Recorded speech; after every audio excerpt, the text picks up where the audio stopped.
item for all Salon people and then party them. Sierra Leone Media will be bringing you a variety of programs ranging from documentaries to discussions, interviews, news, views, sports, and entertainment.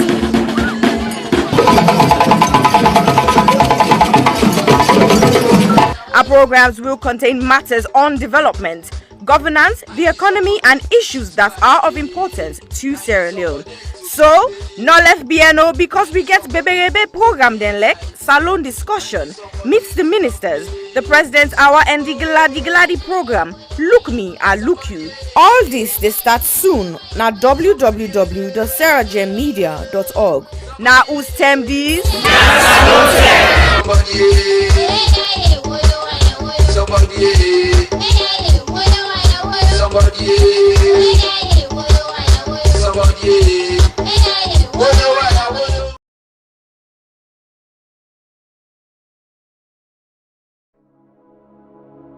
Hello, my name is Josephine Kamara. I'm the founder of You Can Do It Foundation. You Can Do It Foundation is a charitable organization based in Sierra Leone, West Africa. You Can Do It Foundation has been in existence for the past 2 years. We have been fighting gender-based violence against women and girls within the community. During the past 2 years, we have been offering psychosocial support, counseling, court fee, medical fee, including school items to the survivors of gender-based violence. However, during the lockdown of COVID-19, report received and confirmed that rape cases among a minor has increased tremendously within our community. Because of this, You Can Do It Foundation has secured the land to build an accommodation for the survivors of rape. However, this may almost become impossible without your generous support. We need your help to build this home for the survivors. Your help could be in cash or in kind.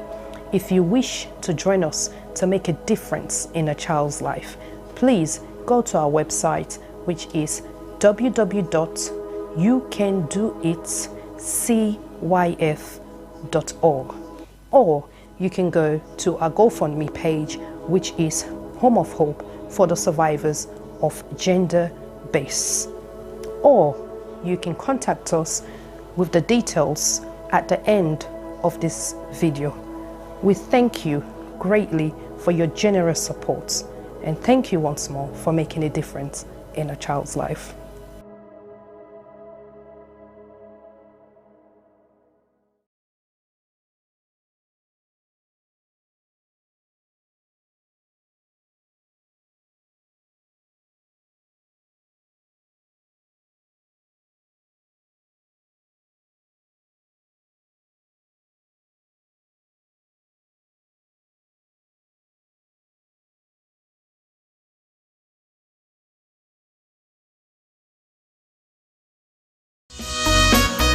Hill Valley Academy is a school that provides the very best opportunities for our students to develop, grow, and mature into young adults who are encouraged to become patriots as well as global citizens. We have high expectations and ambitions for all our students. We provide a caring, supportive, tolerant, and challenging environment in which all individuals can grow and flourish. A graduate of Hill Valley Academy is a well-rounded human being capable of making the most of what life has to offer. We actively encourage academic excellence with a sense of responsibility. We look forward to welcoming you to our school and to meeting you in the not too distant future, because together we achieve the extraordinary.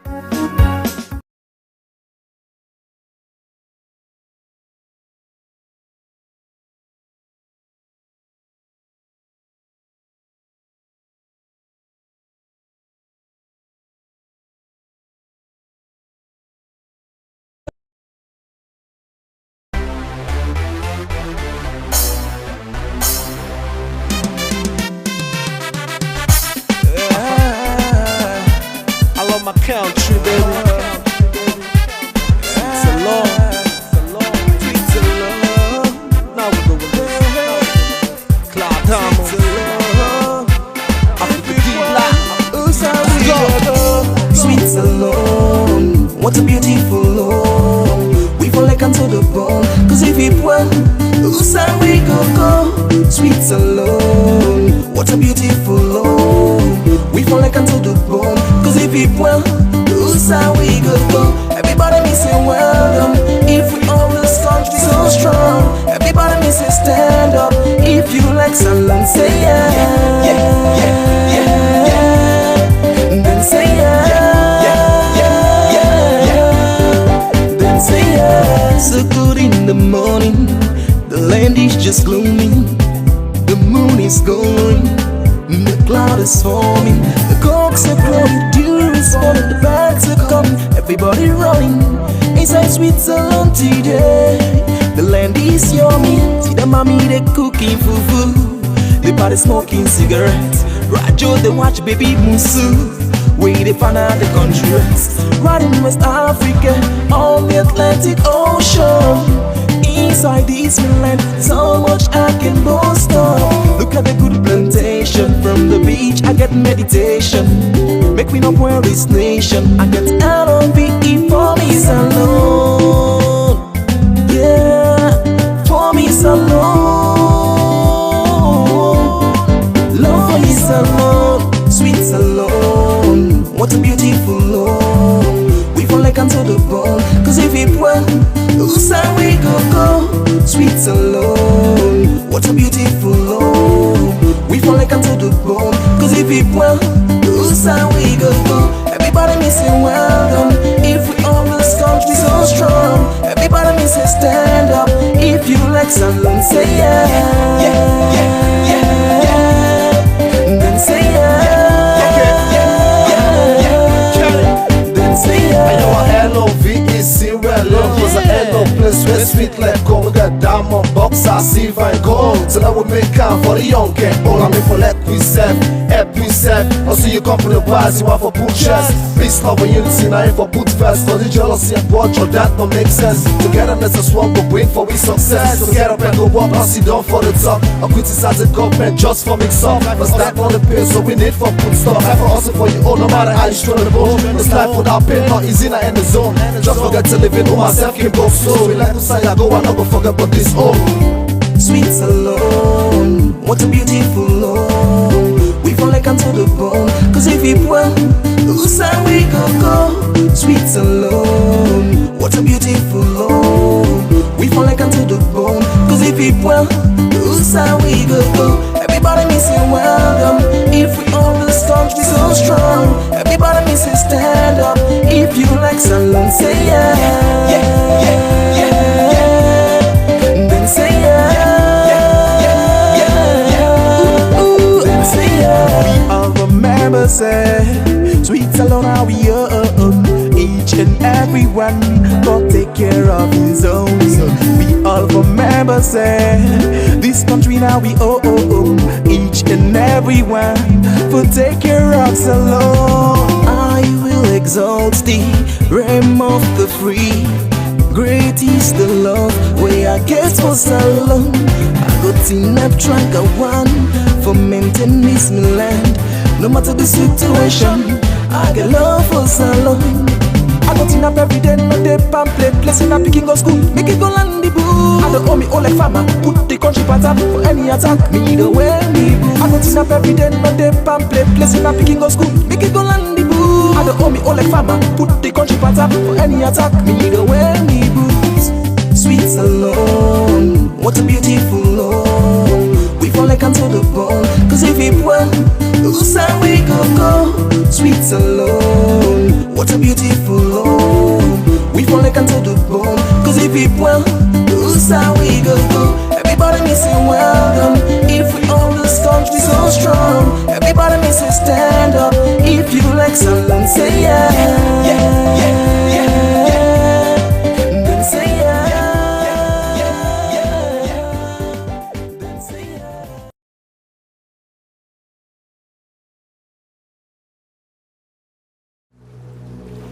When I was a kid growing up in Sierra Leone, my neighbor had a small TV. The television was beaming these images about famine, war, about diseases. There was a silent majority suffering. I am fed up with that kind of news. We can use culture and art to change mind and hearts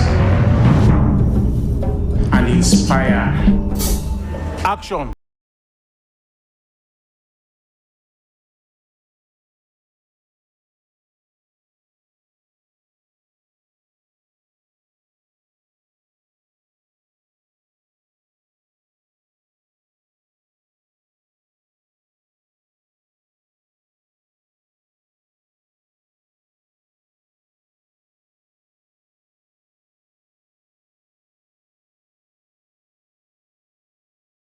Pride. This is big, man. This has great magnitude. Sometimes I feel afraid. I feel terrified when I think of the project. Tito! What's here this is so? We are nowhere near waiting one for day. I want this. I want it. I want it. I want this thing for succeed, Koji. This place fail and die. Is this a curse or what? People like you that make Sierra Leone the way it is. Don't give me blow. But you are this way, you don't give me blow. Oh man, just did lie, blame.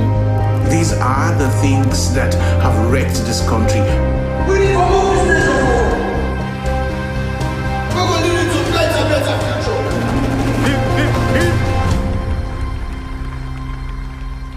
I can call him the second to last project. He died at the last. Guest assured my brother.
Hello, and welcome to another edition of Sierra Leone Media Live on YouTube and Facebook.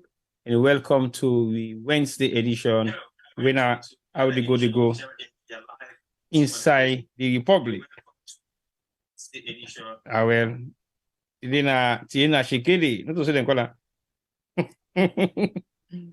Anyway, sorry, viewers. I think I want to say welcome to now once more and hope to navigate a very lovely, good time this evening. And I want to tell you, say this is Sierra Leone Media Live on YouTube and Facebook. As you all know, some thinking the network can give you some kind of challenges. Them. Not just no more network problem, but I think it get worse than also every other day. As technology they improve, all the device and they reboot into some system, then we will be able to understand. When I can remember last week or like a week or two ago, the UK government do a test alarm for sure say they can access everybody's mobile phone when they want to. That's not a shocking situation where people then find very uncomfortable. That test alarm, they show it vibrate on your phone at a given point in time where the one who can get that test alarm, they alerts and then phone them. I didn't realize it was coming on that particular day. And I don't really listen to the UK news that much because I'm thinking, not to what you want for you to tell you. But on that particular day, I had a friend around, and then the friend said to me, I've been on the phone. The phone just vibrating at me. Boom, boom, boom. I was scared. I'm like, what is happening? I didn't probably tell me, oh, CD9 and they test the alarm alert system where the UK government want to introduce. Meaning, there will come a time when there is a severe attack or some severe concern, then we'll be able to raise the alarm in that specific area to the people they would for me, they either find a way of evacuation or find a way how they will able for put themselves in a place of safety. So that now the way how technology don't begin to move and it become very much of a concern to certain people, and they believe say their privacy at some point needs to be respected. So if they can reach out to us at any given point in time when they choose to, it means we are all being watched. And then they watch we closely as much as they want to. So nothing to say you are not being watched by the world. The cyberspace, it exists. So anything you do, first number they want now for pay attention to you, but they can really spot you wherever you are, what you're doing, and they're able for pinpoint to side and what you're up to. And we devices they will use not to just with mobile phones, them, we cards, we bank cards, the way how they interact online, the way how they search on Google, the way how they get directions on we phone them because we don't become too lazy for like we know how they go, we check maps them on we own. Everything now is digitalized. And for that reason, we don't have our personal freedoms anymore. We've been watched at every single point in time. We will make any move in and out of we houses or whatever we might think we do. So it's not a secret anymore. The West and the people already in charge of technology, they know exactly what to do. And they prey on that a lot. That's why when you go online and do a search engine on something we get for do it, for example, jeans, when you check your social media feeds the next hour or next day, there will be huge amount of jean company or fabric company where they advertise na you wall. But now you no more get for see them kind advertising because then they make them private at some point. So basically, the market towards you. So your activities online is being monitored by the cyber gurus. They all get all over the world where they make sure say we becomes the new commodity of science. The new commodity of science is data. That is what we are fighting for right now. That is what every media or every household or every company is fights for. Data. Data is the new market for marketing purposes all over the world.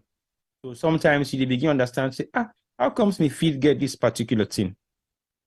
You begin to understand, say, how comes me feel get this particular thing because you don't know exactly how that feed they come now you social space. That because of your interaction online. I just bring you this short brief because again, like I say, technology has been tampered with. So basically, the movement of technology on all the devices that we would all use for use, it's not the same anymore because the operating systems have been tampered with, the devices they use, they're all wireless and Bluetooth.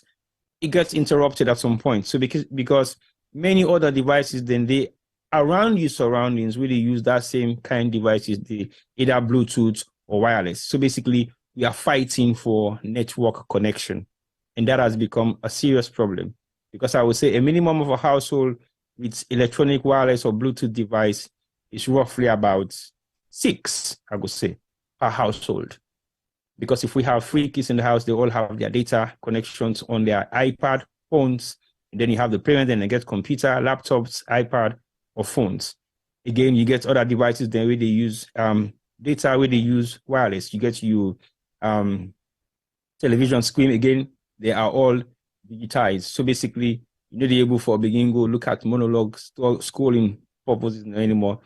All the devices they ordinarily host, then they compete for wireless and Bluetooth space. So basically, that's the problem we have. So don't be surprised if we are talking and you see or see some amount of glitch will happen, that the space of technology has been overloaded. Okay, so welcome once more to yet another edition of Sierra Leone Media Live on YouTube and Facebook. And today we bring to now we Wednesday edition. But before we start anything, this week we had some serious loss within our community. One of the finest of all MCs. We not to just MC for the UK, not to just MC for the America chapter, not to just MC for Europe, not to just MC for Sierra Leone, but he was a global icon in terms of his trade of MCing. But not just that, he's also a stylish, somebody we love wearing clothes. He's a fashionable designer for himself. He knows exactly how to mix colors. He's a flamboyant young man, very nice and friendly, open to any kind of discussions we bring come to him, ready for interact with the community. I've never had anybody really say anything negative about this person. I'm not just saying it because he's not around anymore, but I think those are the living testimonies of what people have been saying towards him. And he was such a gentleman. And this is going to be a very big loss for the UK community, especially.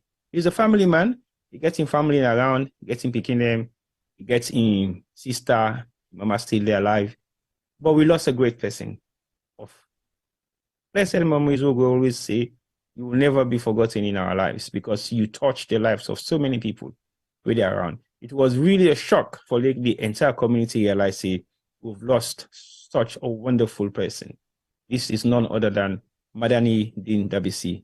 May your soul rest in peace, because I believe, say, the UK community is very much, can get a huge amount of heavy hearts for you loss, because we not believe, say, you will go so soon, even though maybe few people within your circle will be not say you sick, but at the same time, it was a shock for the entire community for realize, say, we all lost a wonderful person of your type.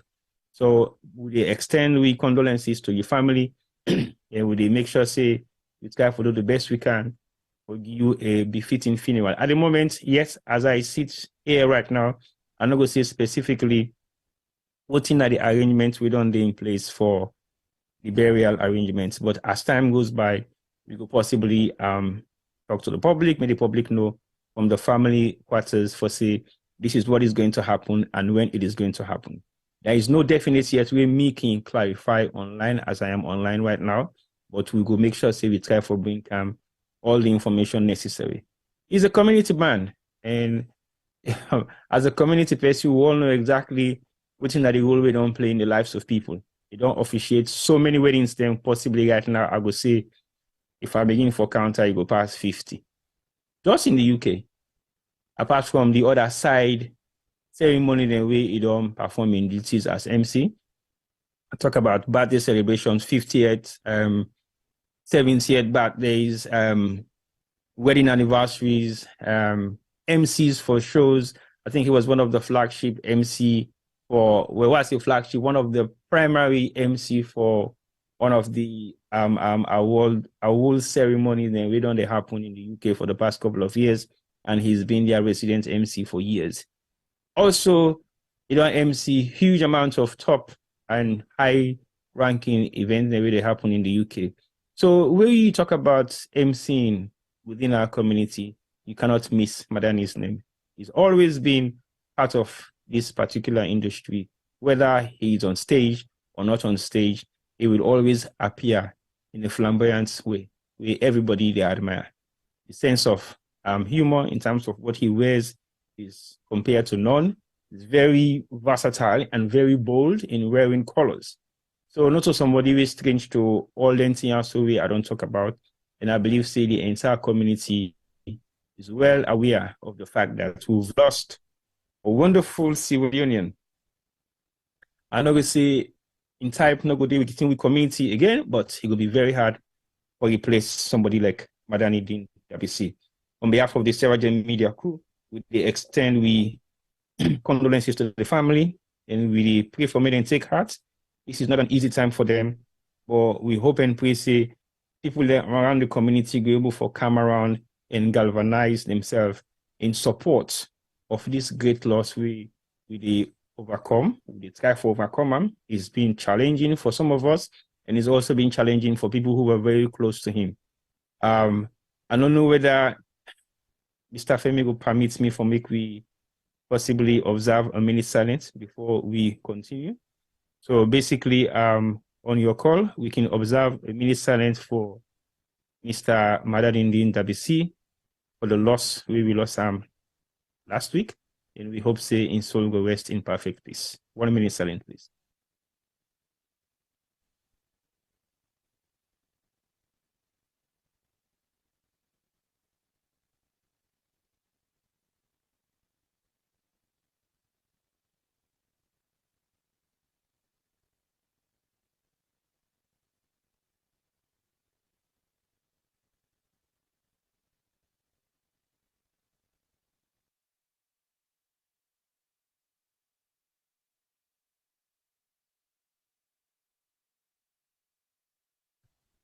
Thank you very much, viewers. May the soul of Danny Dean WC rest in perfect peace. Go on for continue the program, and as somebody we in the entertainment industry, we go get for Fenway how we is celebrating life, because it means a lot to some of us, and it means a lot to all the one that we do be part of in friendship and part of in company for the time we don't spend on art.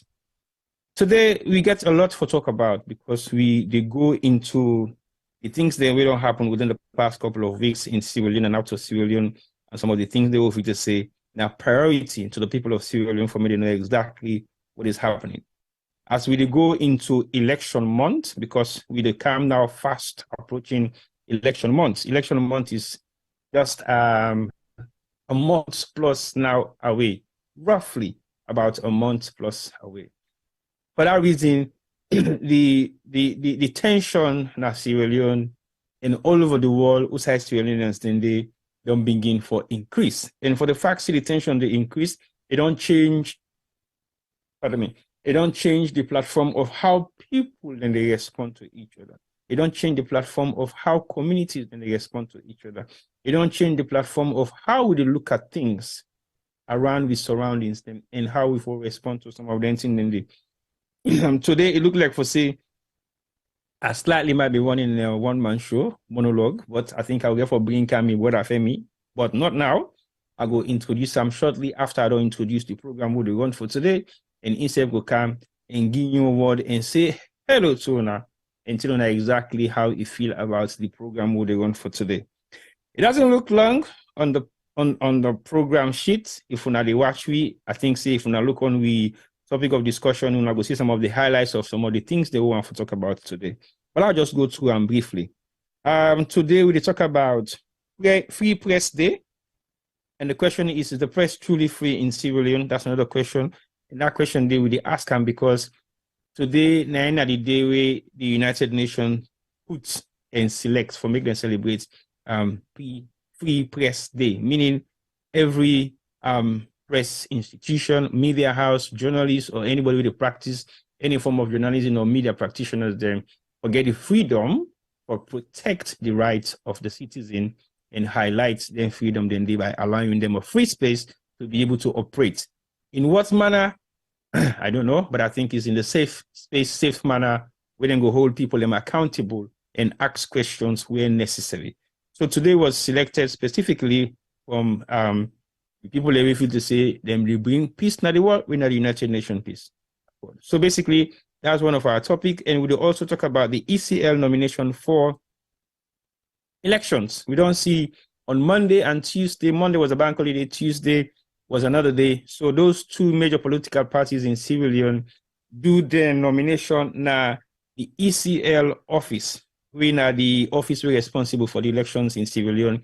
Then go do them presidential and running mate nomination officially, which means they are now certified to become an official presidential candidate for those two political parties where they represent the country as a whole. So we're going to talk a little bit about them two nominations, and I know say there has been a lot of controversy in what happens here and there and how it happens. So we could discuss that as well. And then also on the list, we realize the APC delegation arrives in London for the Commonwealth Summit. Again, we don't know. Commonwealth Summit is always being done by the UK government. The last summit was held in Rwanda because Rwanda is the latest member of the African countries. Then we decide for join the Commonwealth. Again, we don't know why Rwanda decided for join the Commonwealth. I believe say anything we sweet, people then like for be part of them. And for the fact say Rwanda is one of the fast developing countries in Africa, I feel say it be okay, we accept, we realize say yes, there's nothing wrong with the fact say they want to be part of the Commonwealth. So they host the last Commonwealth Summit in Rwanda. And we know say the Commonwealth, they meet again in the UK within this week because the king, they get in coronation. And for that reason, apparently I heard that they were inviting 100 heads of states and presidents all over the world. But I think half of those head of states are coming from the Commonwealth countries all over the world. So that gives us the opportunity for our own former president caretaker, President Julius Maada Bio, to also represent. And alongside, surprisingly, then also invite the opposition presidential candidates in Dr. Samora Matthew Wilson Kamara, where himself they come alongside former President Julius Maada Bio for attend this summit. I don't think this has ever happened, but surprisingly, they invite then two people there so for can attend.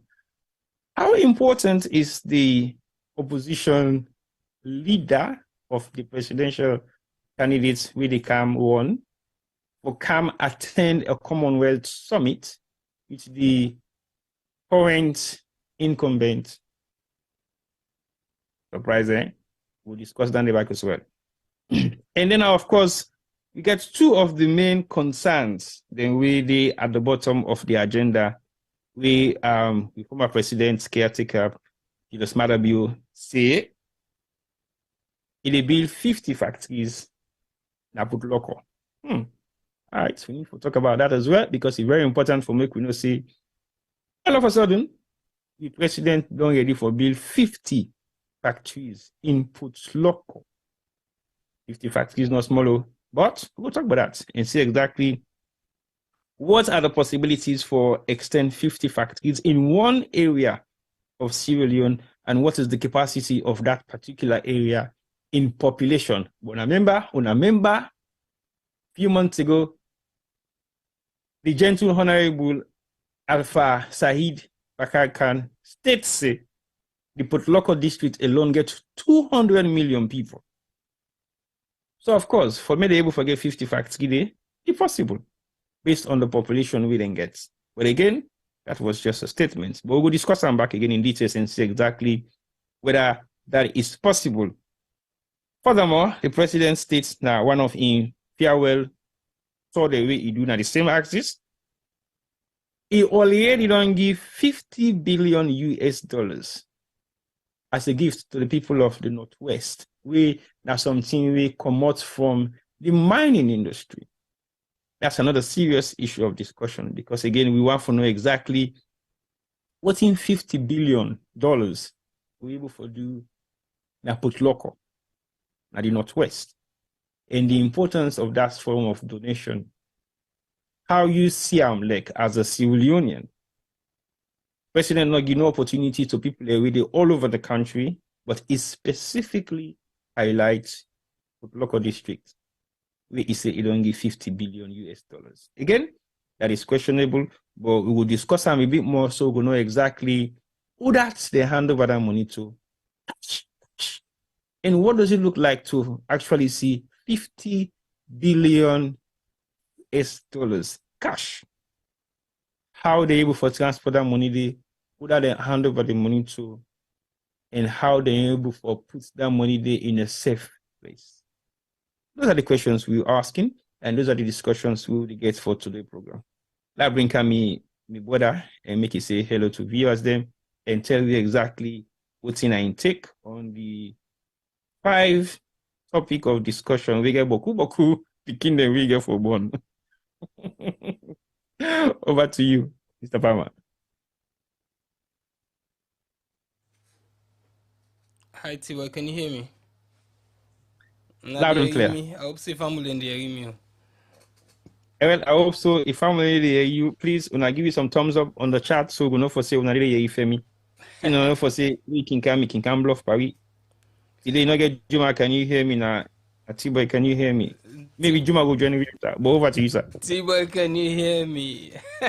Loud and clear for me, I can hear you. All right, cool. So yeah, you know, we're starting off laughing at some of the issues that we've been talking about just now because some of them are very comical. But I think say myself and give a shout out to my brother Madani. You know, it was a shock. I think say I still not believe waiting happen. When I get the call that even 10 days, I literally my body all cold. I'm not waiting for say or do. I've been really say sick a day or two before, but I'm not being realized say, you know, that day they go come. So thank you T-Boy for the words that we see. And you're right, the man had so many friends. Very few people, or if any safe, go don't say any bad thing about him. But you know, we ask God make it young good. He's lived a short life, but a life well lived. I think say, you know, he touched a lot of people them. As you say, he do a lot of married them proud. So but who okonya them satisfied with him in work. But who events organizers then satisfied with his work. He was a mountain really, and we go miss him. We go truly miss him. So, and he was a fan of Sierra Leone media. Apart from being our friend, he was a regular viewer. He can send me message them from time to time. I think say the last message I received from him now being but one of the shows them will do. So. You know, I did look my phone just now where they shared some of the program them, and I came across his name, and I read the message again, the last one we sent giving. So we, as I say, we wish him, you know, we wish him well. We wish say Papa God go sorry for him for any sin we don't commit na this world. But going back to you topic again, T-Boy. I mean, you know, also you left and just not talking about the almost you say $50 million, you know, it easy billion, sorry, $50 billion. It easy for call them money then. I think say the pa himself, I think say he had a mistake or whatever writing script for him, not try for make it look very silly because you know that's ridiculous amount of money. First of all for make a country get, and second for make could take him with Giwe. As he say, he gave it as a gift to the people of the Northwest. I mean, really and truly, if you put if you put $50 million safe down, yeah, you know, kind of state of the art hospital that you go build. Before I say you go put 50 billion and you go give us gifts to one area where really and truly, the last day where you go Port Loko T-Boy, or where you go na the Northwest T-Boy, how you say you look at like say that kind of money they goody. So I think say we for quiz the part we are come out possibly about like I said roughly about 6 years ago. It guy passed us under the country that I would guarantee for sure. So maybe it don't soak. Well, wait I go see. You know, I'm not sure about the soak one, but you know, as I say, putting that kind of money they down, you go see the difference what you gonna make. You know, I believe say yes, Salon gets the ability for put their money then they don't. but for put and down so and you not see any fruits of that money there, it's impossible. I don't know how much money was spent na the new terminal, so something like that it want to. And if that the case, then we know so enough for pay that community back the money, because I give to a government key to the area of Port Loko. But anyway, let's move on, T-Boy. There's many topics. I read some of them today, and again, a lot of them are very comical. I will see not the word I use, because there was another about the factory. Yep. Almost factory them 50. I wonder which factory they produce, because we know the young people and get work, people in the cry for work, people in the cry for money. People can't feed their kids, people they not get job where they provide them a living wage. People then and other private institutions them. And what the institutions? I'm talking about not even institutions, private members of the public where they make job for other people then. So the government hasn't really done anything for years for bringing the level of unemployment down. Over to you, Tibo. All right, thank you very much, Mr. Palmer. So just don't go say just no. Can you hear me? It's one of the last English you learned from grammar school.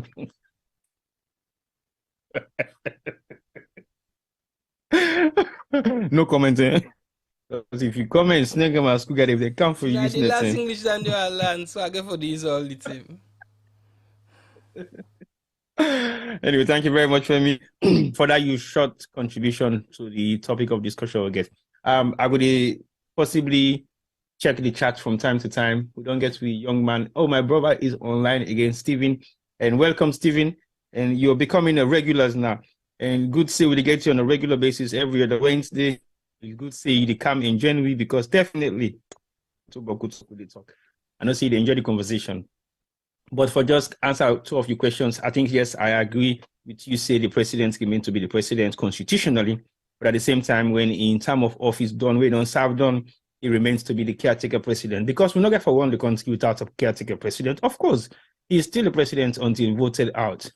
But for now, he ceased to become the president. Executive decisions will be made by him, but in consultation, not so that monopoly power they even get anymore. Because in term of office only lasts for 5 years. And that term of office they will last for 5 years just end about a couple of weeks ago.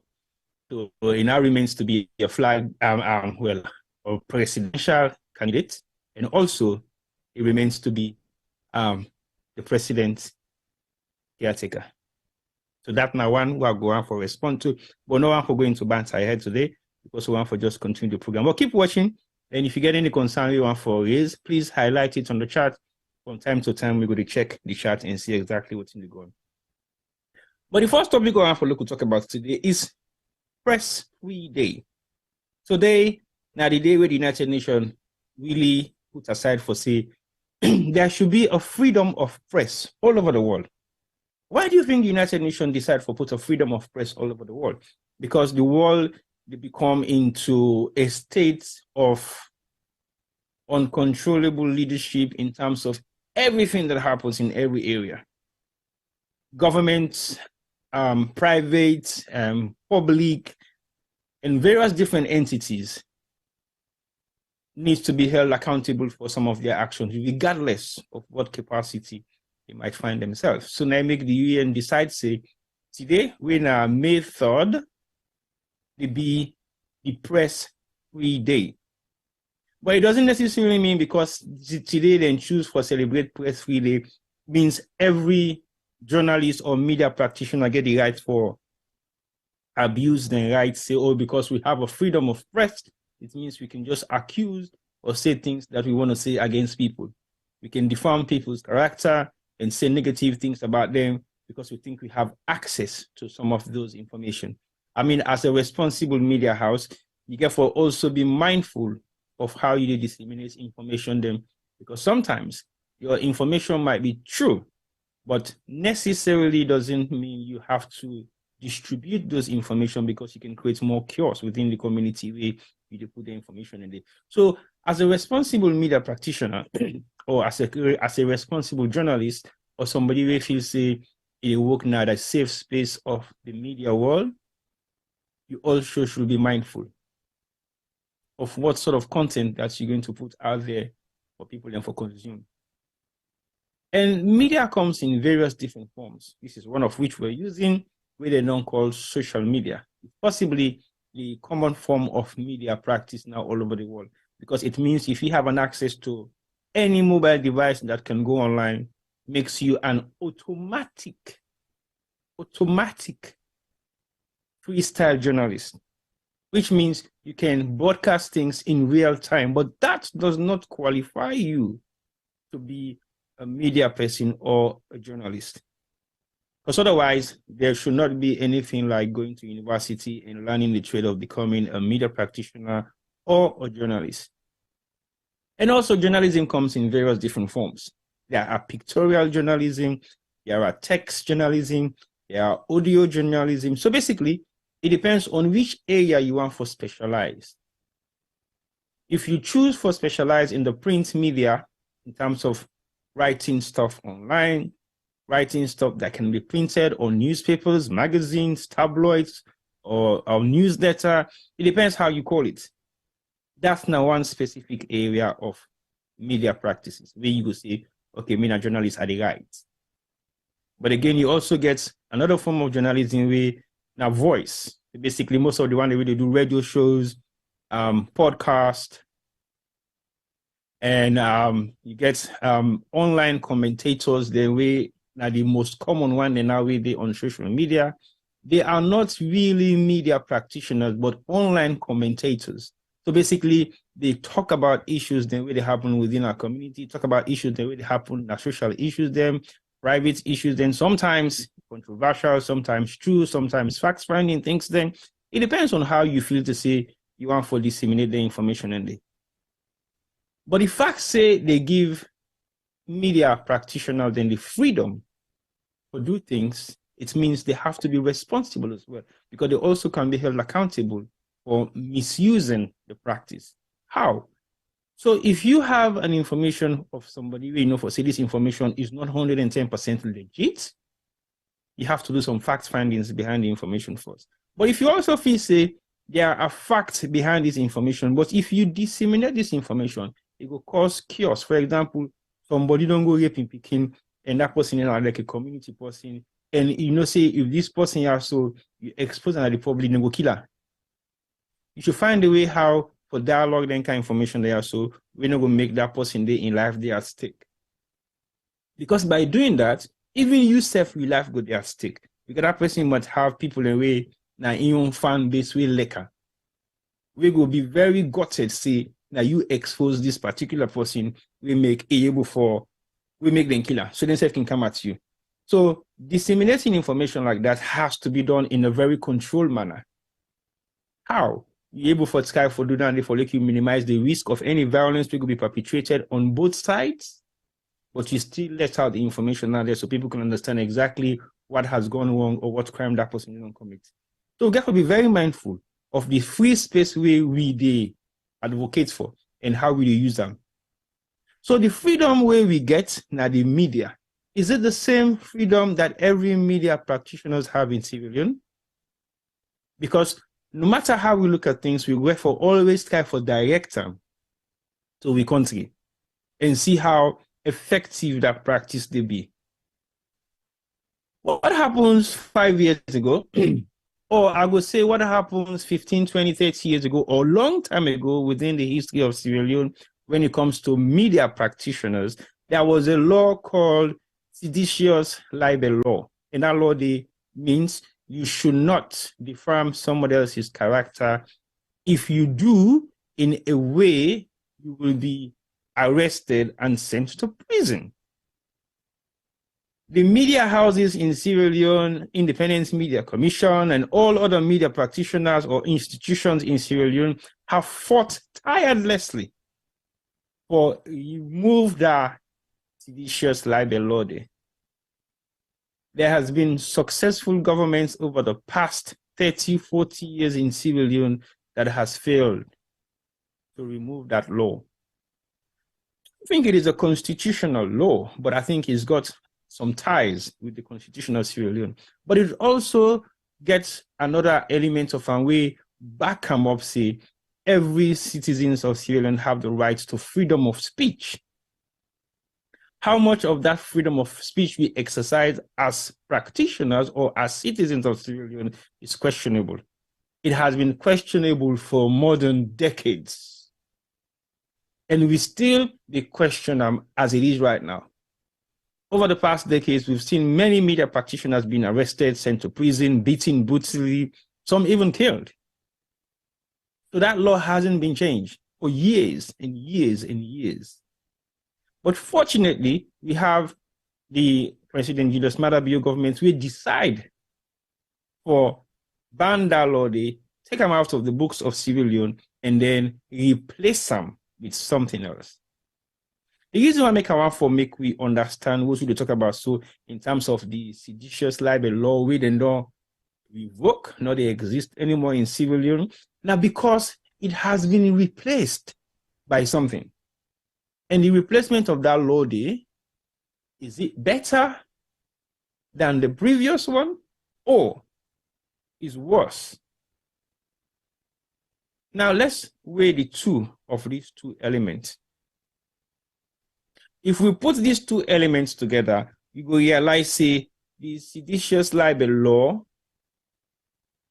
gets in clause where states say, if you do anything against government officials or you write or you say something where not go down well within government institutions or any private sector, or anybody will feel offended by what you have said, you will be arrested and possibly sent to prison. So there was not an element of the freedom of media practice in Sierra Leone, and that has happened for years. And removing that law means people now have the freedom to be journalists, online commentators, social media bloggers, and the rest, to be able to say, I can now talk about my opinion online and will not be arrested because of my opinion. Again, everybody has the right to their opinion. It doesn't necessarily mean say your opinion correct, or it doesn't necessarily mean say your opinion wrong. It's just your opinion. And in some parts of the world, people don't really get arrested because of their opinion. If you not abuse somebody, you not say anything offensive, we go defame that person's character, if you don't have evidence to back it up, then your opinion remains to be your opinion. But if you commit a crime based on your opinion, it has to be investigated. And if the investigation go on and proves you were guilty of what you were investigated of, then you will be sent to prison or being charged, or penalty. Then go put on pay for say, now this not the penalty we go suffer for the crime we commit. So now, then replace this seditious libel law with the cyber law. Okay, the cyber law was brought to play after 9/11. So it is something new. After 9/11, they realized there has been a lot of involvement on media houses or media platforms where they provoke certain situations, where they bring certain unrest in certain communities, them all over the world. And the fact that them communities there, so they perpetuate violence on social platforms and online platforms and mainstream television or mainstream radio stations, then they cause the deaths of thousands of people, will lead to terrorist attacks all over the world. So they brought in the cyber law so that they can be able to monitor the cyberspace. For see some of them people there, so where they help or perpetuate violence all over the world in various different countries. And when they hold you wanting, it means you possibly have been investigated for like years, build up a lot of information on what you don't do, on some of the stuff they don't do, before they hold you to justice. So that is the implementation of the cyber law, and then call them cyber crime. And those cyber crimes now, some of the things they want to express. So That's one. Two, the elements of another cybercrime now, we sometimes people in do fraudulent activities, then within they do people them online stuff. We sometimes you will able to go online and fake your identity and you dupe somebody thousands of pounds, or you get some way how you they dupe people they get access to their bank accounts and withdraw money. So these are all the laws that they put together, because some of them people they do their cybercrime, then they help for facilitate other organizations they were responsible for perpetrate crimes and also do other things that really affect the lives and social lives of many people all over the world. That is why they form the cyber law. So they made a cyber crime where people in the commit and then put certain rules. Then we say if you commit X and Y of crime, then they jail you. And also the cyber crime also we make them put the law. Now the fact, so you get people where they hackers. Hackers are the ones that hack into major institutions them and collects them data them, and they use them for either blackmail people them, or then use them data then they for expose certain secrecy we don't happen, we could be of state security concern to certain countries then we not for be disclosed to the public. So this law was brought in play because they wanted to create a platform that they will be able to monitor what happens within the cyberspace. I've been just trying for bringing that introduction there before I introduce my own brother, Poto Jumaba. I've been talk earlier on, say I might be running a one-man show, but it don't look like that. This man, a man really operates cyberly. So you don't go occupy the cyberspace, you don't appear. Poto Juma, welcome to the show and say hello to viewers them. We don't run down the elements of the show, who they get today. And we don't give a 1 minute silence and condolences to our brother who lost last week when Madani Din WC. May his soul rest in peace. And we don't just start the program. It's the first part of our way, now the press free day today. So over to you. Well, thank you so much, T-Boy and Femi, and good evening, good afternoon, good morning, and good night to viewers them. I'm happy to be here again today. Like T-Boy say, I'm in the woods today. I didn't at the jungle, but you know, I come out small. If when I see me light safe, you know, na tactical light. So T-Boy no one follow I know me location, you know. But I'm happy to be here and for join with conversation again on how they go inside the Republic. And you know, it's difficult for miss a program. So anything we able do for make sure so we will definitely try. Of course, I'll join T-Boy and the rest of the Sierra Leonean community, both in the UK, in the US, in Sierra Leone, and all over the world for express or extend with condolences to the family of a community person, you know, a community person, that's how I'll call him. It belonged to everybody. You know, we now the late Madani Din Gabisi. It's a big loss to Sierra Leoneans, but we pray that God forgive him mistakes and grant him the highest of heavens. And we go ask, especially for us as Muslims who go join everybody safe. If we don't do anybody bad, we ask Lord and find them in our heart for forgive them and sorry for them and pray for them for the highest of heaven. So that's our condolences. It's a big loss. It's somebody that we CIJ Media hold in high esteem. You know, it don't influence the community, it don't make people laugh, it don't make people joy. He's one person we don't live in life, to the fullest.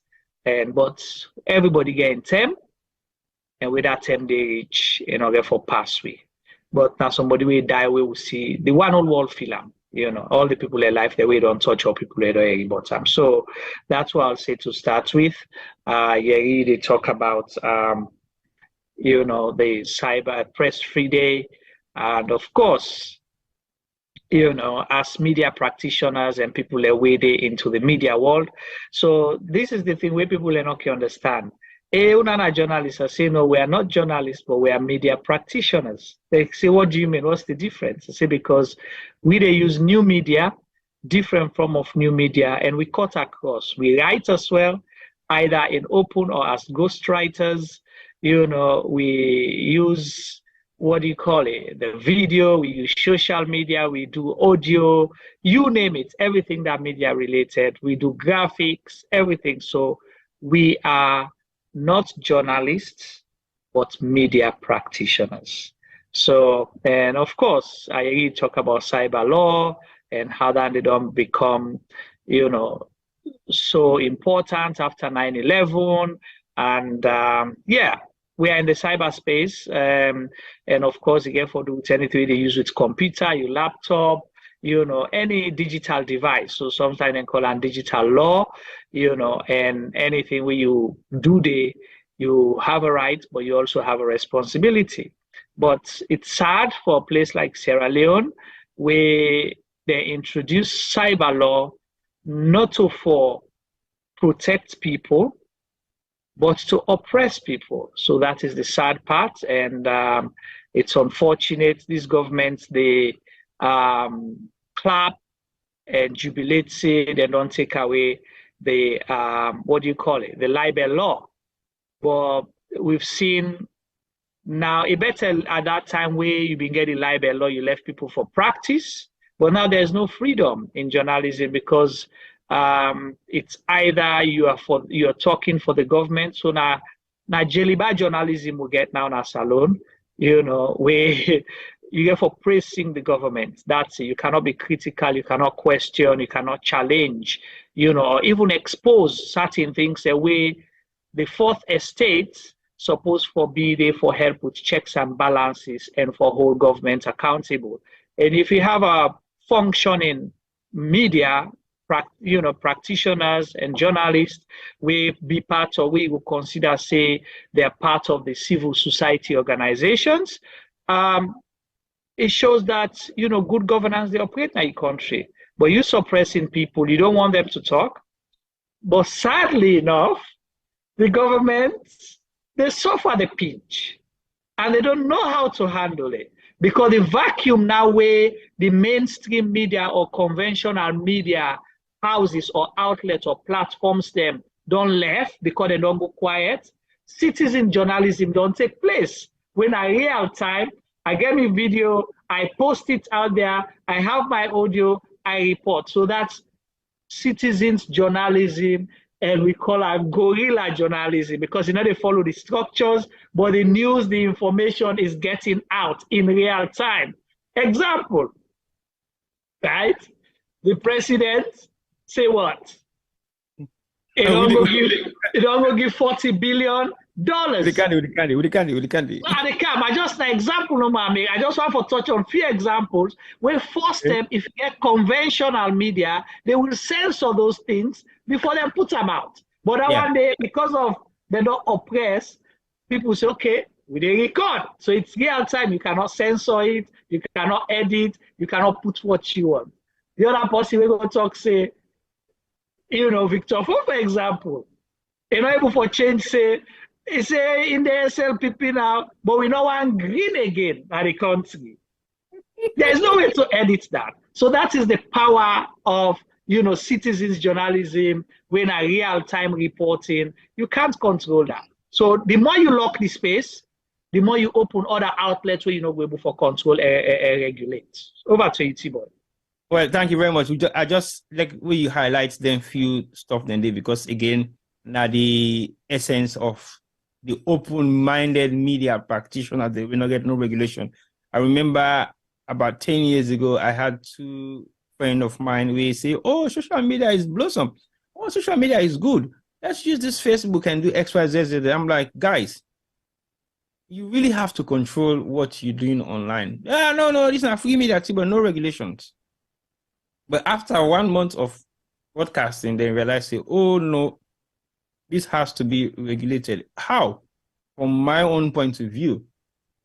Because if you try for regulation from your own point of view, that means you will be able to say, well, this is what you're going to do and how you're going to do it. So there is regulation in social media. Again, you where they do now you get to know exactly what you're going to talk about, how you're going to talk about it, and when you're going to talk about it, and to who you're going to be talking about it to. So that's not the discipline way you for do. If you work or you follow the trend of being a media practitioner or a journalist, because there are certain disciplines that you should adhere to. And those are the disciplines we plenty people already do free flow media online or even forget. So basically, when Juma say sometimes we've been accused of being journalists, or then they say, we're not a journalist, we are not really journalists, but we are media practitioners. It means we cover all the elements of media practice, from print to voice to moving image and text. And very few people can do that. So within our capacity, we can do all of those forms of media practices. That's why we call ourselves media practitioners, because you might think this is just what we do on media, but we also have publications like Juma say we really do. We also have hard copy publication they would put together. Some of them are not directly owned by us, but we facilitate some of those processes by actually designing, creating the space for them to be able to do X, Y, Z, Z when it comes to media elements. But Juma, I mean, the Skyfall highlights the two differences of the challenges than the cyber law gets and the libel law. And for the fact that we talk about free media day or free journalist day or the day for freedom of writers all over the world is being celebrated today, what are some of the concerns then you don't look at in the Sierra Leone context of how that practice they don't become very much challenging for many people to understand, say, the cyber law is worse than the libel law? Again, we all see the cry in the first place. The libel law get to go through court process wherein they get for proof beyond all reasonable doubt that you commit the crime, you commit libel against this person. So, of course, the downside of it was criminal in nature, not so civil. So it's a criminal libel law. So that was the downside of it. Somebody can say, "Oh, you don't lie for me, you don't, be libelous to me." So then can you go court? If they find you guilty, you can go to prison for that. So waiting governments they use them in the past is to kind of like censor journalists for let them afraid certain things so you want for right, right time, and not necessarily say sometimes you're guilty of the offense, but they want to use it against you because they get political power. So the politics, they influence the legal system, and then they use them as a tool for oppress journalists and information flow and let people know what's in the happen. But with the cyber law, it is even worse because the minister, now they determine if what you say don't be a cyber, kind of crime, you don't commit crime under the Cyber Security Act in Sierra Leone. The Minister of Information, can you imagine? That's one. Two, you see police then just they grab, then get right for all your phone. Because under the cyber law, they can just take your phone number and go search them, anything where they offend it. And we've seen instances where they take your phone, then they go put information inside there for incriminate you. So it's their word against yours. We see then they go and pick up people just because they say they transmit something at the digital space, either using a phone, WhatsApp, whatever means, Facebook, here and there. We see people post their pictures, they harass. One person will suffer under the cyber law, now Chrisman Blacker. They say it cost the president, right?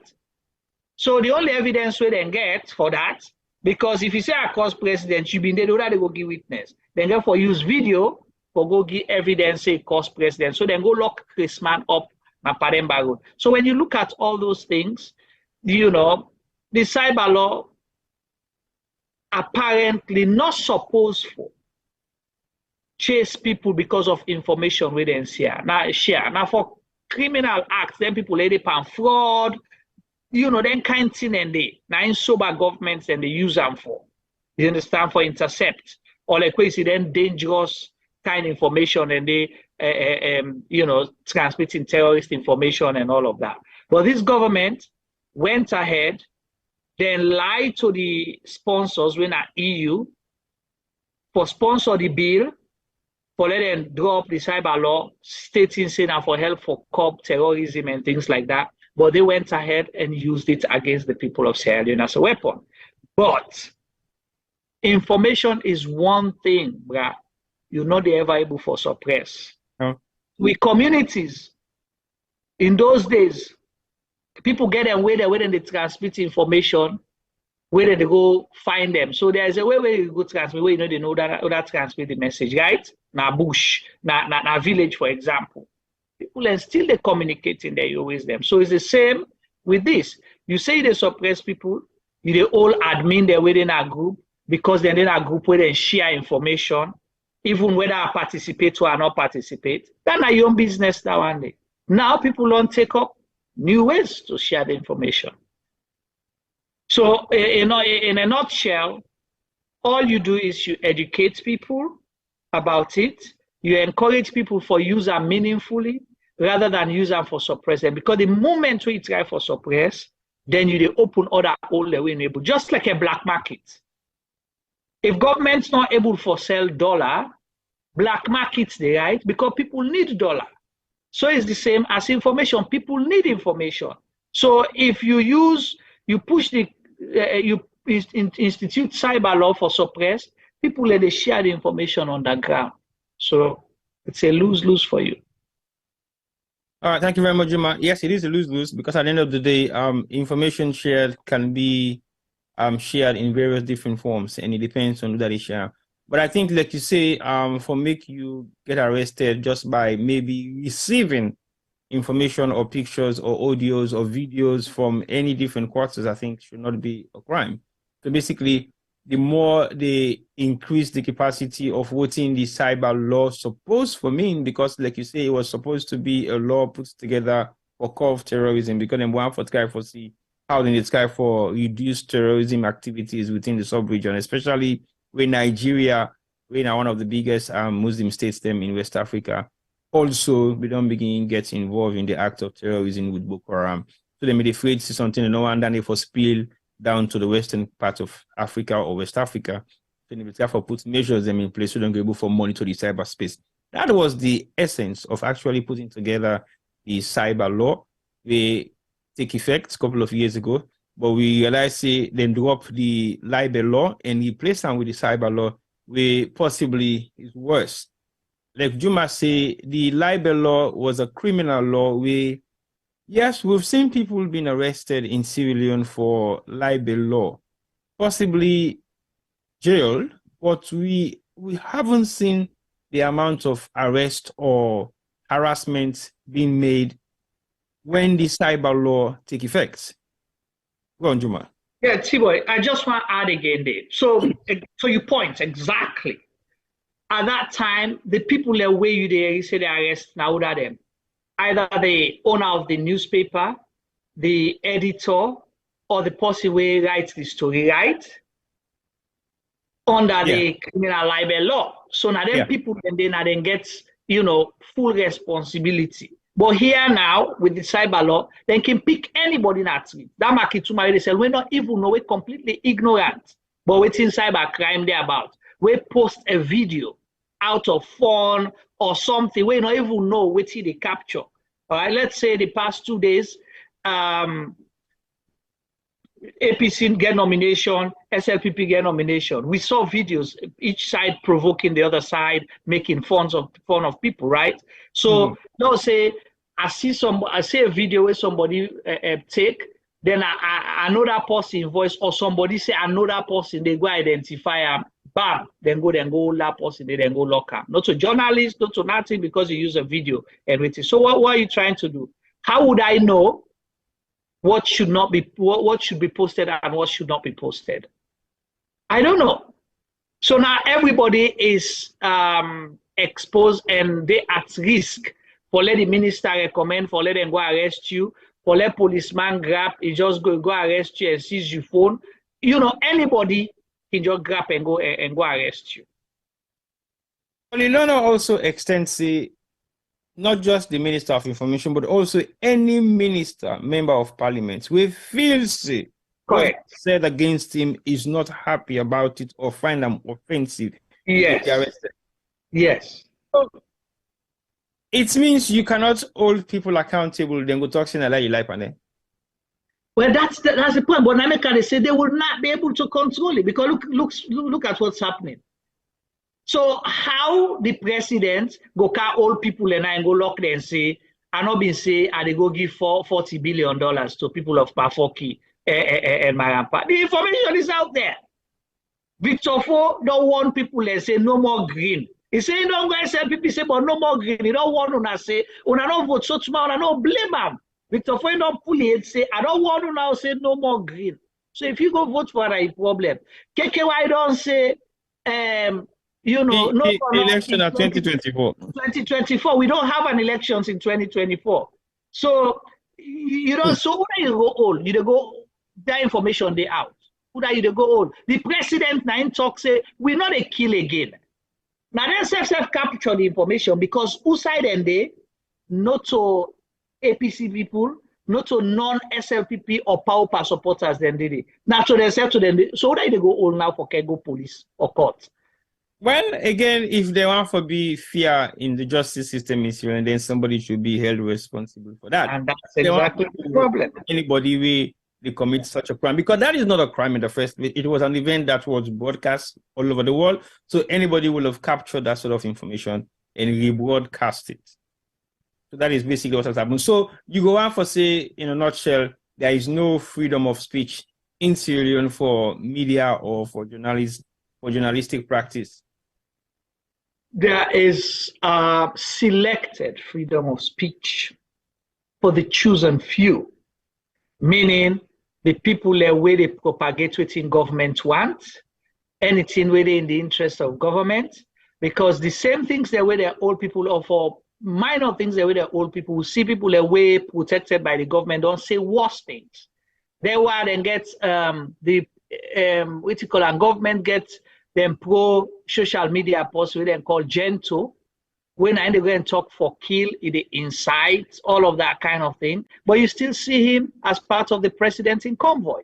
We don't see people where they wield knife and things like that. You know, we just see today, possibly pull pistol openly, a video himself and talk. We not hear the president give speech, but if it was the other way around, just somebody say, una command law, una go demonstrate. Then they say, the president say they don't incite for car overthrow for come and a terrorist. You understand what I mean? And then people then they will become wanted, right? So take, for example, Sylvia Blyden. When she was critical against the government, she was arrested, right? But now when it is seen in the praises of the government, she's free to say and call people names.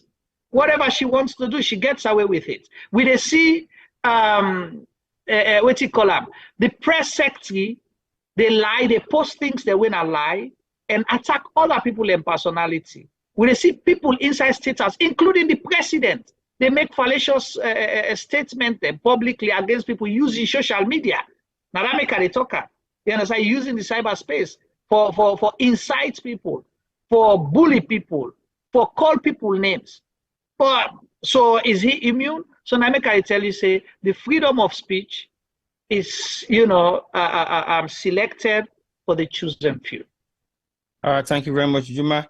I think say we have let's move on to the next topic of discussion, because I think say this particular one now just a celebration of Press Free Day. We have to say we need to talk about and highlight some of the concerns that we get in alone as the journalists, the way they practice, the media practitioners, the way they practice. I think the amount of issues they waiting they undergo is worse than the time they will be get the libel law. So in that regards, I think say is the space still open for media practitioners to express their concerns about what is happening in Sierra Leone? Is the space still open and safe for media practitioners then for all governments accountable without being arrested or not?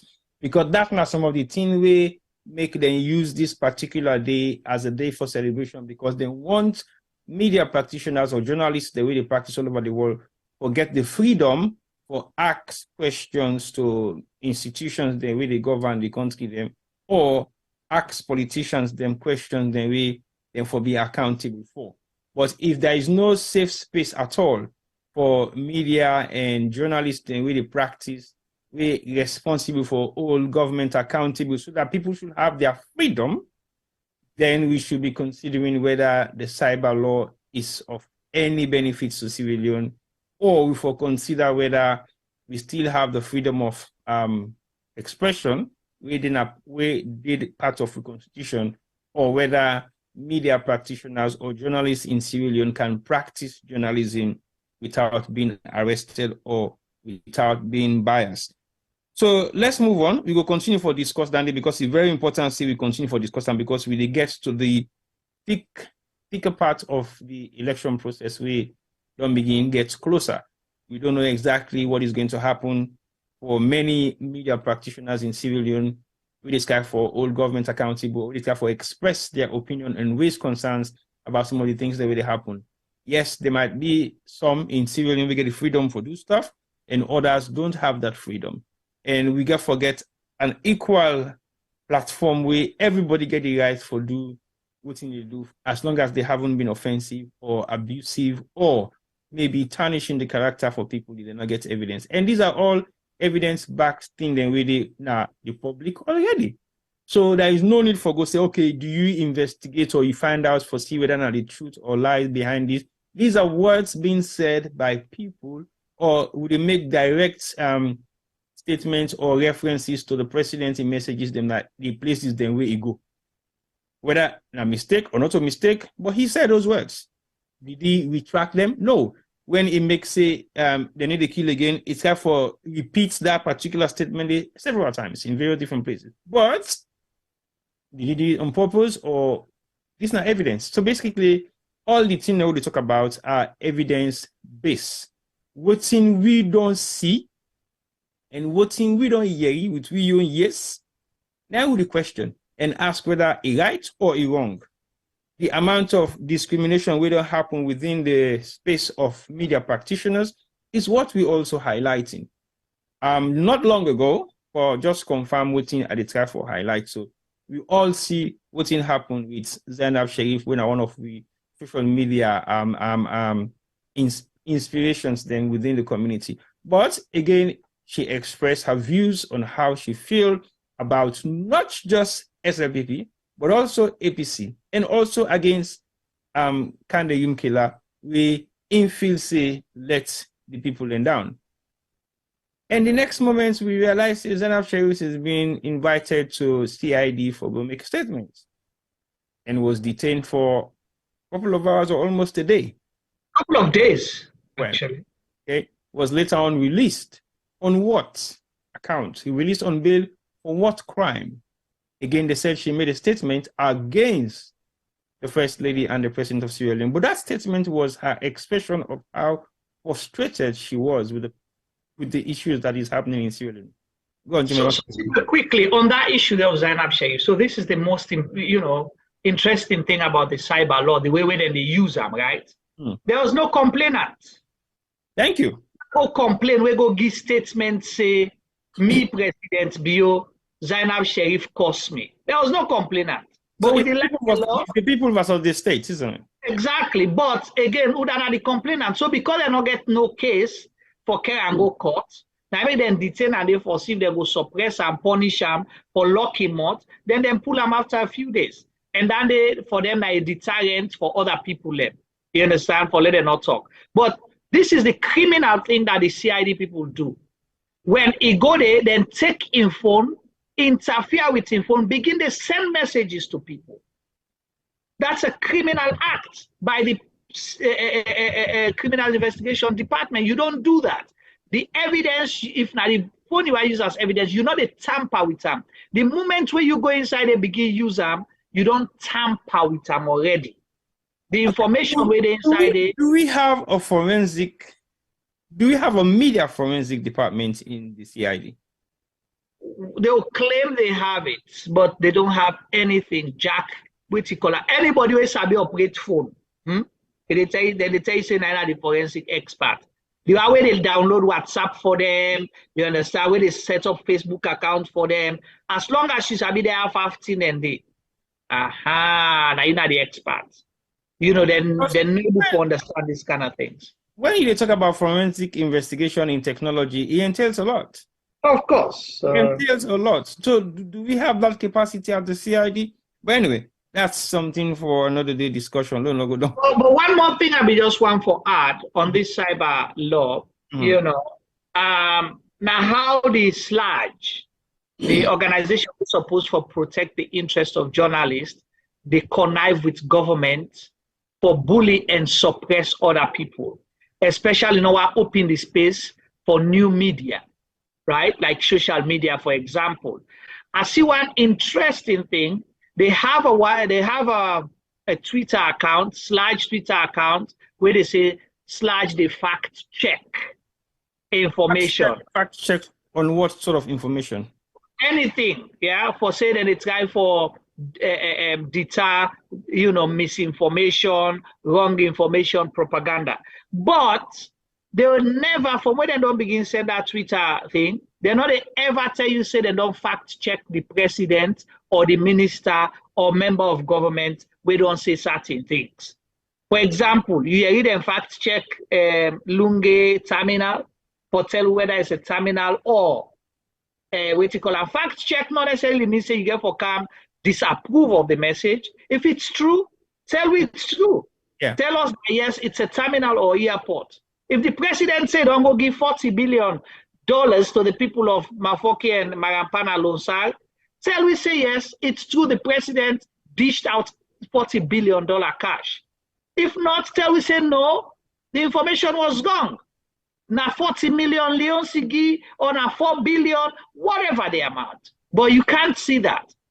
Now if they read and say Adebayo say something, then they go out and say, wait till Adebayo say so, now lie. Because they don't go lie to the sponsors, then say, we are using this for deter misinformation, blah, blah, blah. But actually they're working for government. That's all they're doing, sadly. Okay. So then they're down to funding facilities as well, because definitely they'll be funded by the UN agencies or DFID or European Union.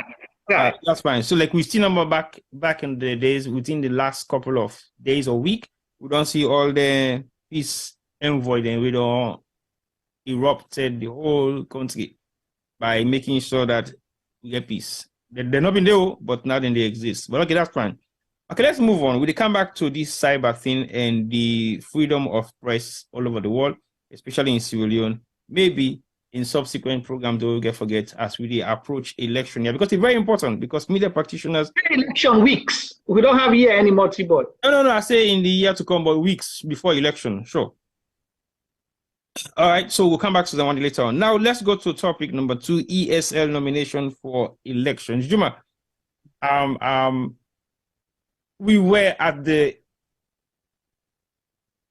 how you call it, neck building on Monday. Yes, yeah. And we were subconsciously again at the neck building on Tuesday.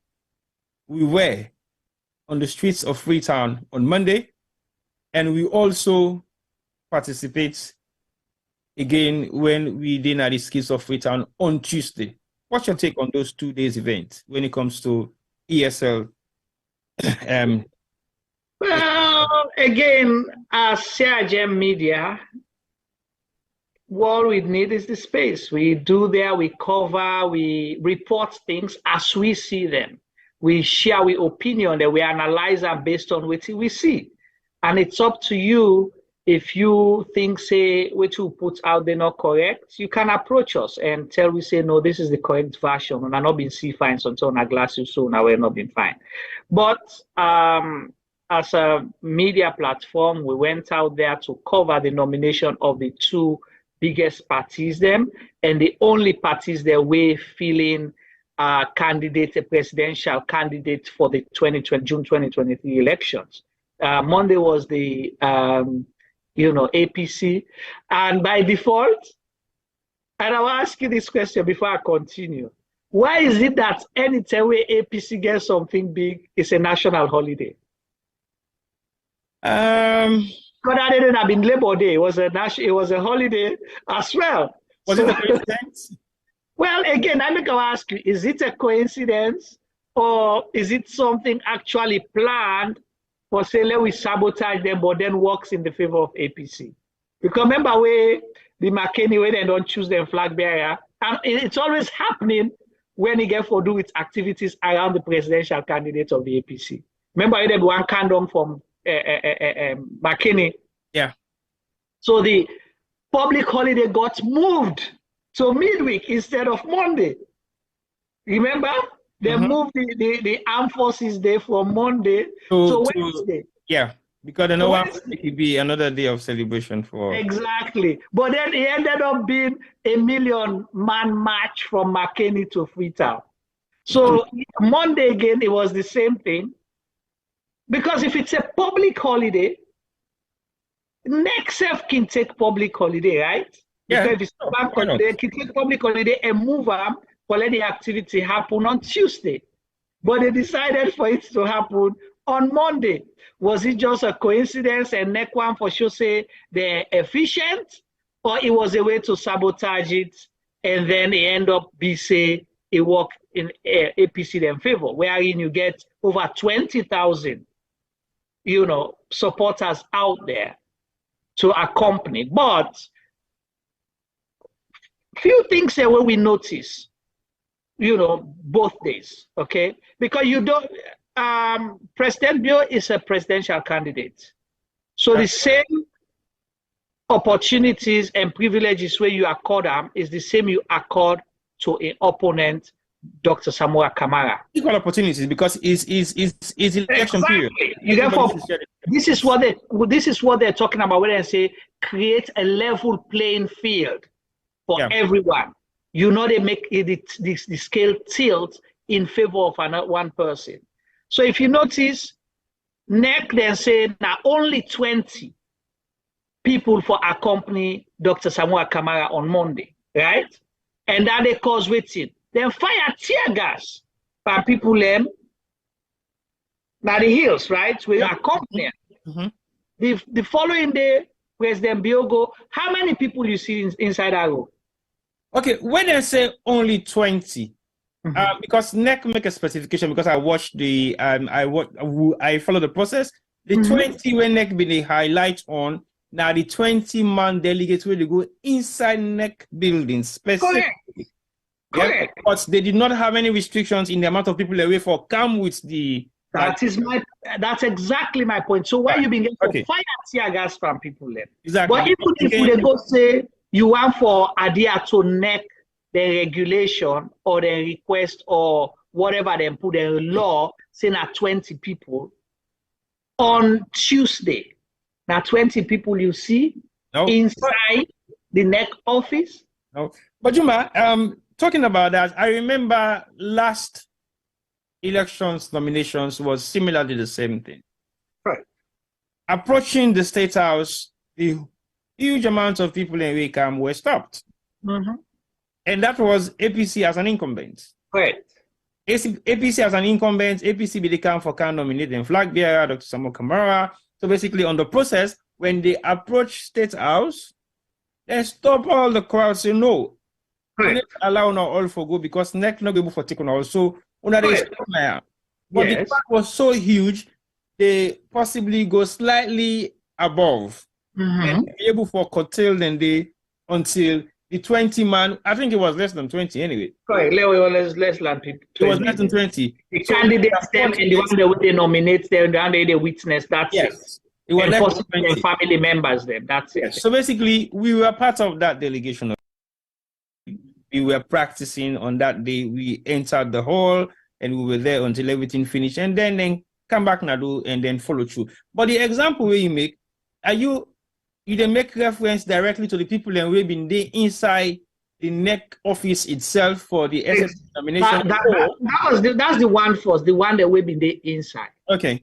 Because they were very strict because the ECSL boss keep highlighting, say, oh, we thank the opposition for where they adhere to the 20 people we come inside and they hope say they will continue in that faith. But you did not make that announcement when the SLPP was in there. Okay. And where the SLPP been there, we know say past 100 people have been inside it. Well, camera approval. So basically, exactly, I was there. So that's my point. So that is one thing that we picked up. And But again, we are just highlighting this for the public, let them know. The nominations then done successfully. You know, Dr. Samora Kamara in vice presidential candidate, Honorable Cheno Ramadan Majuba. They nominate them on Monday.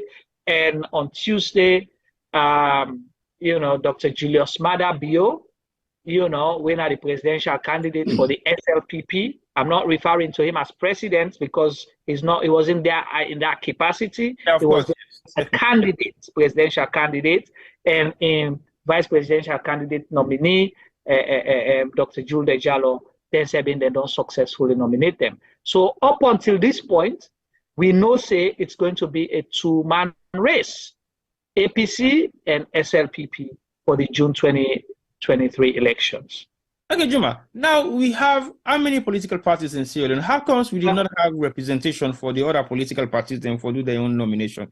Does it mean they are automatically disqualified, not just for the presidential race, but also parliamentarian? Not necessarily, no. If they want to fulfill parliamentary, they can fill parliamentary if they fulfill the criteria. So what is the criteria we make them fail not for fulfill the members them into the presidential race? One, for presidential, you have to be under a political party. Okay. Sierra Leone not get independent candidates. So for you be under a political party, your party forget a convention, then go through their internal structures, their internal processes for make sure say they elect you or select you depending on your internal system, as long as your internal system processes not violate the national constitution.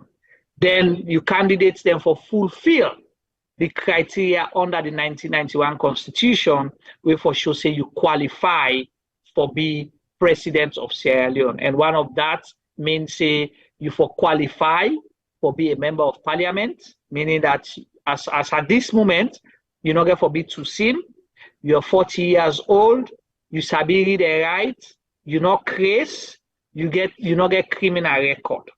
So those are like the main criteria we for fulfill under the constitution for you eligible if you party elect you, and you for be you know stand under a party symbol. In this case, not then two party then they. So the other one them possibly they're not getting money for able for whole convention, or maybe they are not attracted enough for run for presidential everything. But what we don't see, we see the likes of NGC, for example, them presidential candidates in 20, what you call it? Tiboy, can you hear me? Right, I think Tiboy don't go up. So the presidential candidates for the NGC, then Dr. Kane Yunkela, decide for form an alliance with the SLPP this time, and he was there accompanying you know, Dr. Julius Madabio on a nomination day in one of the people who have been there with him.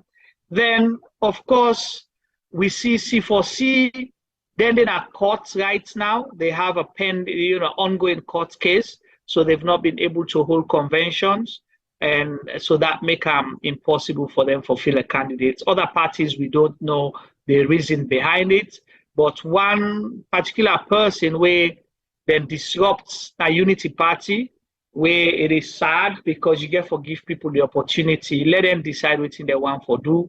You don't have to suppress them. Unity Party headed by, you know, Madam Femi Claudius Cole, where mostly they try for push women and forget, you know, for being involved in the political space, for let able forget a voice. This government here disrupts the convention where Unity Party be one for all. So as a result of that, they're not able to hold them convention, PPRC not support them or protect them enough. So as a result of that, we only have two political parties. Yeah. So let's see here. I see Stephen Nyale send some comments them. Let me see here if I can read on Stephen's comment. So Stephen gets 3 comments then back to back that I would like to read. Even you guys are calling Bio former president, but our constitution is saying otherwise. Who is saying the fact? But nobody called Dr. Julius Maada Bio former president. What we are saying is, if you're listening, Stephen Nyale, now that he was not at NEC on that day as president. He was there as presidential candidate for the SLPP. He was not representing the government of Sierra Leone. And you have to understand that. He is a presidential candidate just as, you know, Can you hear me? yeah, I can hear you now, but you sound too far, T-boy. Okay. Can you hear me now? Yeah, they hear you loud and clear, but just hold on. I just done Stephen comment them. Okay. No, but I make a comment on Stephen, but don't know more first. Sure. Yeah, so that is one thing first I want to get straight, Stephen. Then you say they said 20 people, all man listen, only the red boys disobeyed. But then you're lying here. I'm gonna say that. I'm not gonna even sugarcoat it. The reason is because that means if you say they disobeyed, then either you or the NEC commissioner the lie, because the NEC commissioner is on record on video saying that he thanked the APC for making sure say they adhere to the 20 people rule. So now you know more different. So I don't know what you they listen, but there is you know, enough information for that, you know. Let's see this one. Juma, Bio is going to win this election. I'll come back and remind you, this game is going to end with crime. Well, that's good. That's fine. So believe in your candidate. If you believe in him, President Bio will not just win an election like that, because the people of Sierra Leone will have to decide. They will have to choose to vote for him or not. So he gets supporters, but you don't know whether he's going to win or not. But good luck to that. So I just want to mention that. Yes, Tibo, over to you. Okay, I think Stephen, they make reference to earlier message where I say earlier on say we get a caretaker president. Yes, I mean the president for 5 years, and when in 5 years term done, definitely automatically he's no longer the full-time president. We go make the executive decisions without consultation, because in term of office they done after 5 years. So basically, when in term of office done in 5 years, it means he is still yes until being elected again for make he gets that monopoly ready for say I am the president of the Republic of Sierra Leone. But as of now, he's still a caretaker president, because we still get forget somebody we get for officiate in the capacity of the president. So basically, he still remains to be. Naming and call himself caretaker president. So basically, at the moment, we don't have no ministers, no members of parliament. Ministerial positions are still being supervised by the minister the way they exist. So basically, if they cease to be ministers, or if they change them, if the next election done, or if they lost at the next election, they have to do handing over. So they will still then at the same position within they are now, but they are not the full-blown ministers or full-blown president, because their term of office is finished. I would make an example to you, Stephen. If you rent a house for 6 months and then your contract done, are you telling me you legitimately have the right to stay in that house for the next 4 months? Your contract is finished. So when your contract ends, it means your contract ends. Until your contract is renewed, then you can have a new contract to say, yes, I have the right now to say this is my home. So if you don't have a renewed contract by whoever is giving you that contract, your contract has been terminated or your contract has ended. So the person who will possibly give that contract, they have the right not to renew your contract and ask you to leave. You have no right to fight in that case, because your contract. Tell us, say, T-boy, if Dr. Julius Maada Bio believes, say, you know, in still a president, not a caretaker president, tell us he don't let no go campaign. Of course. Well, obviously, the people a mandate, because you cannot be a president and be campaigning for them to become a president again. So well, the man in a caretaker, that was the same for former President Kuma. When he was there, he was just a caretaker until, you know, they elect somebody else. Then he hand over, because you know they left a vacuum. Now, so we constitution say, because then one and they get for handover, waiting and we don't do. But his term ended after 5 years. And I make a constitution specify say you have a 5-year term of office. After 5 years, you get for go for re-elections, and you cannot, go for re-elections after, for after two consecutive terms. They serve for more than 10 years together in Sierra Leone. That's if you are elected for a second term. So it was just he's a caretaker president, Stevie. Whether you want I'll accept that or not, but that's the reality. He cannot make laws right now because constitution, the parliament don't make laws. Yeah, so he can't make laws. Use his executive powers because he they use executive powers. Nothing absolutely right now.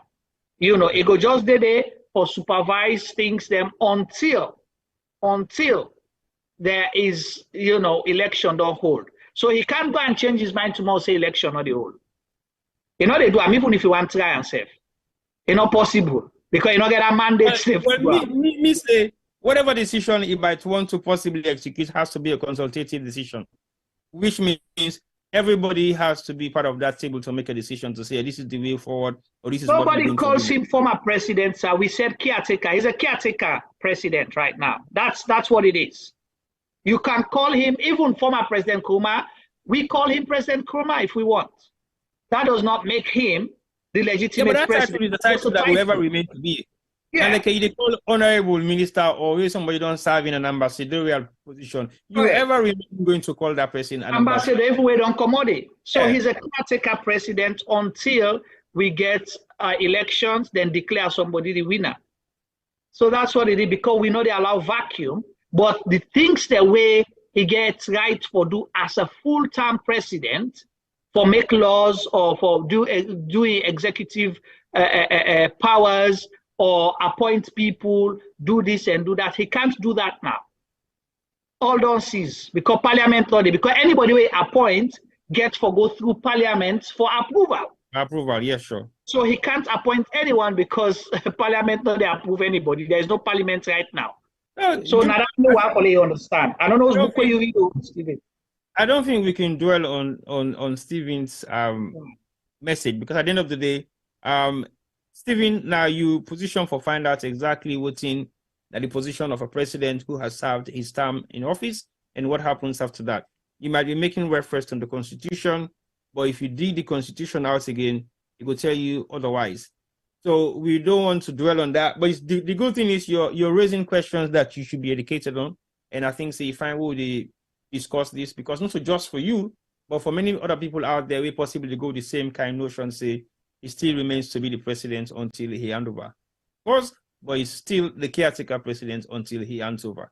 So for now, that's the only way we can make reference to him when we make reference to what is happening right now in Sierra Leone.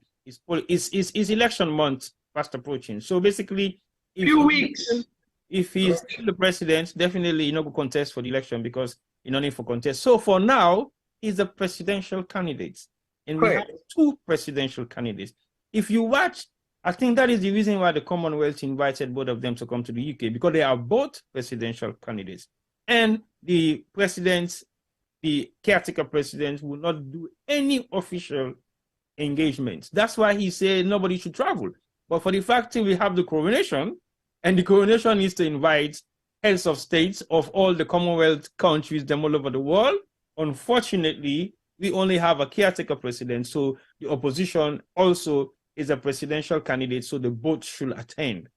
So that's not the technical knockout way happen right now. But still, you not understand this. So even if you understand, you refuse not to understand. Oh, that's cool. You choose not to understand, no problem. But as long as we make the information so you clear for me, we tell you, say this is what it is. You don't have to believe us. But if you don't believe, we dig it up again and find out exactly what we are saying, whether it's correct or not, and hold we accountable. If you can, on the next show, they get say, well, you have evidence and facts. We'll testify, say that X, Y. I'll further clarify for you again. It can be called whatever. It can be called Supremo, whatever name. It can be called president.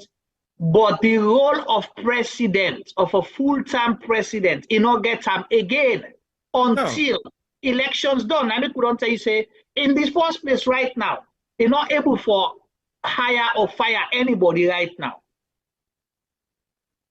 He not get for hire or fire anybody right now because he don't lose that privilege until the elections is over. Because if he hire and fire subject to parliamentary approval, there is no parliament. You know, they make executive orders right now. He cannot rule by decree. This is not a military government. So, you know, they make new laws. We only operate under the existing laws of the country because he's a caretaker president. That is what I want you to understand. We can call him President Bio, but he cannot perform more than what he can do during the election period. Now, that's what they try to tell you, sir. Now, that number one for understand, I'll let you understand. I don't say you're not educated, and I can say you understand, but you don't refuse to understand. You know, but I like your comments. You know, keep them coming in, and we, you know, so we don't like you. So like, it's cool. We're still waiting. It's cool. Stephen is no surprise because we don't get people away tougher than Stephen over the past couple of years. And the good thing about it, they come every other week because they want to be engaged in such discussion, which is the good side of it. So definitely, let's move on.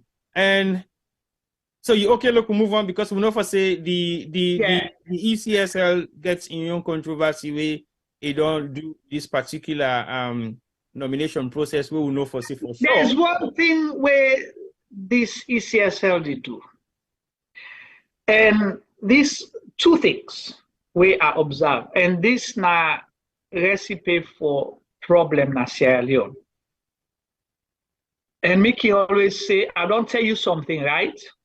I say, if there's any problem in Sierra Leone during elections, now this number of people will be wholly responsible. The president of Sierra Leone, now the caretaker president, the vice president of Sierra Leone, when a caretaker vice president, the head of police, the head of military, the head of judiciary, the head of PPRC, and the head of ECSL.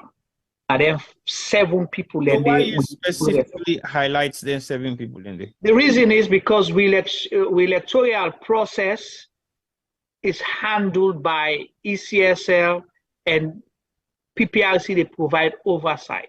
Over the years, we don't see how biased they have been in so many instances in things that were supposed to be very simple.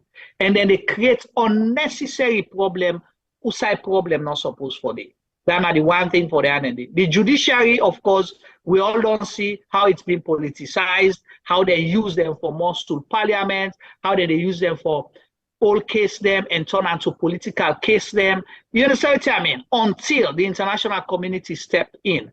The president, they give directives and they condone things where for say wrong, in a bulldozing way, they, you know, use the constitution wrongly for mass people. So these are the reasons why. But for the ECSL in this conversation specifically, if you look when them go nominate Yvonne Akisoya for mayor of Freetown and in deputy, the form where they give Yvonne Akisoya, you know, it's right there, provisionally nominated. You cannot provisionally nominate someone. You get now full nomination. You go there, you fulfill the criteria because you give them a checklist of things.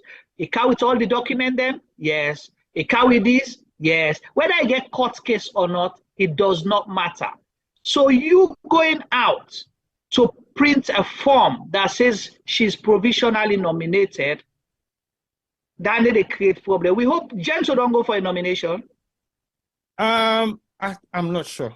All right, so we hope say when Gento go for your nomination, we go see a form as well. We say provisionally nominated, because if you not say provisionally nominated, then you get for tell we why Gento inform for be different from Akisoya in your form, in your nomination form.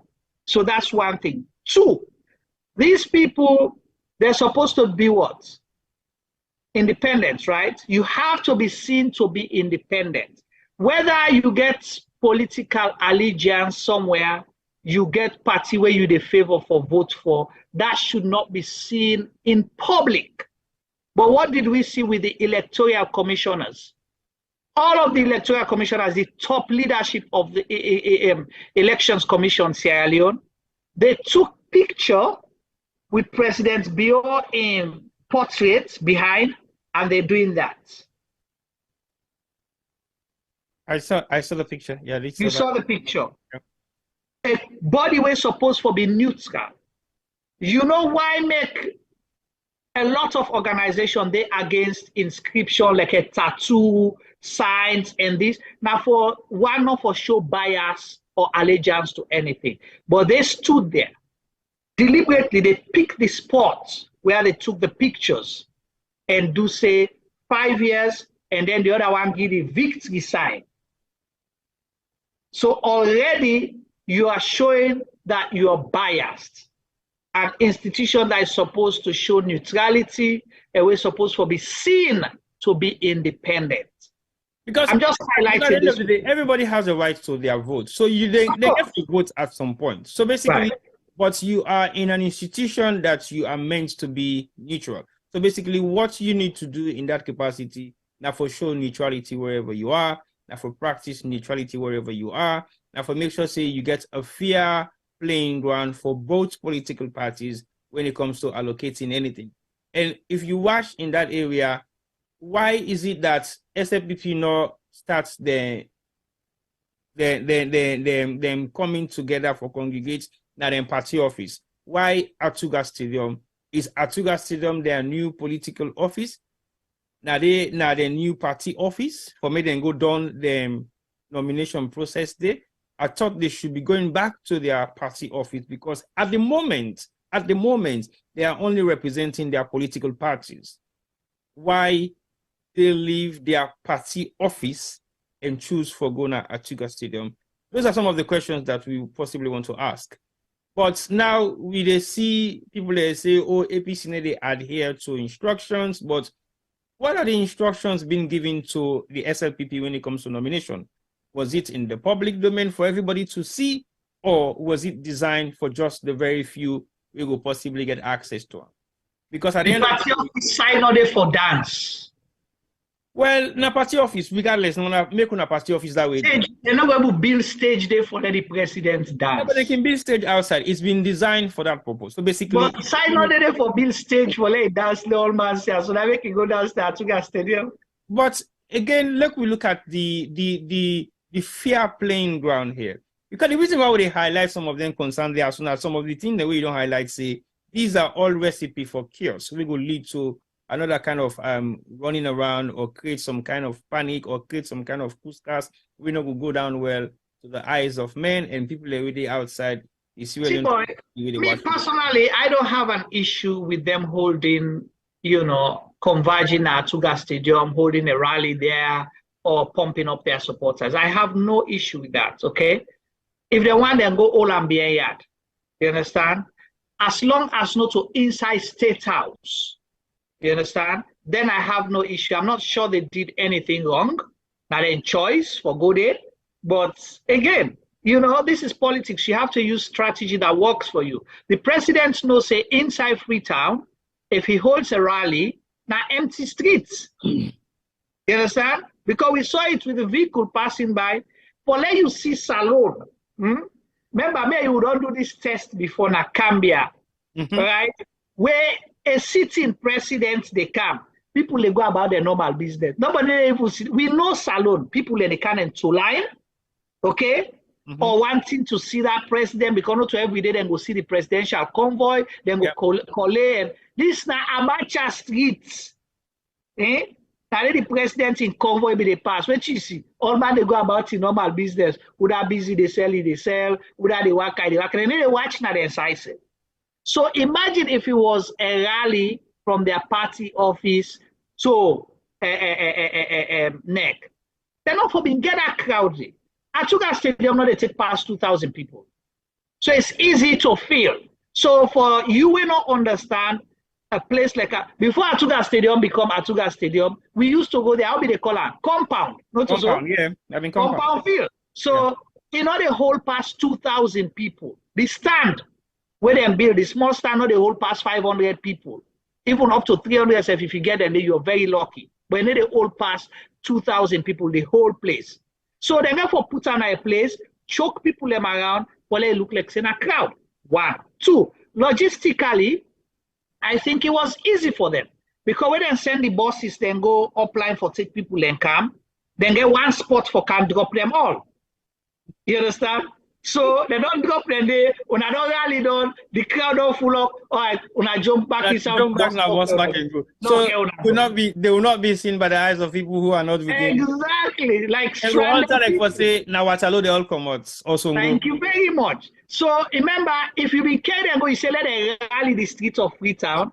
That logistics for let you get there all for load na bus and carry them go. You they left some behind. They not get transport, then they will begin make noise, and it becomes bad publicity for the sitting political party. Say they go bring people upline and able to them. And we saw that before runoff, isn't it? Last 2002, we not so before runoff. Remember 2011, that happened. Then bring people and come from Kenema, particularly for come dance and support President Bio. After they don't win done, those people get lost because they don't want they come Freetown. They don't know side for go. Some people and then bring them come for last rally. Remember 2018? 2018, they brought them in and they left them stranded. They were not able to go back. So they're not be able to go vote. They got stranded because must not be there for go again. So now that logistical thing. So I don't have an issue. They can put them, BNDOs, wherever. That's fine for me. Another is any kind of issue, not just the fair playing ground. Because I don't know whether the APC political party was restricted to just their party office, because I think I knew for sure that they were restricted to converge at their party office and neck building and then converge back to their party office. Because if they were not, we all know exactly what in APC me for don't do. They may go form their own stadium for themselves. Exactly. Their own stadium. Yeah. But Steven, how many shops and people were then killed during the APC rally on Monday? How many? How many shops? So your point does not stand, Mr. Nyale. Maybe you're an SLPP supporter, but we understand the SLPP politics more than you do. Now, well, you see, again, when it comes to the banning of rallies, I think politically, all over the world have political rallies. All over the world. The only thing where they see political rallies being conducted in some part of the world, then they maybe use stadium where gets 40, 50,000 capacity and it's packed full. And the reason for that, T-Boy, other places, they're not big like they're not small like Salon. You can't have in the United States, for example, for rally from one state to another, right? Exactly. No, you can't. So it's an in and out. You have 51 states and 52 places for go and other, other remote areas then for let you go to, right? So not to sideway you commute like that. That is not their style. It's not to sideway you're able to reach easily. Yeah. So either get convert them in one specific area, political. You take transport for go, and that is their style because then climate, the weather, they know the all outside rally during winter if they have to. Then go all inside a dorm way close, then canteen then be. So that is their style, but it's a rally. You understand? People still they rally for going rally. They carry rally materials like banners, posters, billboards, balloons. So they do all that within that converged environment. So basically, rally. I don't understand what's not the purpose of banning rallies in Sierra Leone or in Freetown. No, but there's a rally on that day because they rally, then drive. That was a rally. President's Bio did a motorcade rally from President's Lodge to Atuga Stadium, and he do a rally from Atuga Stadium to NEC office. So what do you call that? It's a rally. It's just a different form of rally. No, well, the form of rally in that capacity is not different from the form of rallies then when they happen, because the motorcade way process from Atuga Stadium for go back now the particular point of contact, which something will be the party office. People were behind them. The people that we converge for kind of Atuga Stadium, they came from somewhere. So you know what this says?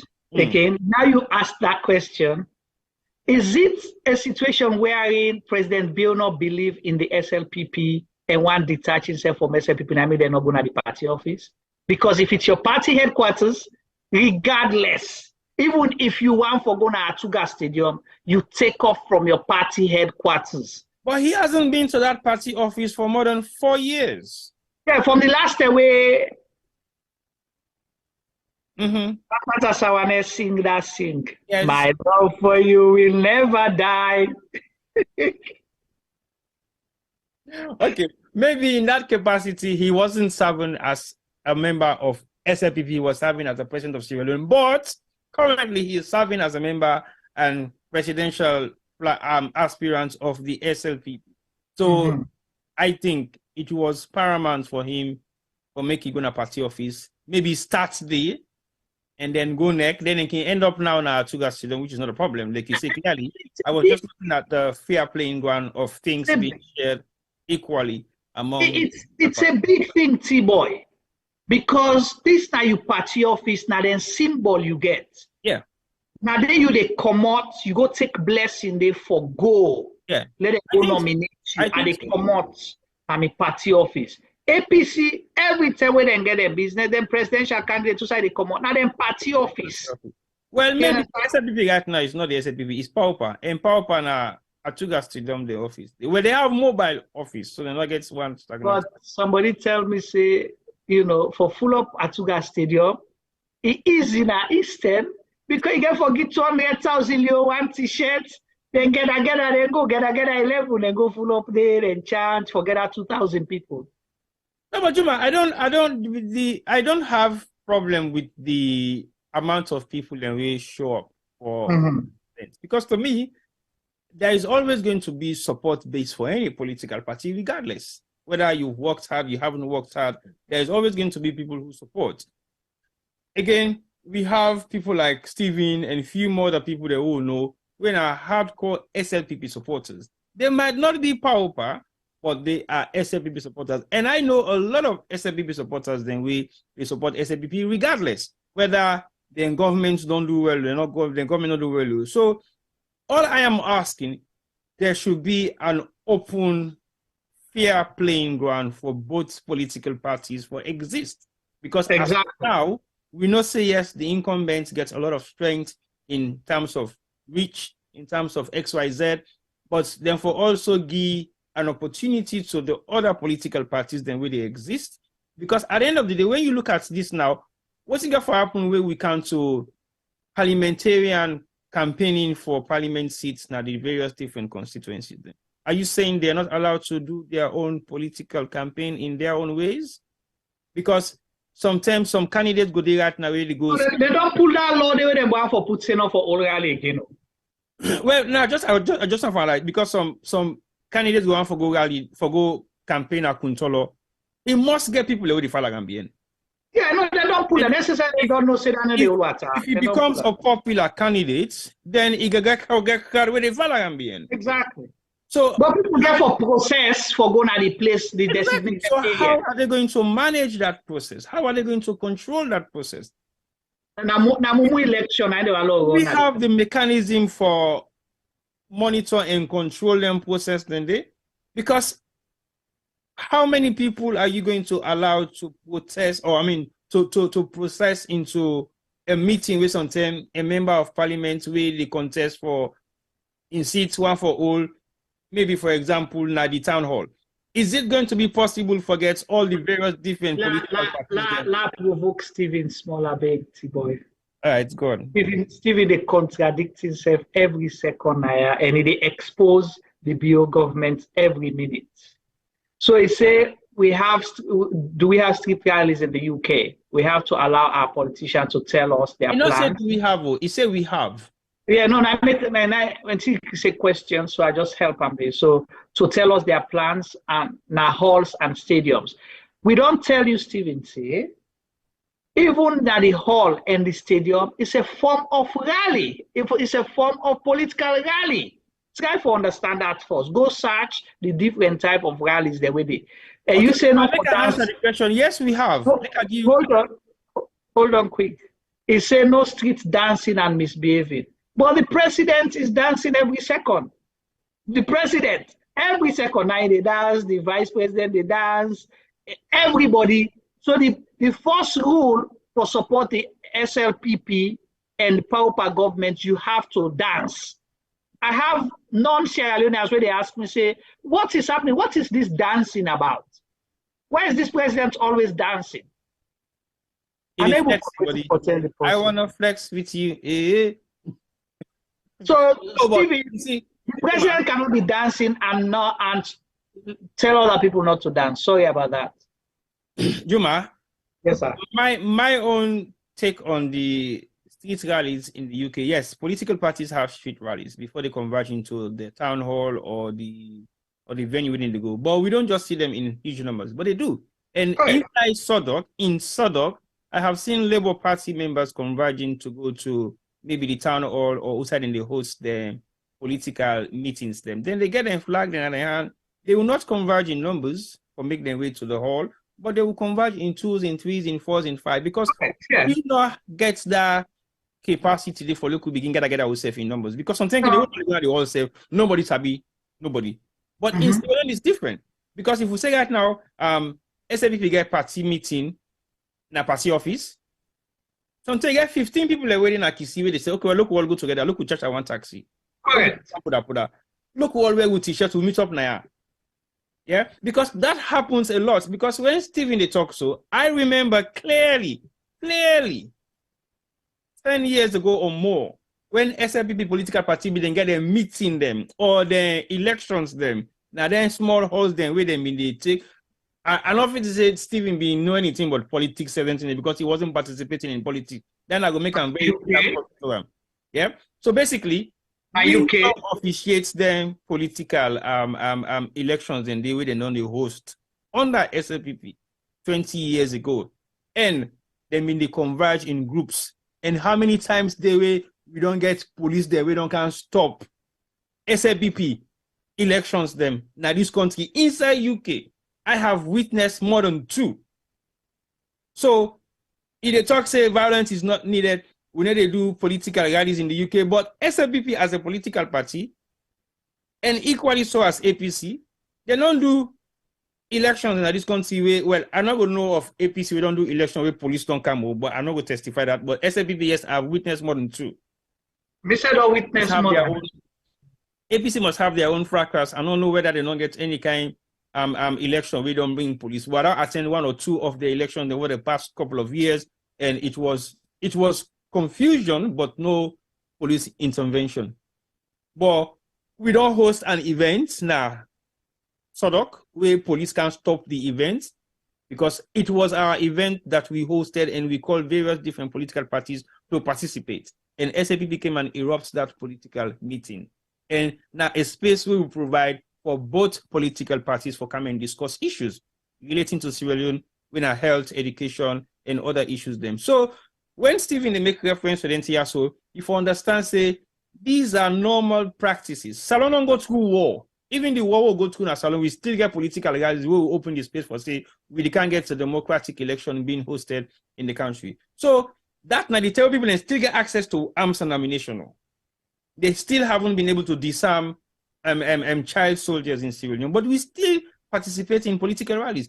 Of course, political rallies get forgotten on ups and downs. Tell us, said during the war, 1996, we forced elections where we get na salon. There were rallies, there were political meetings held in different communities. All of that happened in 1996, where President Biona be head of state at the time, where the not one for allow elections happen.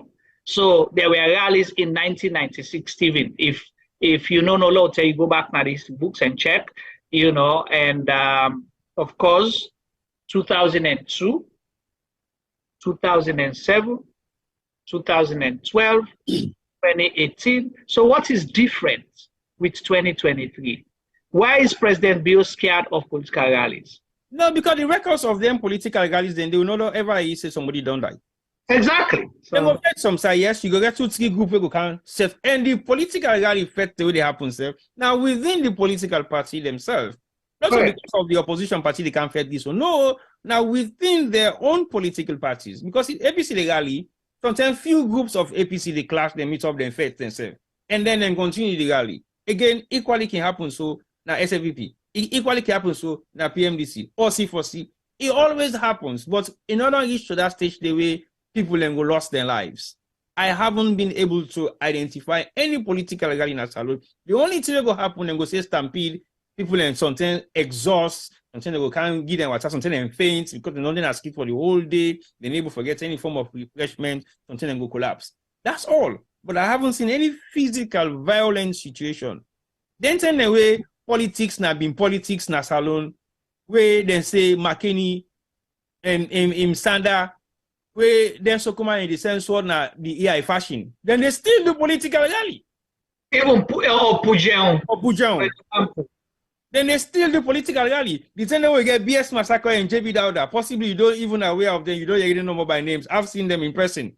When they do political rallies in Kenema. Then they still fets. Then they block Anger Road. Some man not be able for pass. Then they block them a road. So those days in politics was even violent than it is right now. Then they say Kailaun. You go do campaign na Kailaun. If you know to man, you need to enter inside it. Pujan. If you know to man, you need to enter inside it. But then they still conduct political rallies. Even though it was more aggressive and violent in those days, but political rallies were still going on. Nobody been able to stop them because political rallies are form of endorsements by any politician. It's a political process. It's part of the political process. So you cannot deprive the people. Now the only opportunity that way that they get for express their gratitude to the people in the support. Relate. To be honest, when you see people in the rally in a skip humor, sometimes I sit back and get myself into a situation. Wow, the amount of enthusiasm. I don't follow SLPP rally in Asfriton. Fortunately, 2018 election, we covered all aspects of political rallies to the extent that we have representation. Now, all the provincial towns them for conduct the final political rallies the way they mitigate the. We send members of we press team, we go now all them placed in there because we have the capacity then. Not that we don't have the capacity now, but the atmosphere is not conducive. There is no space safe for people and for go express themselves. They can't cover this particular event willingly. I don't have to be supporting APC. I don't have to be supporting SLPP or PMDC or otherwise. And last election again, we covered almost all the major political rallies. Then we put together by all the major political parties. We cover all their conventions. So this is a space where people should go and express themselves. Violence will possibly occur, but it will not lead to the death of people. That is not avoidable. Even yesterday, you want me to say, young man or youth man, offered something one member of parliament can give them 50,000 for shame, and then 1 man for all up all the money. They must get some amount of stuff. Not necessarily mean say for that particular reason they therefore ban rally. I want to see how they're going to monitor the process of people. Not go far. Around in numbers. Not go far. Not so. Now, Daru or somewhere in Kenema or along that Daru area where we see them block one whole street, which happen. This SLPP area, SLPP to SLPP, just for back which they say, them block the street because they say then cancel law. We win the symbol, then take and go give other person. So then block the street, then say what can they pass. OSD then be dead, then can't talk to them, and say they pull up until then give the person the symbol. But there was also an incident in Botown. Right, not so APC, SLPP. So they said to themselves, they now their own stronghold. So what is Stephen they talk about? There was also an incident in Botown for the mayorship. Right, exactly, the mayorship. You know, the guy waited it now, the incumbent, and another one. You know, the waiting column. All of that. We've seen rallies. Why do you have to think you suppress and oppress people? You know, they work. Anyway, Juma, let's move on. I think so. We can't dwell on Stephen in ideology for now. Stephen, I think you might have had a huge amount of knowledge in education, but politics is definitely one that you should be able to enlighten yourself a bit more. Possibly you have your elder brothers are more into politics. You should be hanging around them a lot more so you can learn. I know that's for this year, but politics is nothing that you can just bump into and you think you can argue on the basis of what you know, forgetting that incidents of the same issues as possibly occur 30, 40 years ago when you possibly were not involved in the political space. But anyway, let's move on.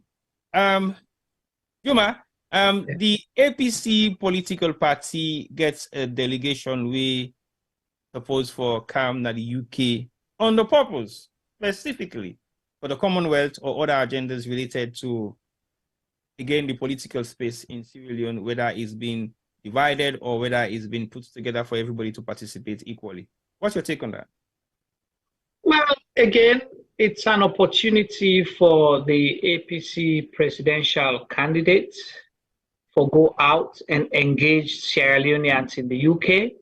And the reason Emeka say that because recently he was in the US by default, but he used the opportunity to engage Sierra Leoneans. I attended that town hall meeting, and he able for share with people in vision, he able for tell people what he stand for, he able for exactly share why he thinks he's suited to be the next president of Sierra Leone and why Sierra Leoneans then for vote him. And he demonstrates he go endorse, he value the diasporans and want get diasporans involvement. So after that town hall, the people of UK were crying to say, oh, it don't go America, why not they come to we? So of course, time short and all of those kind of things, was a challenge for the party because it gets so much for do because the weeks them to leading to elections is short. So he needs to be on the ground for able to relate with people, engage with people either behind the scenes, publicly, and so on and so forth. So this opportunity for CAMNA, the Commonwealth, it's a big one because it shows the upcoming elections is not just for us Sierra Leoneans that will be voting, but there are other interest groups. Example, the Commonwealth that you've mentioned, then are one of we big donors and providing so much technical support for Sierra Leone, not for a political party, but for Sierra Leone. And so they want to engage these people to see what they're gonna be, how for lead the country forward, how for make sure Sierra Leone remain peaceful, how for make sure they chart the development agenda for the country. Not so then they can vote for we, but they need to engage the next leaders of Sierra Leone because now one of them they get for work with. So if they call them to a meeting, and we've seen maybe 2 or 3 within the last 5 years, Commonwealth delegation, we don't go Sierra Leone. They don't engage parliament, they don't engage governments, different groups. We don't get the same from the United States as well. Shows that they are interested, they are keenly following the political process and wants to know what is happening. So then they engage them, and now then they put their money. We can refer to them as our moral guarantors because during the war they participated, and then contribute to the peace process. I'm not talking about all the other conspiracy theories and all of that. We talk about waiting. We know say they happen. Our biggest supporters is the United Kingdom. So the Commonwealth is what they have, right? So that's going to be a big thing. And not just that, we see that he's going to be speaking at Chatham House. Chatham House, na a think tank, where it's supposed to be like a civil society or whatever. Then they engage politicians, them from all over the world, not just politicians, but, influencers who can talk about policy issues, so Dr. Samuel Kamara, they get the opportunity for go talk to them there. President Bio, when he was in opposition, he had the opportunity as well. He spoke at Chatham House, right? So that was a big thing. The SLPP make up like a big thing and say, you see Chatham House don't call him, now they be the next president. So APC self now they say, is history going to repeat itself? That they don't call the opposition leader, is he going to be the next president of Sierra Leone? But he's going to engage and he will use this as an opportunity for highlight so many other concerns where he gets with the electoral process and the players there. So it's a big thing for him to go. And also it's an opportunity for him to engage diasporans in the United Kingdom and friends of Sierra Leone as well. All right, that's brief. And that brief they have to say go down to the ears of our listeners, the media will understand exactly the visit. But the visit gets a lot of other delegation, then we follow through. And then delegation, they come engage in various different capacities for like a talk to members of the APC party in the UK. Let's just get their own new election. What are some of the importance of those other members of the political party members? Then we come, and some of them are flag bearers, former flag bearers, then we also join the delegates for camp. What do you feel they say will be their key role in terms of bringing the party together, in terms of galvanizing for see how the APC party will able to move forward? I would say this is their biggest strong base in the diaspora. Right. So one thing we be missing during the flag bearer in visits to the US, in not being get other presidential aspirants that we been carried out, because like I say, that was by default.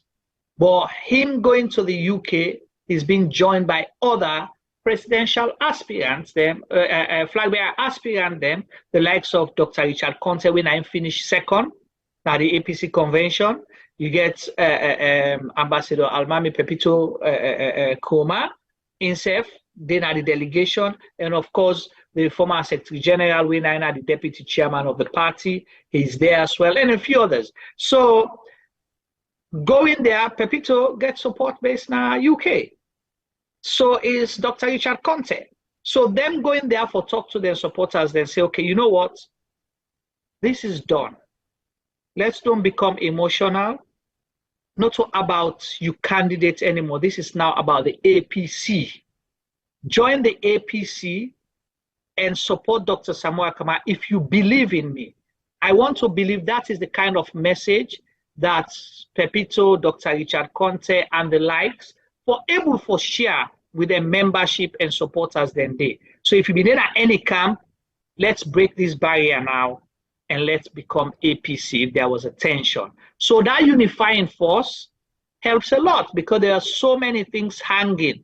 All man been still vexed after McKinney. Well, a lot of people were still upset after McKinney. But showing this, them going out there, is a sign to show that they're going to support Dr. Samoei Kamara, and definitely UK being like the biggest diaspora base, where sweet na money killer.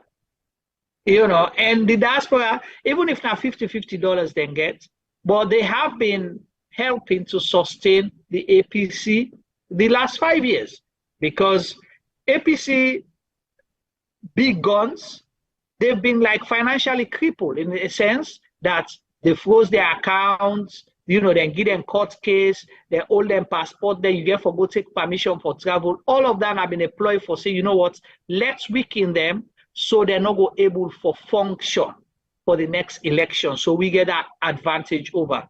But the diaspora, don't they send them small money them for fund party activities them over the past years. So going there to say thank you to them, engaging them, and also ask for their support at this time where the party need money, it's a good thing. So it's all plus for Dr. Samoei Kamara, both na the international front, engaging the Commonwealth, and the talk na Chatham House, and plus other private meetings the way it will get and activities or events, and also engaging the diaspora. It's a big thing. So I'm sure that's going to help boost his confidence when he goes back.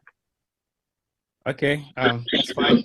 Now, I did put you on that Q&A right now. I know what you... Now, let me go to one more thing. I know say there was a huge cloud behind our presidential aspirant, Dr. Samoei Kamara, say he might not travel again after the trip from America. What were the possibilities of that to happen where people in media anticipate, say, well, he might not be able to travel anymore? Now, like a way, the question I want to ask, is it because Bomba no request na make Bobo release, or Bomba past Bomba? What it is to you, in your own opinion? If you find out, you see, they say God works in mysterious ways. And again, I can say this, if President Bio is smart, okay, as the smart politician they say he is, if we been just left Dr. Samora Kamara circle for the past 5 years. So then Dande for we don't neutralize him. But the more you try for suppress him, he gains sympathy to the people of Sierra Leone, from the people of Sierra Leone. You understand? This, I'm not talking about APC supporters. I'm talking about the people of Sierra Leone. We're not members of political parties, because for let you be a member of political party, it's different from let you think say you they support a political party. And you had other people we not get no political party interest at all. But then, you know, with all the suppression, then sorry for an say, well, come on, this is pass mark. Then they bully this man tomorrow, you want to take advantage of him. Now the same thing with the international community. If you had left him alone, maybe the international community nobody for pay attention to him. Now they paid attention to him. Okay, you don't want him to go, you on a all in passport. But they call say, hey, Paddy, una give them my passport. Now we invite them now for camp. And they just travel. We don't invite them for camp. So now you don't get choice. Now you've been instructed to release his passport so he can get a visa and travel to the United Kingdom. Because then the only passport say, where I can do community engagement now, so they see the turnout and everything, and you know that welcome. But they come and care go, you know, then they imona people them. So they're not going to forget the passport again. Say, okay, now we'll give passport for travel. I make it travel. So now they give again. But then Big Brother calls, say, hey, no. You have to play fair. Give that man his passport, let him travel, and go and do his international engagement. So, to me, I don't feel so. I think I like this. Okay, I like this earlier one for say, Dr. Samora Kamara has been invited to come to the UK as a presidential candidate for the upcoming election, as equally as the caretaker president Julius Maada Bio. You feel say that will sound like a blow to the incumbents, or is it rather unfortunate say the president in term of office don't make them forget the authority for invite both presidential aspirants? What do you think is the logic? Because it's not just about the Commonwealth's representation, but also the King's coronation as well, because they are both going to be attending that same event as representatives of the Commonwealth like Sierra Leone. But you said it before, say, you know, they want to give them the equal playing field, and not say like there's any bias to elections. That's one. And secondly, then they go talk to them serious one. Remember, say the foreign secretary was in Sierra Leone not too long ago, a few months ago, right? And before that, there has been other representatives from the UK government, high-profile officials. They will be don't go salon. And remember, like I say, God can work in mysterious ways. Where Sylvia Blyden be one for go bully the High Commissioner during the engagement in the State House with the Minister of Foreign Affairs, where the Foreign Secretary be they try for go through them under the boss, say they take sides with the mayor, all kind of thing. And these people, they have ways to make statements to say, okay, now they invite on all Kaba. Lows, what you get for do? Nothing. So now one thing President Billion for choose for do. Either I go or you not go. If you go, then whatever you go sign or talk or commit, you have to adhere to that. This is not to you supporters them all. This is not to in supporters.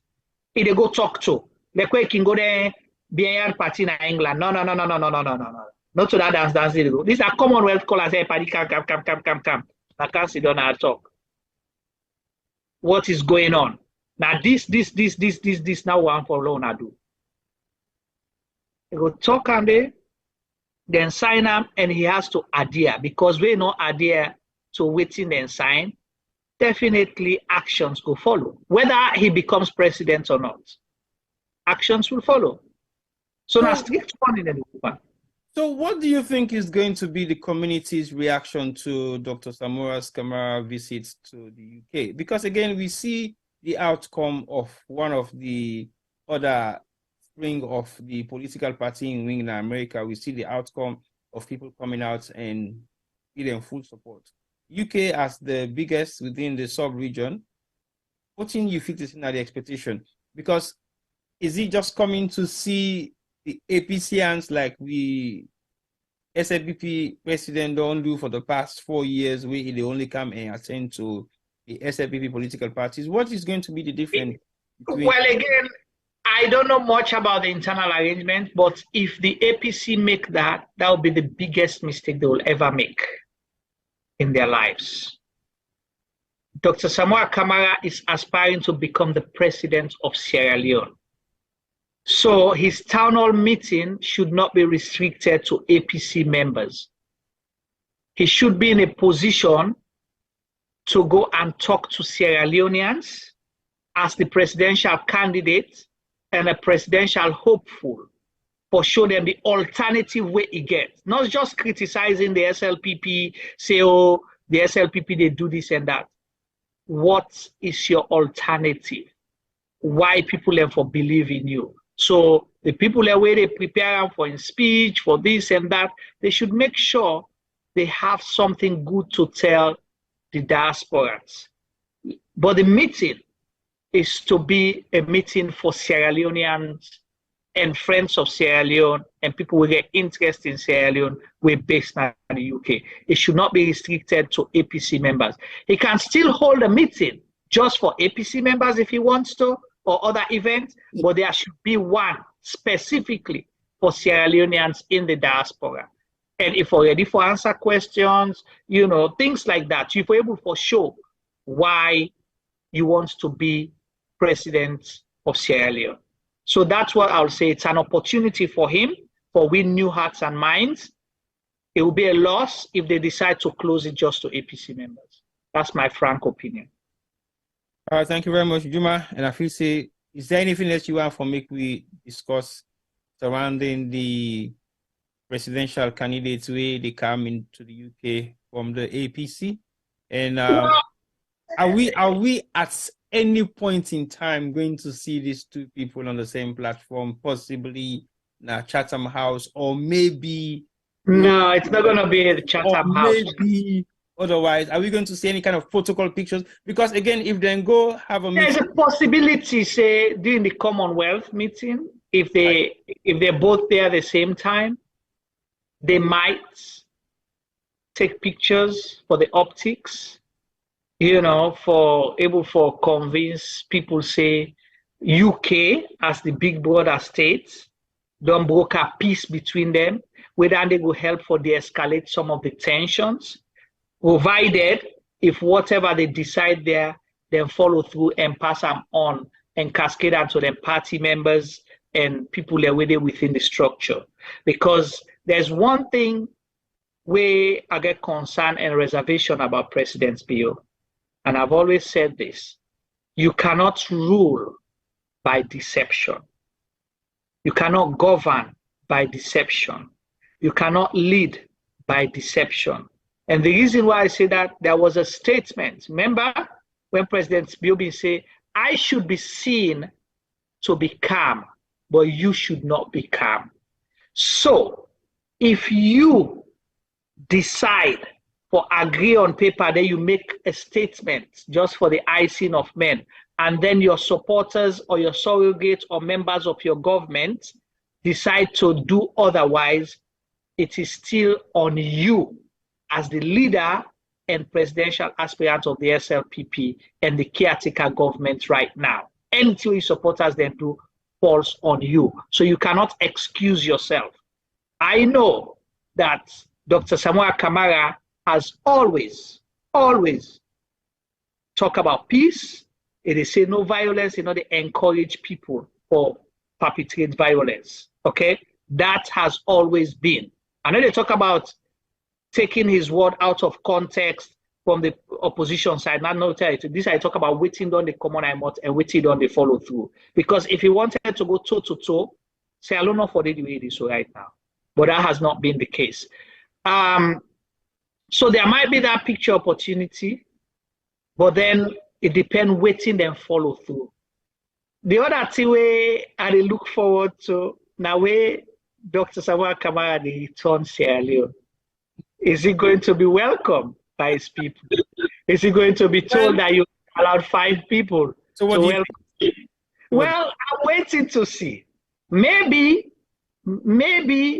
Dr. Samoa Kamara will decide to say, you know what? I just want to de-escalate things. Let's focus on the bigger things and announce a visit. And then SLPP will use it as a propaganda. Say, see, we don't tame them, we don't free. They don't go warn them. But then when you go back, you go, you go show the people and go welcome them. That will become a controversy. So it's a catch-22 situation. But it will be interesting to see how that will plan out. But me just they say it's a big opportunity for Dr. Samoa Kamara. He get for seize the opportunity. In campaign team get for seize the opportunity. The UK team get for seize the opportunity. It should not be about individuals trying to show themselves.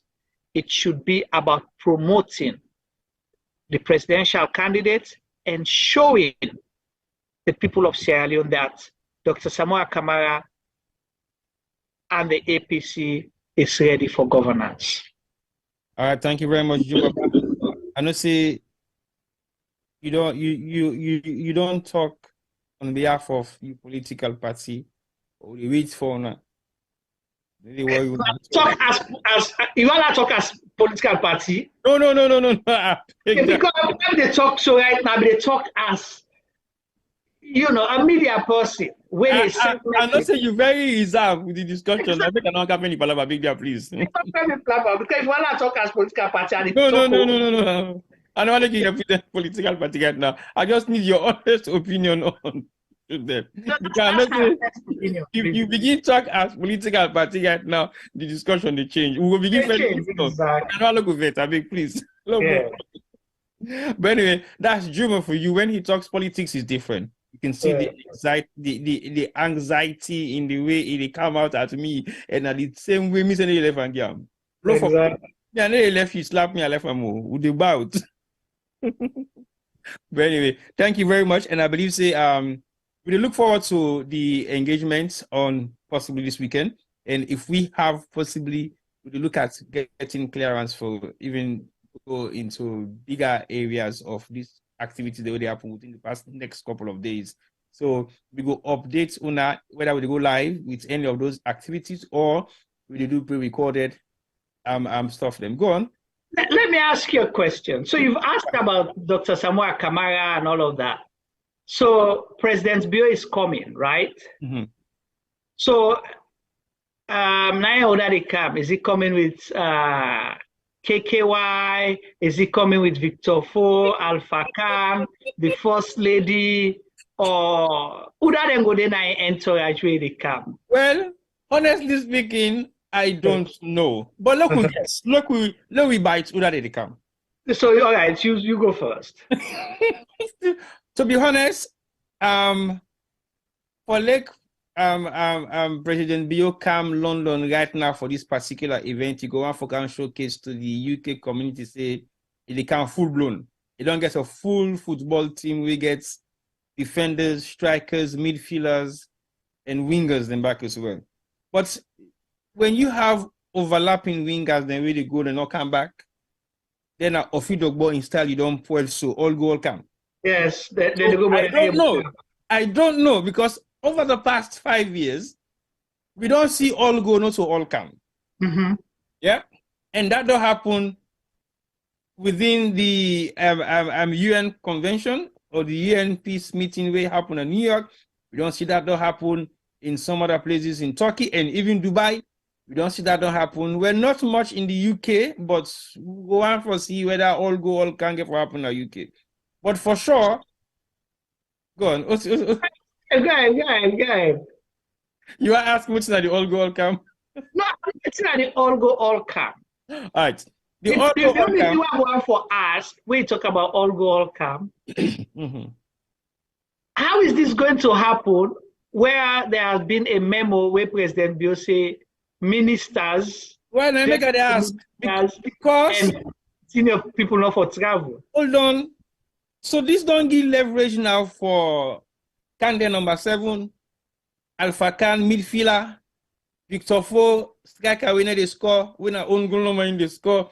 Then of course maybe you might have the likes of Moy Joy, we possibly don't hold a British passport, maybe just anticipating might follow suit. But I will not be surprised if we get 5 of those main players for jump. And then you will use them for say, I get alliance and political tolerance. If APC they say I am not. But he might not have the opportunity to fly with his ministers because they no longer exist as ministers. So I left the Minister of Foreign Affairs and the Chief Minister. Well, the Chief Minister and the Minister of Foreign Affairs have their own way to possibly make their way to the UK because they have been UK residents. Well, the Foreign Minister. The Foreign Minister, not the Chief Minister. Not the Chief Minister.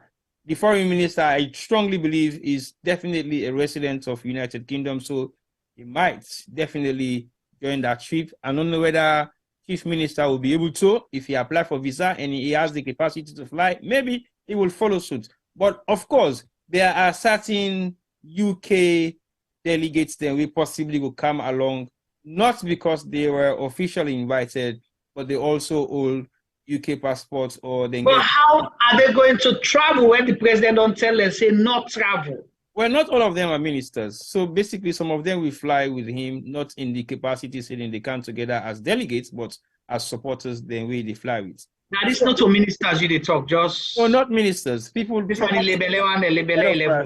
Them, yeah. Okay. But not all the ministers will have the capacity to fly either.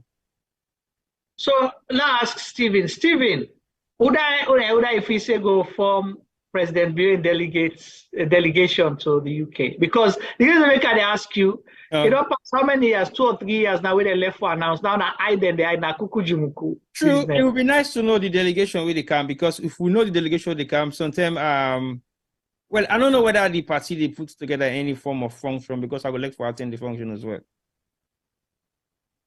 You might, Dika? I'll try, but I don't want to promise. Interesting. Yeah, so on your prediction, who that if you see the camp? Because we don't predict people who have me they predict say it will definitely go with Alpha Khan and KKY. But it will drop Victor Fo. Why? Because in the UK they allow in suits the way they work because they are made in China. Well, Victor Fo na 89 minutes. You know, 1 minute to game, 9 they put inside. Injury time player. Exactly. So the way I say no more green. So because of that, and they punish him. Then possibly it will get a few women, you know, for sure, say 30% quota for women, blah blah blah blah. Then, of course, the mommy. Well, in my main delegation with the cow there, most of them are UK residents. So it will right, but Insai get for go because you know say the fundraising director. So when reach they get for go pull money at the hand. So you know, so Victor Fo might not go, and then it will go possibly with the Minister of Foreign Affairs. Possibly. Yeah, then, of course, the Minister of Foreign Affairs is one of the delegation we go carry it, of course. It will go with the what do you call it? The Minister of Agriculture, Abu Karim, because you know he's UK residents. So of course, Insai will come. These are all UK residents. So these are potential likelihood say not by representation, but by default. Yes, it might go with Chief Minister. Of course, again, a UK resident. Yeah. So then, and of course, I don't know about the press secretary because we don't really use about the press secretary. We don't know how true it is. Well, if the press secretary not come, then they confirm with news. They confirm the news, okay. Then maybe the Minister of Internal Affairs go because I don't know when last it traveled. Instead a UK citizen or a UK resident. Right. So maybe Nadian and they go it, and because again they are not a part of the campaign. Thank you. So he might take them with him and left the campaign structure, you know. So maybe Dr. John Benjamin. Again, John Benjamin, I haven't seen him of late. So okay. I don't know what are the possibilities. I don't know what is his involvement in this current structure. You know, say Dr. John Benjamin, they go tooth and tongue with people like Alpha Khan and Victor for over the years. Right, but waiting to make possibly thrive on the same platform Benjamin right now. You know, say Dr. John Benjamin, I'm ahead of reconciliation within the campaign structure. So if there are other people who are still upset in the UK, blah blah blah blah. Yeah, but so how active hasn't been over the years? He's doing a lot behind the scenes. I'll tell you that for free. And then Kamara Sikno say the information minister. The reason I don't know whether the information minister will go because he's the official campaign spokesperson. So possibly they can for a couple of days, so he might take that advantage. Yeah, but you know, he go decide not to go the information minister if he go to Alpha Khan. Well, then go double. You know, say Alpha Khan are original apprentice, so he can represent on two forms. The interesting part of the whole thing, how Alpha Khan they can actually talk on behalf of the SLPP, whilst he was doing equally the same thing for the APC over the years. No, but he's not APC anymore. He's officially. I understand what you're saying, but again, he's the presidential spokesman as well. I understand what you're saying. Of government, so. I understand what you're saying. I agree. I'm not disputing that. So the fact of the matter, what I want to highlight now, in the eyes of people looking at you in that capacity, yeah, that's what I'm saying. Because so, okay, let me ask you this question. Go ahead. Who's Alpha Khan hail from? Who's the claim say hail from? What's in Port Loko district? He talks there every day. How many times we don't talk now Port Loko on behalf of APC? But he talks every day now Port Loko, even though increase the population of Port Loko to 250 million people on behalf of this government. He said now that votes they then get for the president.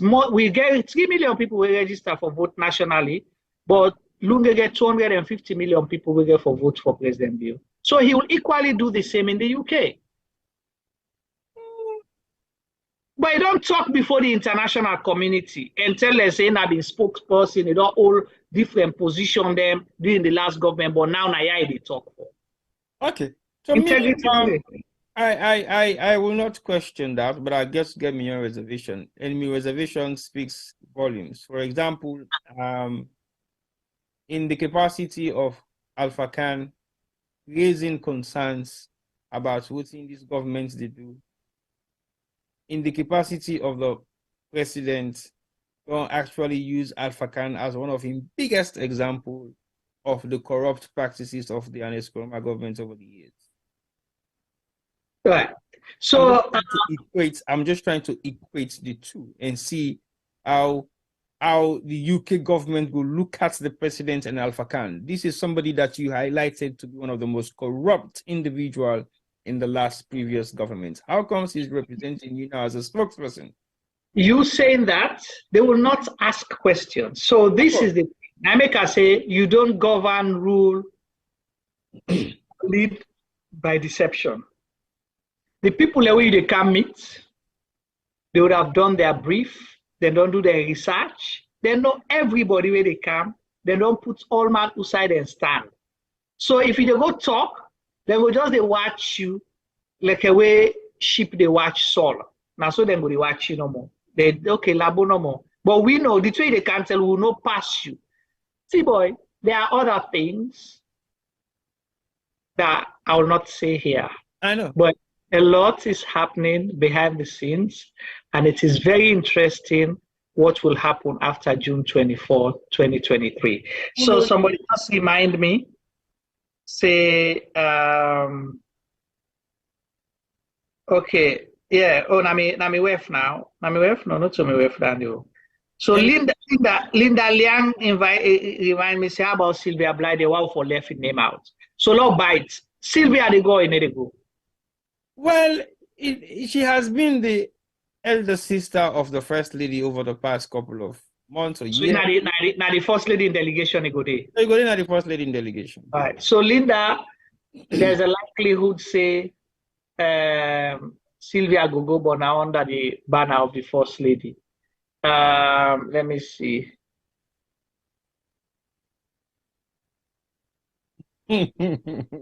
Yeah, so so a lot they amaze me, and a lot possibly they unfold way I go get very high interest over. But again, let's say we don't bet on the delegation when they come. So are we going to review the delegation either on Wednesday or Thursday or Friday or whenever the meeting? We will. If we're able for no, so make sure say you put your camera on because you know say now they know they announce. That is not going to be an option. I will know. So tell me, so far, what you know, the kind surprises where they wait for we from both sides. Because you know more than me. Where is the surprise? It's not you mean.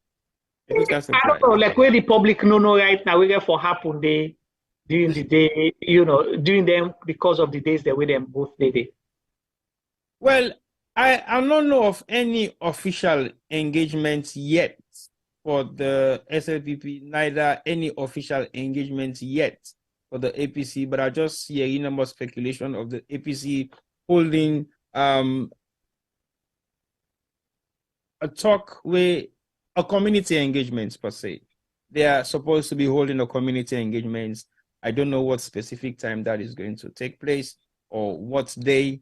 Like I said, I know you're not seeing it, we don't come out from the SLPP quarters. But again, there are rumors to say possibly likely the president might not attend. But again, so you believe say the president go be confident enough forget town hall meeting with Sierra Leoneans, not SLPP, Sierra Leoneans?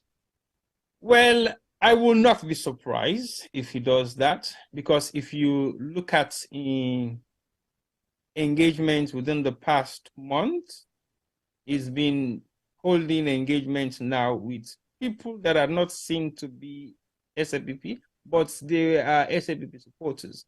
So it will not be a surprise for we see he gets an engagement with or gets a community engagement in the UK. And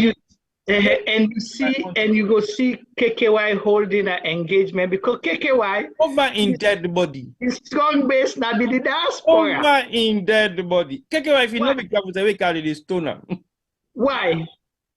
Okay, let me tell you why. KKY not just betray people. KKY betray trust of people that have given up their entire livelihood to him.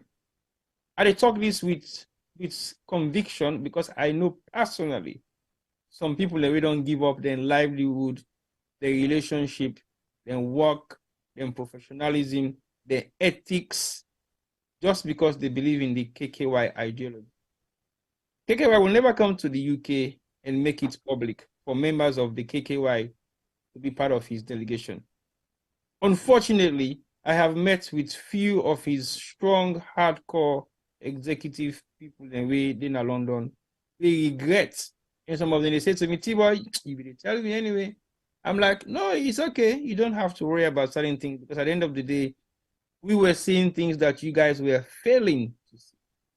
So I don't see KKY get for make any form of public engagement. Even if KKY possibly get the guts for come to London with President Bill, I don't feel say he go publicly want for hold or get a session, except if then they deal with possibly SLPPians only. Maybe yes, he will talk in that capacity. But if then they go and get a community engagement, I go left for see Usai KKY the snap, and we know we'll get any question. But if the president they go, he'll drag him to go because if not alliance now where they go. He will drag him to go. But if KKY actually turn up and talk to the UK community as KKY, I will look for see the reactions of the people. So what if we go then people go ask and say, what was your comment about if now we $100? Well, again, I will look for see KKY now on top of the UK platform, expressing himself about how he wants this country to move under the President's Bio agenda for new direction. Because we are listening to the message in short clip where he do at Chiga Stadium, I was really much amazed at him as an individual, and I'm not shocked. Would that KKY? Yeah. Amazed in what sense? Because I was not expecting anything better. So basically what I heard him said at the stage, now something I'm not surprised the way he make that kind of statement in it. Because now the same person say no runoff in 2024. Well, then see when you are locked down with deceitfulness in you, it comes out naturally because you cannot hide it. When you are locked down in the way how you don't betray people, you need to hide. Victor Fo has made the blunder. Ekewa don't make the blunder. Even strong members of the SLPP were supposed to be honest in certain chapters. Them don't make them blunder because they're not singing from the same hymn sheet. That's the problem. Because when you're singing from the same hymn sheet, you will synchronize. Even if you missed or you go out of tune, you will not go that far out of tune. But you cannot make a mistake for say, you know they allow red for Sidonaya. You will not make that mistake where they make APC convention or APC events. Because that is what you are. You are APC. So you will never make that mistake. You will never make that mistake. So for you say green not there again. Because that is his message for the past 50 years of his life. Exactly. You cannot change that overnight. And you can't public and express yourself that with it. You need to work. Because when you have something in you, when I say this is in your DNA, and that means this is something that has been existing in your life for the past 40 years if you're 50 years old. For the past 70 years if you're 80 years old. For the past 90 years if you're 110 years old. Because you cannot do anything different from that. Let me use reference to this. Is saying that things that you in a second nature to you. Let me tell you this. Some years back, I shared stage with the likes of Dr. Dennis Bright, okay? We're doing a play at the British Council, 5 days play, straight run. We do twice a day, matinee and night. The gods, the gods are not to be blamed. So I foresee one particular line. I begin bungle down from rehearsal for months. Say up to the dinner stage, I made the same mistake. Guess what? To say 10 cowrie shells, I kept saying 10,000 cowrie shells. Why? Because I grew up with 10,000 leons. Only 10,000. So 10,000 are Indian Army aid. I make that mistake from rehearsals, 10,000 cowrie shells, 10 on stage. Instead of saying 10 cowrie shells, I say 10,000 cowrie shells. Because second nature, we ask me if you wake me up and sleep, how much did I tell you say 10,000 leons? I know say 10 leons. Yeah. Because 10 leons, 10 we don't pass long time, they remember that and they not relate. So it's the same with Victor Fo. You are APC 2 and 2 inside. Even when they say, hey, boy, I don't care SLPP now, yeah. The fire, not the in no day. We've listened to Victor Fo where he talk against SLPP. I remember Victor Fo in 1997 where they overthrow President Kaba. Victor Fo was on national TV and justify why SLPP government not for Kana power again. It tell people and say, President Kabana greedy man. That man they wanna see so he greedy. He say una believe say one old president for him but they want go fend and a 1 pint Fanta he give me. So yeah. So imagine you they expect president or just Fanta. Fanta, 1 gram pint Fanta. So you see the example. This was 1997. He was on national TV. And where then take over, he was in prison, he was in death row. They almost killed him. SLPP almost killed him before the 1999 coup, where they, what you call January 16, where they released people. But he was on death row. Okay? Yeah. Victor Fo was not just on death row, but he was rescued right in my living room. I know that you told me. So it's not strange. Happened. So after that, 2011 for 2012, Victor Fo did how many programs? So many programs on monologue when they at that time he was just a secretary general, he wasn't a vice president. Where it tell we that's what Bioge blood na killer kill Bambe them this that. You been see the passion for convince people, but now me na SLPP me na SLPP green no de kaya again. Green no de kaya. So you see, just for sure, you say, like you say, he's locked. We don't know the reason behind it. We only talk on the political side, but there are other things that we don't know. Maybe. That we don't know. Because I can clearly say to viewers right now, Victor Fo is no stranger to me. And I will not go personal, but he's no stranger to me. Right. And, when I say there is a lot of connection and link with me and Victor Fo, it goes back even before I was born. It goes all the way back before I was born. So not a strange thing. But I think where would we look at then here? So to me, it don't make we don't look at politics in Sierra Leone or be something where possibly you no go lack for participating. But we don't have a choice right now because we still have to create an environment like this for all certain people them accountable. Yeah. I will have been the last person for talk about Victor Fo in terms of what he do right now or how he practice politics right now. Because to be very honest to you, politics should be of interest, but I think the politics of interest don't die out. Now, the politics way they practice in Salone is politics of self.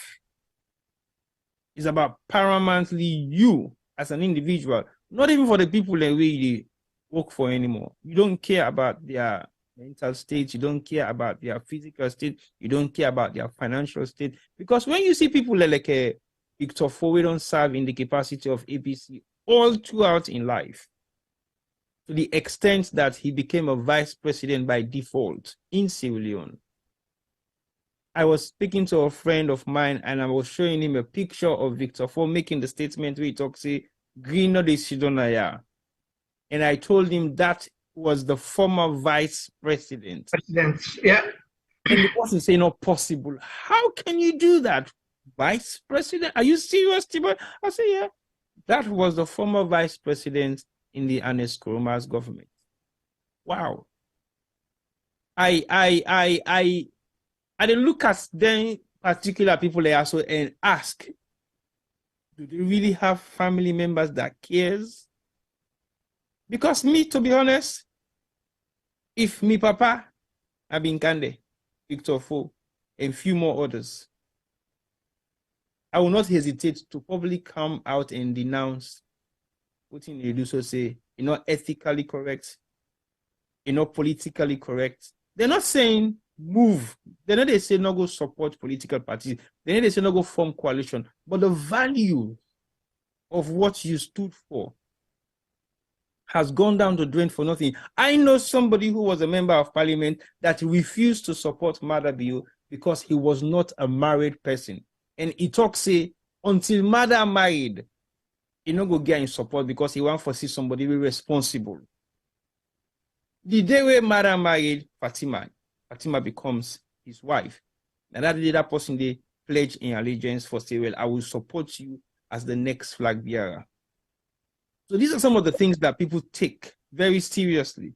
So for like you get people like a Kande, we have an ideology for preach justice, for preach open platform for like everybody express themselves, and they in an environment where engaging or make you express who that you be, or express what you want, and for lead, we will take you to the highest leadership role in the country, or make you make a U-turn against your own members. I see like I'm unable to understand how you go sleep and you gap and you look at all the NGC supporters, then we don't go through hell and back for you. We don't go through everything where sometimes don't tarnish them within their family members, their friendships with people. Some of them lose their jobs. Some of them, they go the extra mile for satisfy you where you come to the UK. You had a huge base in the diaspora, a huge base.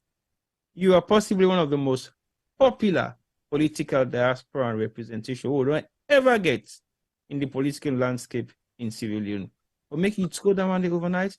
Juma, if can be done uphold imposition as voting, it be done uphold imposition as where it enter inside parliament with all the messages the way it don't go, it don't pass. If you be able for all this current administration accountable for maybe 4 years, I see no reason why candidate will not have been a very strong presidential candidate coming into this 2022 election.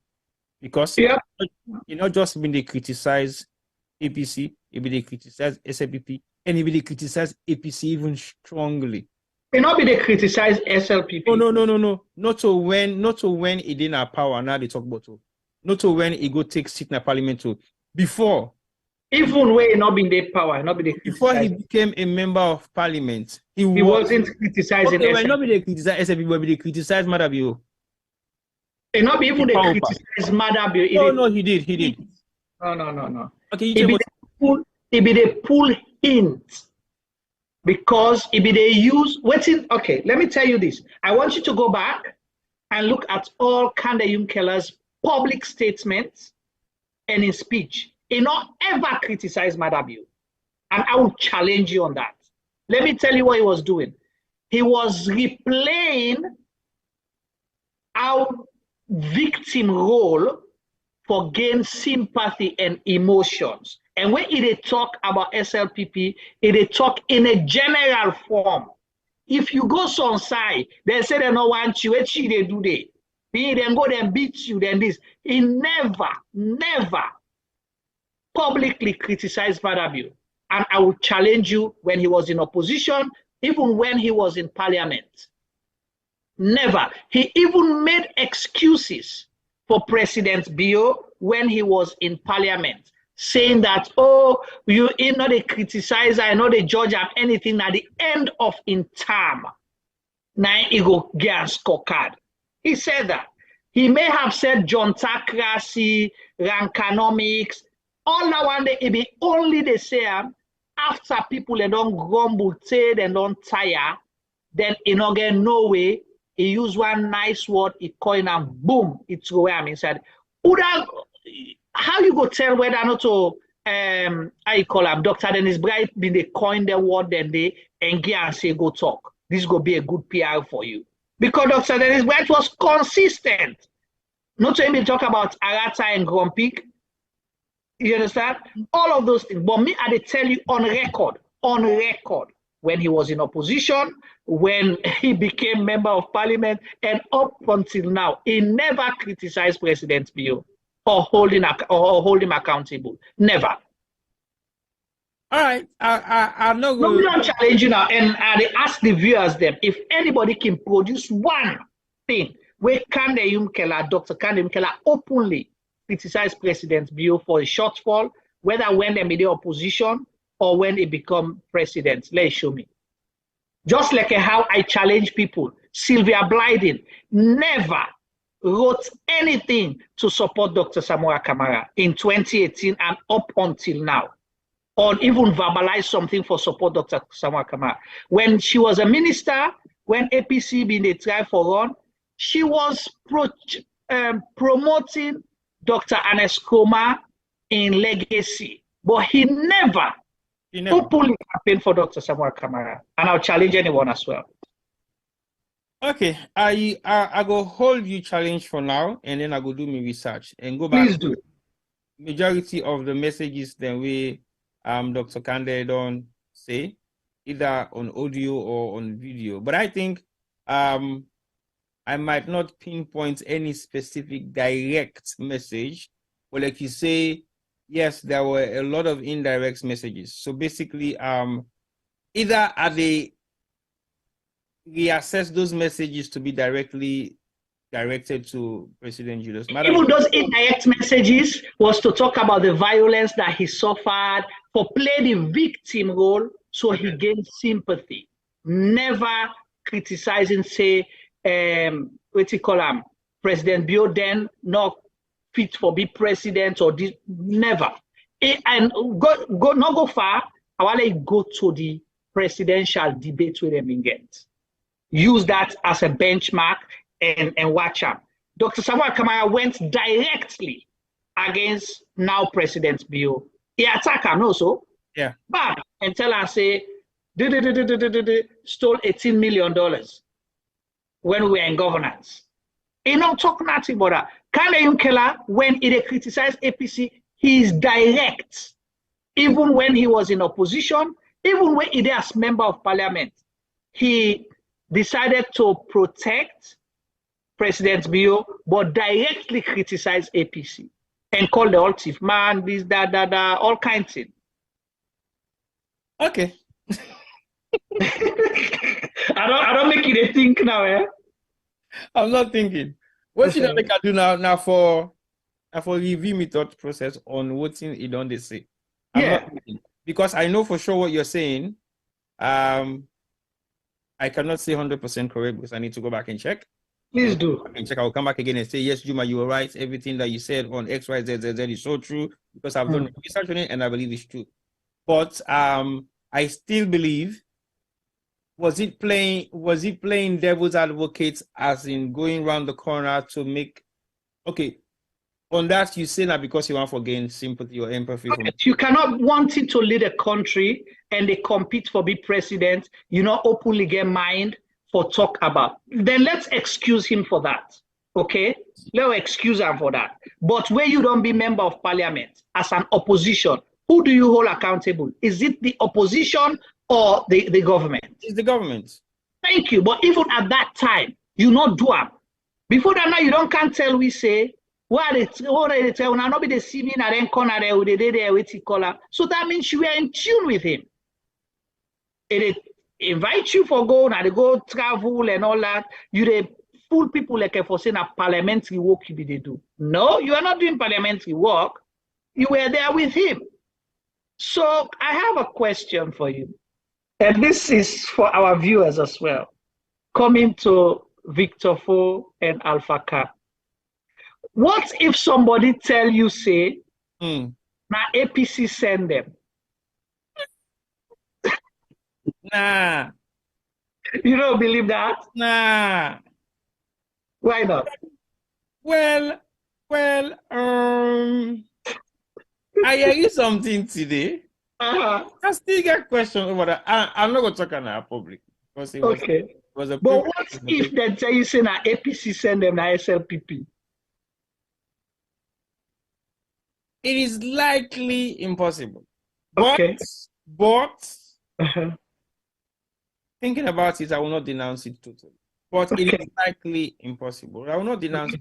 Because what I hear today, it gets similar kind connotation to what you say. So the link the way you don't make with these two people. I know you better, T-boy. The link that you don't make with them two people also and in relations to APC something will send them as agents. It's exactly the same thing why you eat there, but another different scenario. But and it come up from somebody where you know go get no doubting. But I believe say also, is it strategic or it's just something that possibly a lip service for liquid ACRE? But I will not totally denounce it because nothing is impossible. Sierra Leone politics is as nasty as we think it is not. See, boy, But me know for sure say no more can and money go make nice people down there and they argue. Well, I mean, I cannot talk about KKY. I talk about specifically. Well, that me do I me sure. You know why make I don't trivialize certain things. No. I have been fortunate to see things within Sierra Leone politics from 1996 to date. Not from 1996, but we both have within the past 15 years. Well, within the past 15 years, but from 1996. So both of us, 15 years. You get other 15 years, me, you know more. Yeah. Then dating back from 1996, I have seen things where make me much open. I was like, yeah, Sierra Leone is deep. No, I agree because we go taste we don't in the way. We don't question me capacity for actually assess politicians them to the highest esteem.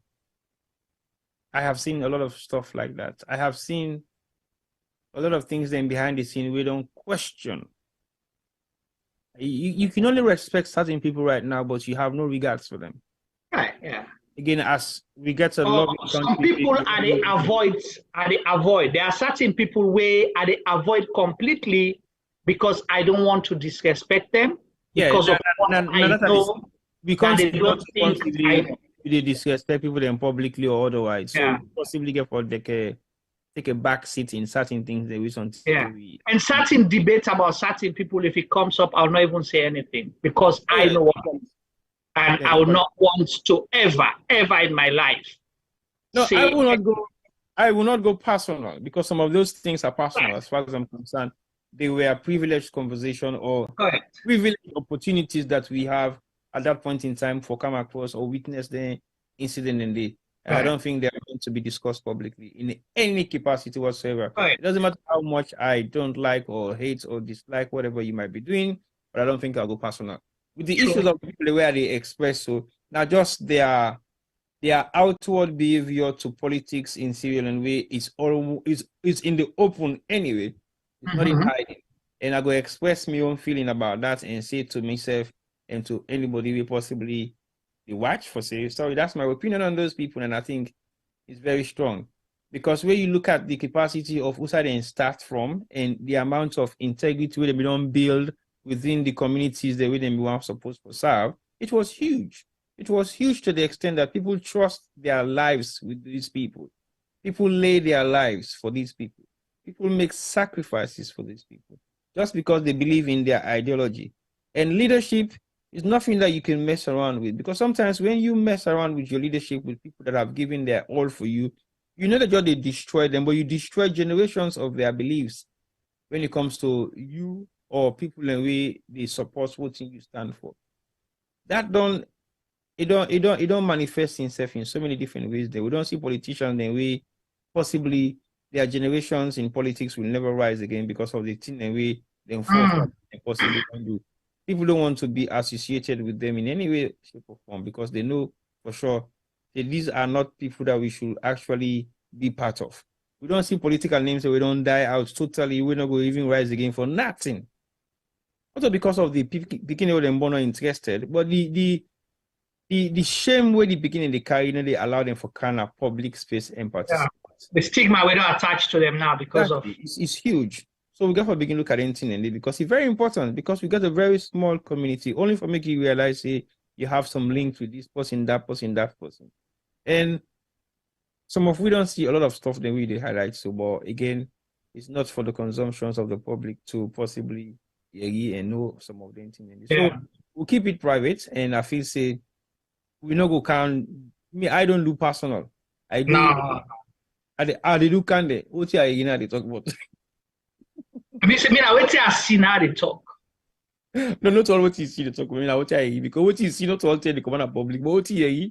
No, what you see now bidon where the public now they talk because they reference you and they give reference society for go check. Of course. It's not Juma saying it. I'm just now let's move on, Juma. Let's move on to the last topic of discussion. This now the why we get the bone for the bone, where they pick all. Because again, this they emphasize on the trust on the integrity, on the capacity of being honest in so many things that we I feel to say they affect we as a nation. Because when you look at Salon, a very small place, in Abigo, Salon very, very small, with a population of maybe supposed to be 7 million. But I doubt that's right now because I feel say a huge amount of Sierra Leoneans don't left the shores of Sierra Leone, don't go find greener pastures elsewhere. I don't know what's the census figure right now saying, but the census is not even legit because the census was conducted not in an environment that is conducive for everybody to participate in. Some people did not register, some did, some they're not even counting at the host. So we still get beaucoup mishaps the way they happen at Salon. But if we get the people the way we so trust, believe, and put everything upon their heads, say these are the people that will help to change the reality of what's in the happen at Salon. We get a small population there, and we see and otherwise, I think we get for question we and say, what do we believe? Do we believe in what politicians are saying because they want to tell us exactly what they're saying, or it is true? I mean, we don't see a lot of things that we don't unfold just within these past 3 weeks in the politics of Sierra Leone. On the presidential tour to the province, we've had him say so many things that we sometimes don't make public domain, some that we make public domain.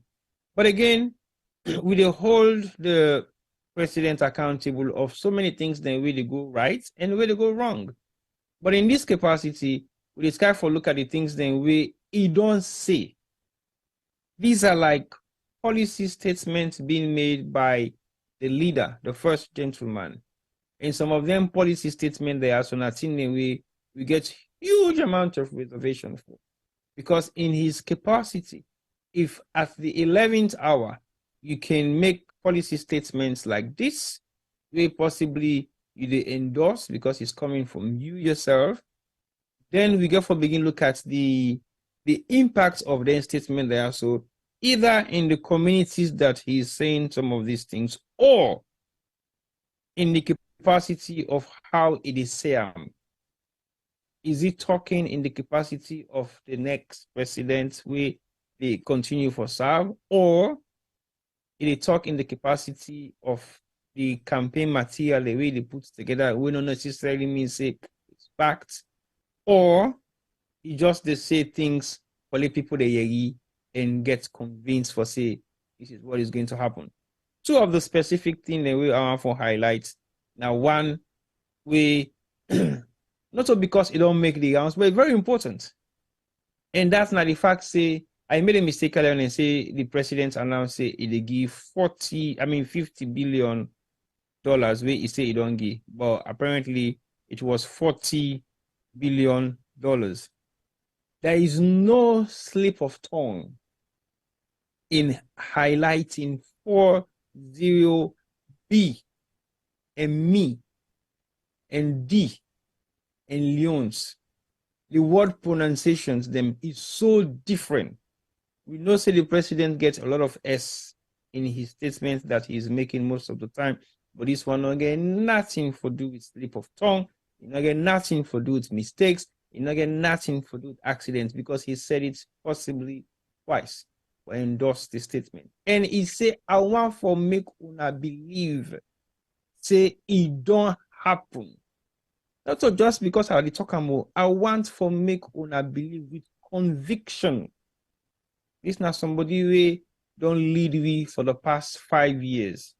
And all the promises they made, some of them were looked into, some of them has always been sorted in way we not see developments don't happen and then some of them I think that we don't find out, investigate and see whether they actually do exist.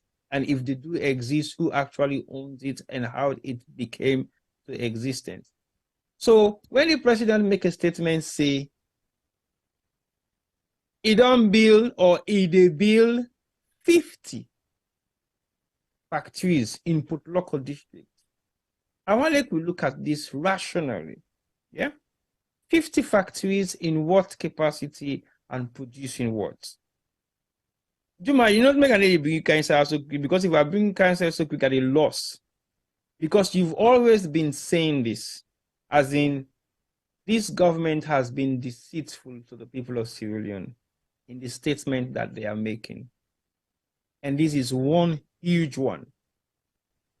What are the possibilities to erect 50 factories in Port Loko in terms of their geographical location, in terms of their population growth, in terms of their access to raw materials, in terms of their skilled and unskilled labor, in terms of their, I don't know. What would you say on that? T-Boy.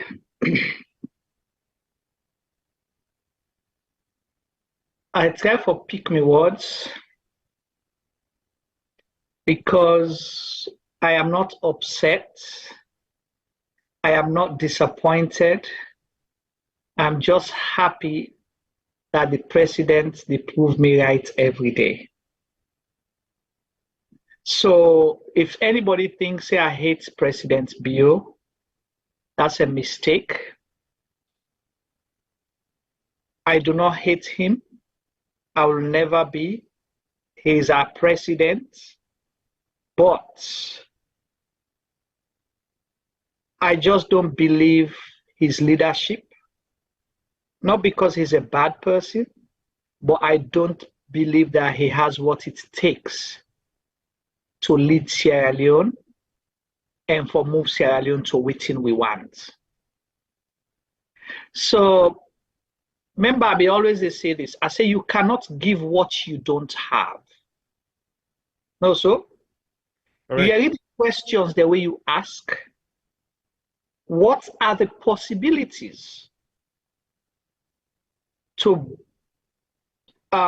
build, provide, facilitate 50 factories in Port Loko district, meaning from Lunge, Lokomasama, Kafubulom, Lonsar, Golian and a part of Port Loko district, right? That jurisdiction there.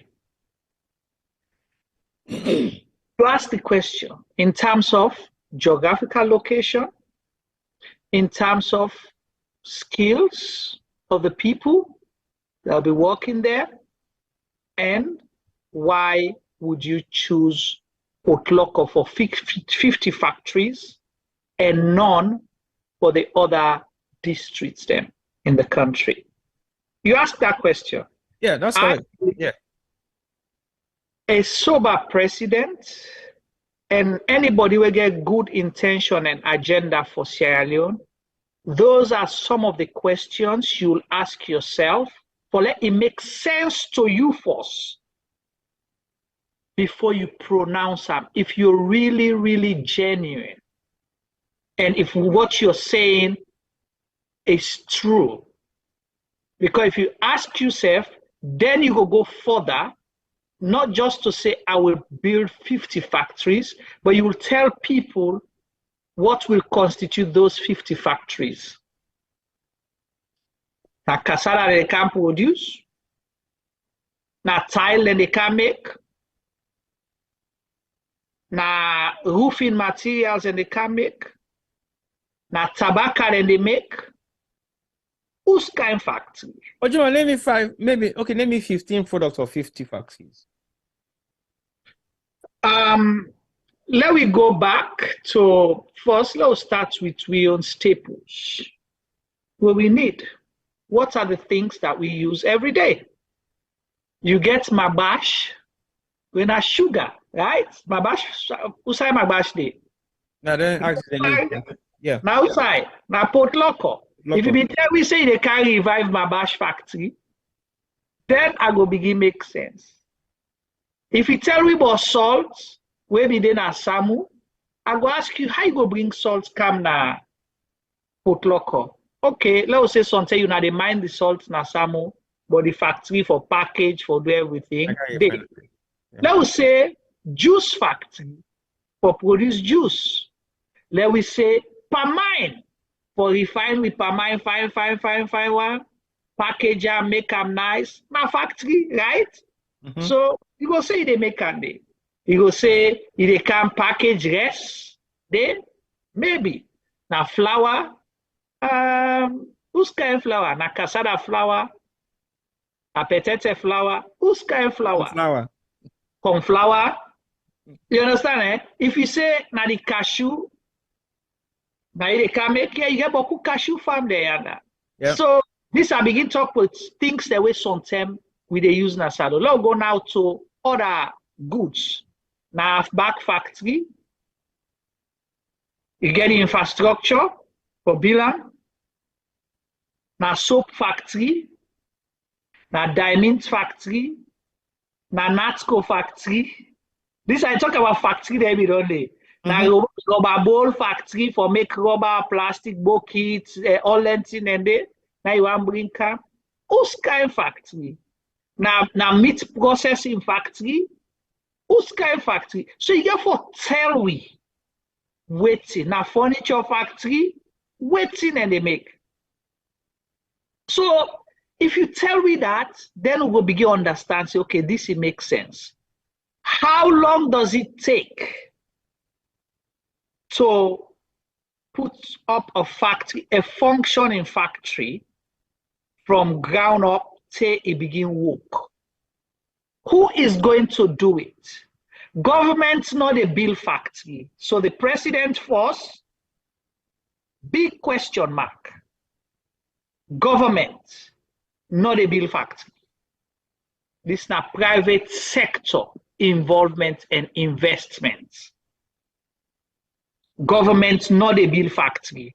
Government is not they're not there for do business. They provide services, they provide oversight and all that. So that was one big, I don't want to say lie, but one big deception. Okay, because government they build factory, they challenge president being government. Say they're not a build factory. Government they build up. Government does not have the capacity, they don't have the money, they don't get time for doing. Because any government when a loan then they give you, they're not giving you the loan to build factories.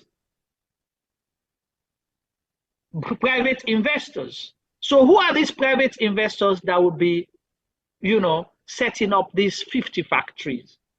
And for what goods and services will they be producing? And for what market? Is it the Sierra Leonean market or for exports outside? And so that are the first thing I will tell you, say, the president's not try. Anybody will tell him for go talk that, help him for mislead him and for put him to shame.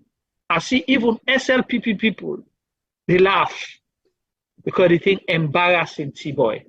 And one thing I have to tell you about President Bill, when he is, I know they say the lie, when he is compromising the truth, in mannerism then different. It begins stomach or it use force with the hand like this. Sabila Koki argue attire base. Yeah. We want for make a point on a barber shop. We want make a point like for saying, are you right? Nobody else. You they emphasize. Now say they make. Then, so you point where he talked out a statement who will get for council. Una no go believe this. Of course, we no go believe this because it's not true. It's not true. You say not believe, and I make you tell we say we no go believe. So you don't want we say let we don't believe what you they say. You are just saying this. Una watch no more. Go watch the video back where they talk. Look me out. You see, America. Una no go believe this. Then they push it head before. So that's my pattern or his stomach. Go watch in BBC videos then. All the interviews, they interview about free quality education. We talk about bags, shoes, everything, column. It is stomach. Here they shake. Where they compromise the truth. So la left and the force.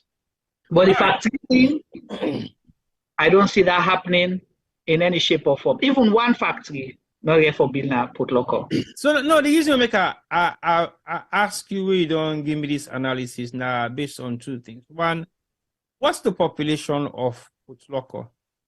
I don't say the Alpha Canning population because we know for sure Port Loko is not 200 million in numbers. Again, the old salon not even reach 10 million yet.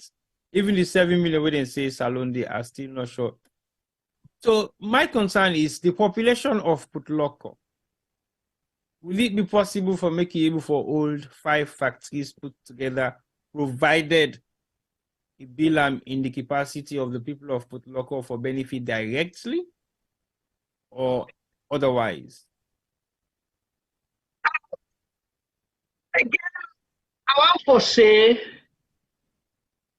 the population do matter, but not so much, okay? Because you can say something if President Bio and in government able for genuinely answer them question they will be asked first, it no matter. So the population of Port Loko based on the census, now about 200 and something thousand people or so. 200, not more than 300,000 people will live in the Port Loko. Constitution, the education capacity, workforce, or and I make I say if them be able to answer your question, then they right. Then sometime we for waiting. But if they be able to answer the question, and then the population no matter much for me. Because it can be 100,000 people, but it's a productive place. You understand? A closer proximity geographic reach to the seaport.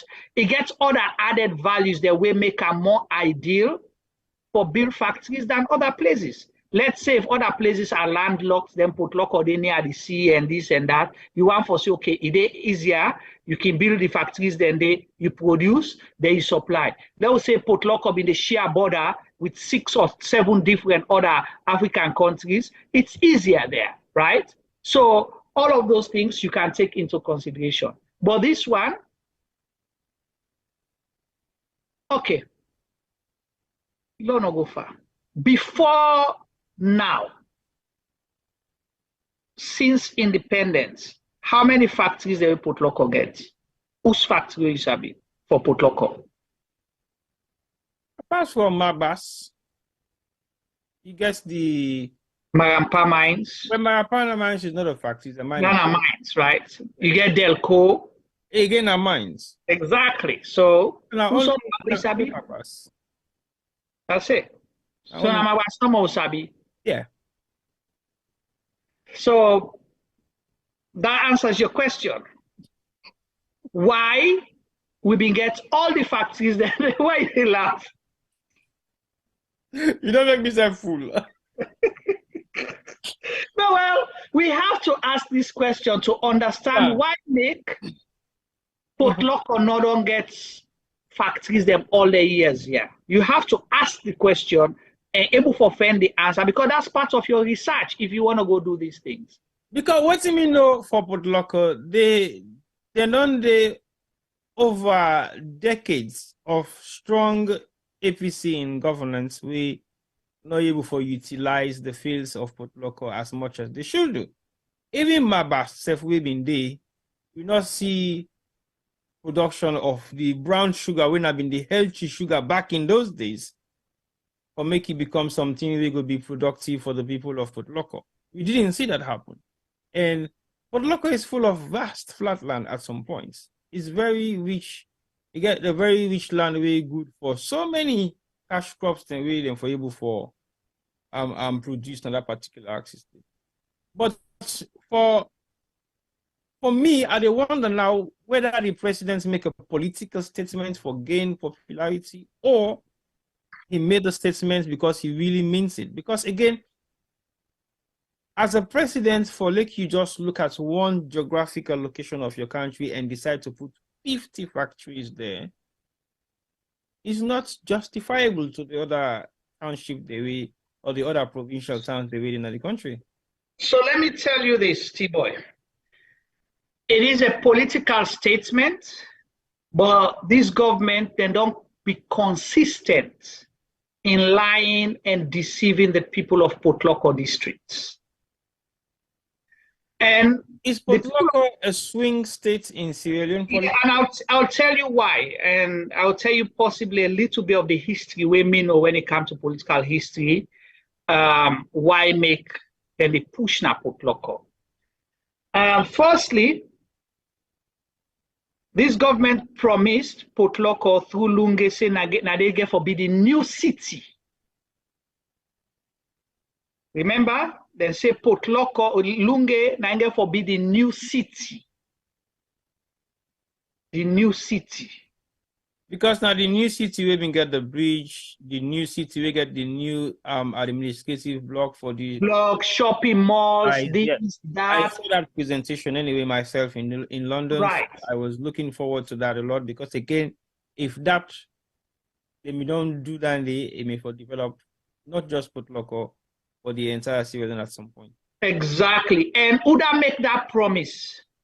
The Vice President of Sierra Leone, Dr. Jules de Jallo, we say na Port Loko district it come out. So not to Kono again.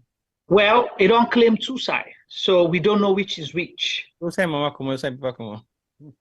don't know. So I don't know like brother.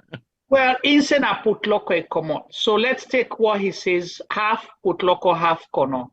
So now in force make, remember it team up on top motorcar, we tell people and say, yeah, Niagara for be the new city. You might disagree, not to enforce make. Huh? Not to enforce make, I disagree. Okay, who that force? Now the president made the first statement for saying in the Billion USD in Port Loko. That was one of his campaign flagship projects. No, the talk after the election, now Vice President Jules de Jallo said we return to the new city. No, before the election, there not been talk say they make Port Loko new city. Oh yes, before the election. Okay. All right. Well, possibly I didn't hear that. That was one of the flagship campaign projects then. Okay, possibly I missed that. So then the bridge was not just the bridge, but it was a whole institution. The bridge came as soon after the elections. Then the bridge came. Okay. No. All right. So let's say Nain say that. But then the son of the soil, Dr. Mohamed Jules de Jallo, confirm and reassure the people of Port Loko. That was on his first visit, I think. Yeah. Yes, say na go get for be the new city. And then go do them within how much? 2 years. It's 5 years gone. Even one grain, small grain sansan, no day. For building. Then turn the soil so I see that. Whose part? Then put a foundation block. Okay. Well, me I not see how. Yes, then put a foundation block. We happen, I think the towards the end of the first year. Okay, so we get that. Okay, that never materialized.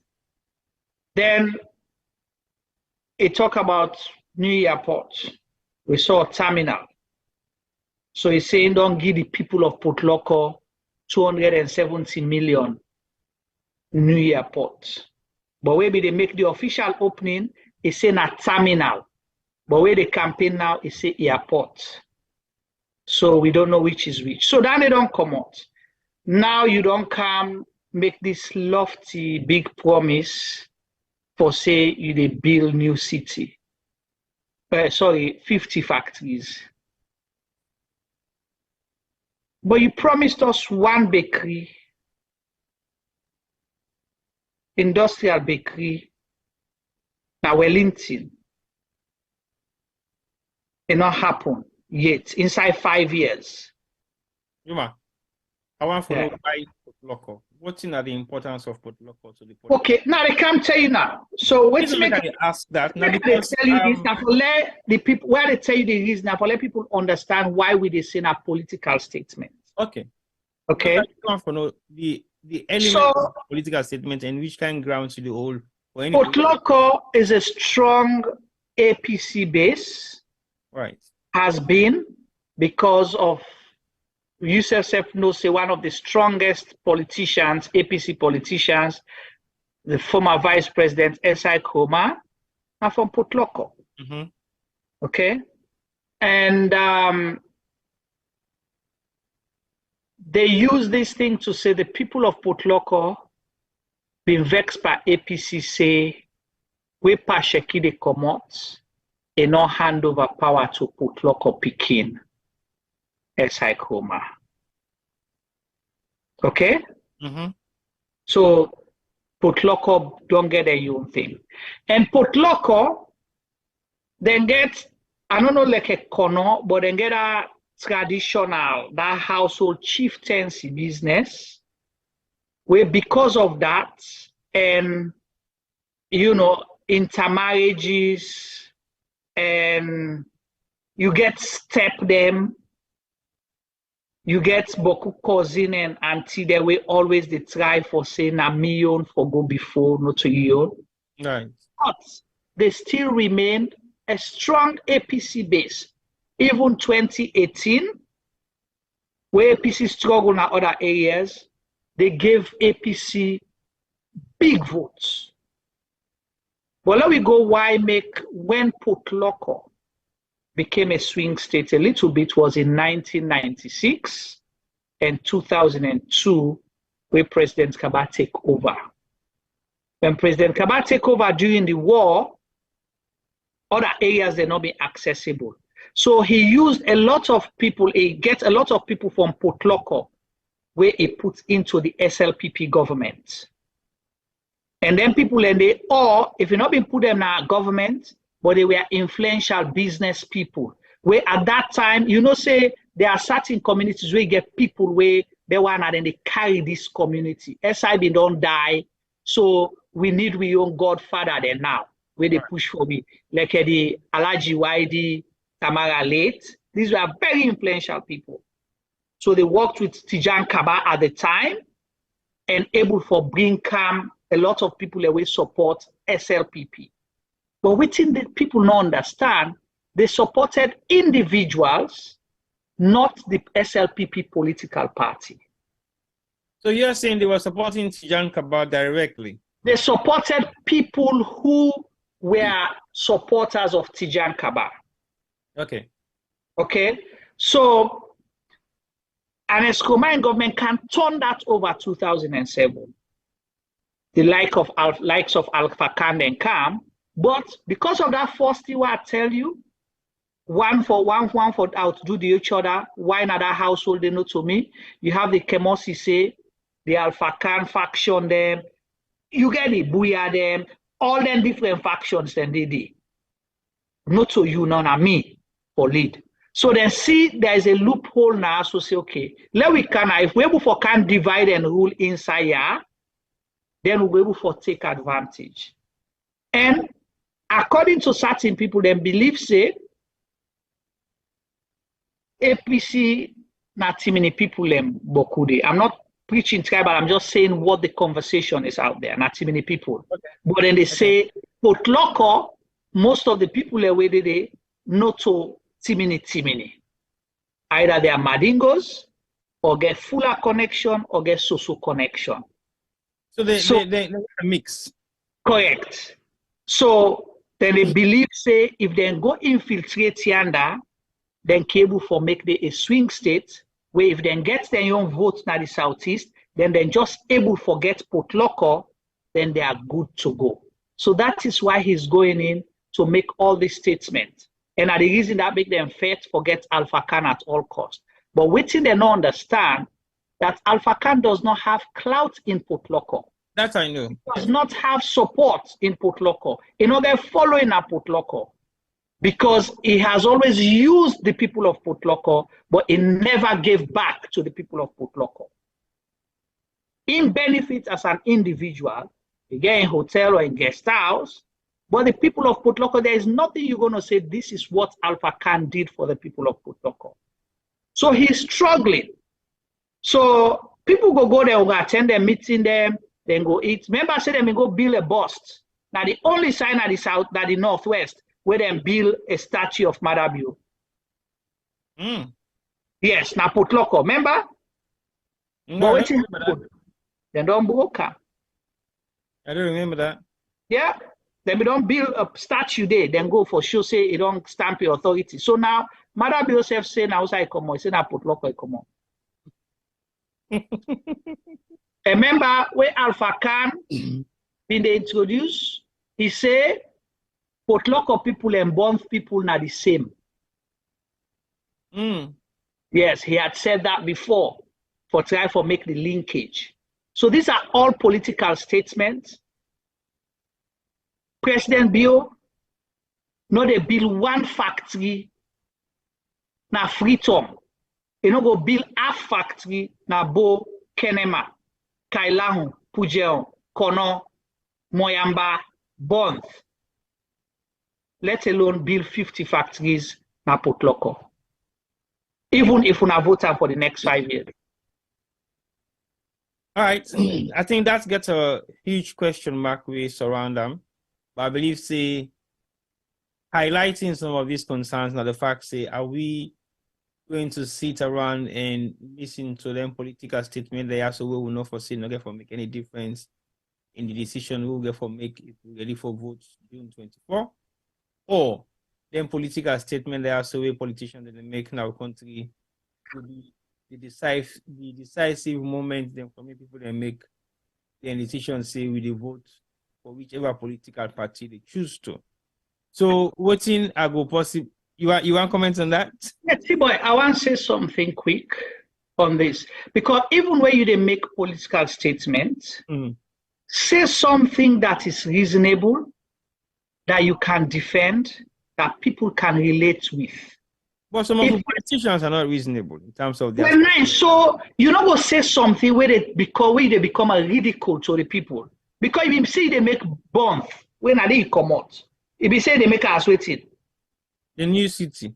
New city, this, that, tourist destination, new port and all that thing then they don't someone grab it. Then a bomb. Well, I think Bunch will have been like a template of development because they already get an existing tourist attraction. Thank you. So even if na bonds no more you make, when are they you come out or you claim say you come out, if na they no more you be make, if you don't find, but you're not able to do nothing there. You promise we say you dey build new airports na Bo and Kenema. Then so I don't cut the land, all thing. Pay no nothing. But Port Loko, I need to go build 50 factory. Where Freetown, where Linty when at the industrial estate, where you go say, yanda get the infrastructure for revive industries. Because all the factory there, which make you feel say now well Linty them in put there. They're not go put there at Port Loko. Because of accessibility. In nature, I mean, not far from the seaport, you get enough land space. If Nayanda, you just go say, low revive Natco factory, the soap factory, the tobacco factory, who's why again? All the factory and under them day. Or you go climb town. Huh? Natco. Yes. Because when they Shankanas in the now, so basically they still utilize the Wellington. So they get the infrastructure, right? But Uswan pan the factory the way they function yonder when a government owned factory. I don't think no. Private sector. So government how President Bill they can go 50 factory na Port Loko. We don't say all northerners na terrorists. So you go empower the terrorists they with 50 factory. Well, that's to me the statement we are free to say yes is a political statement and is not one that you should rely on because the possibility is not just slim but is practically impossible. And I don't take so many things into consideration for even think and assume say you can get 50 facts in a Port Loko, but what in them facts can they get for do and produce and what in get for workforce we go able for look after them factory then the skilled labor. Boy, does not make sense. You cannot build 50 factories in one district and left all the other districts then you deprive them. Well, because it's not practically possible.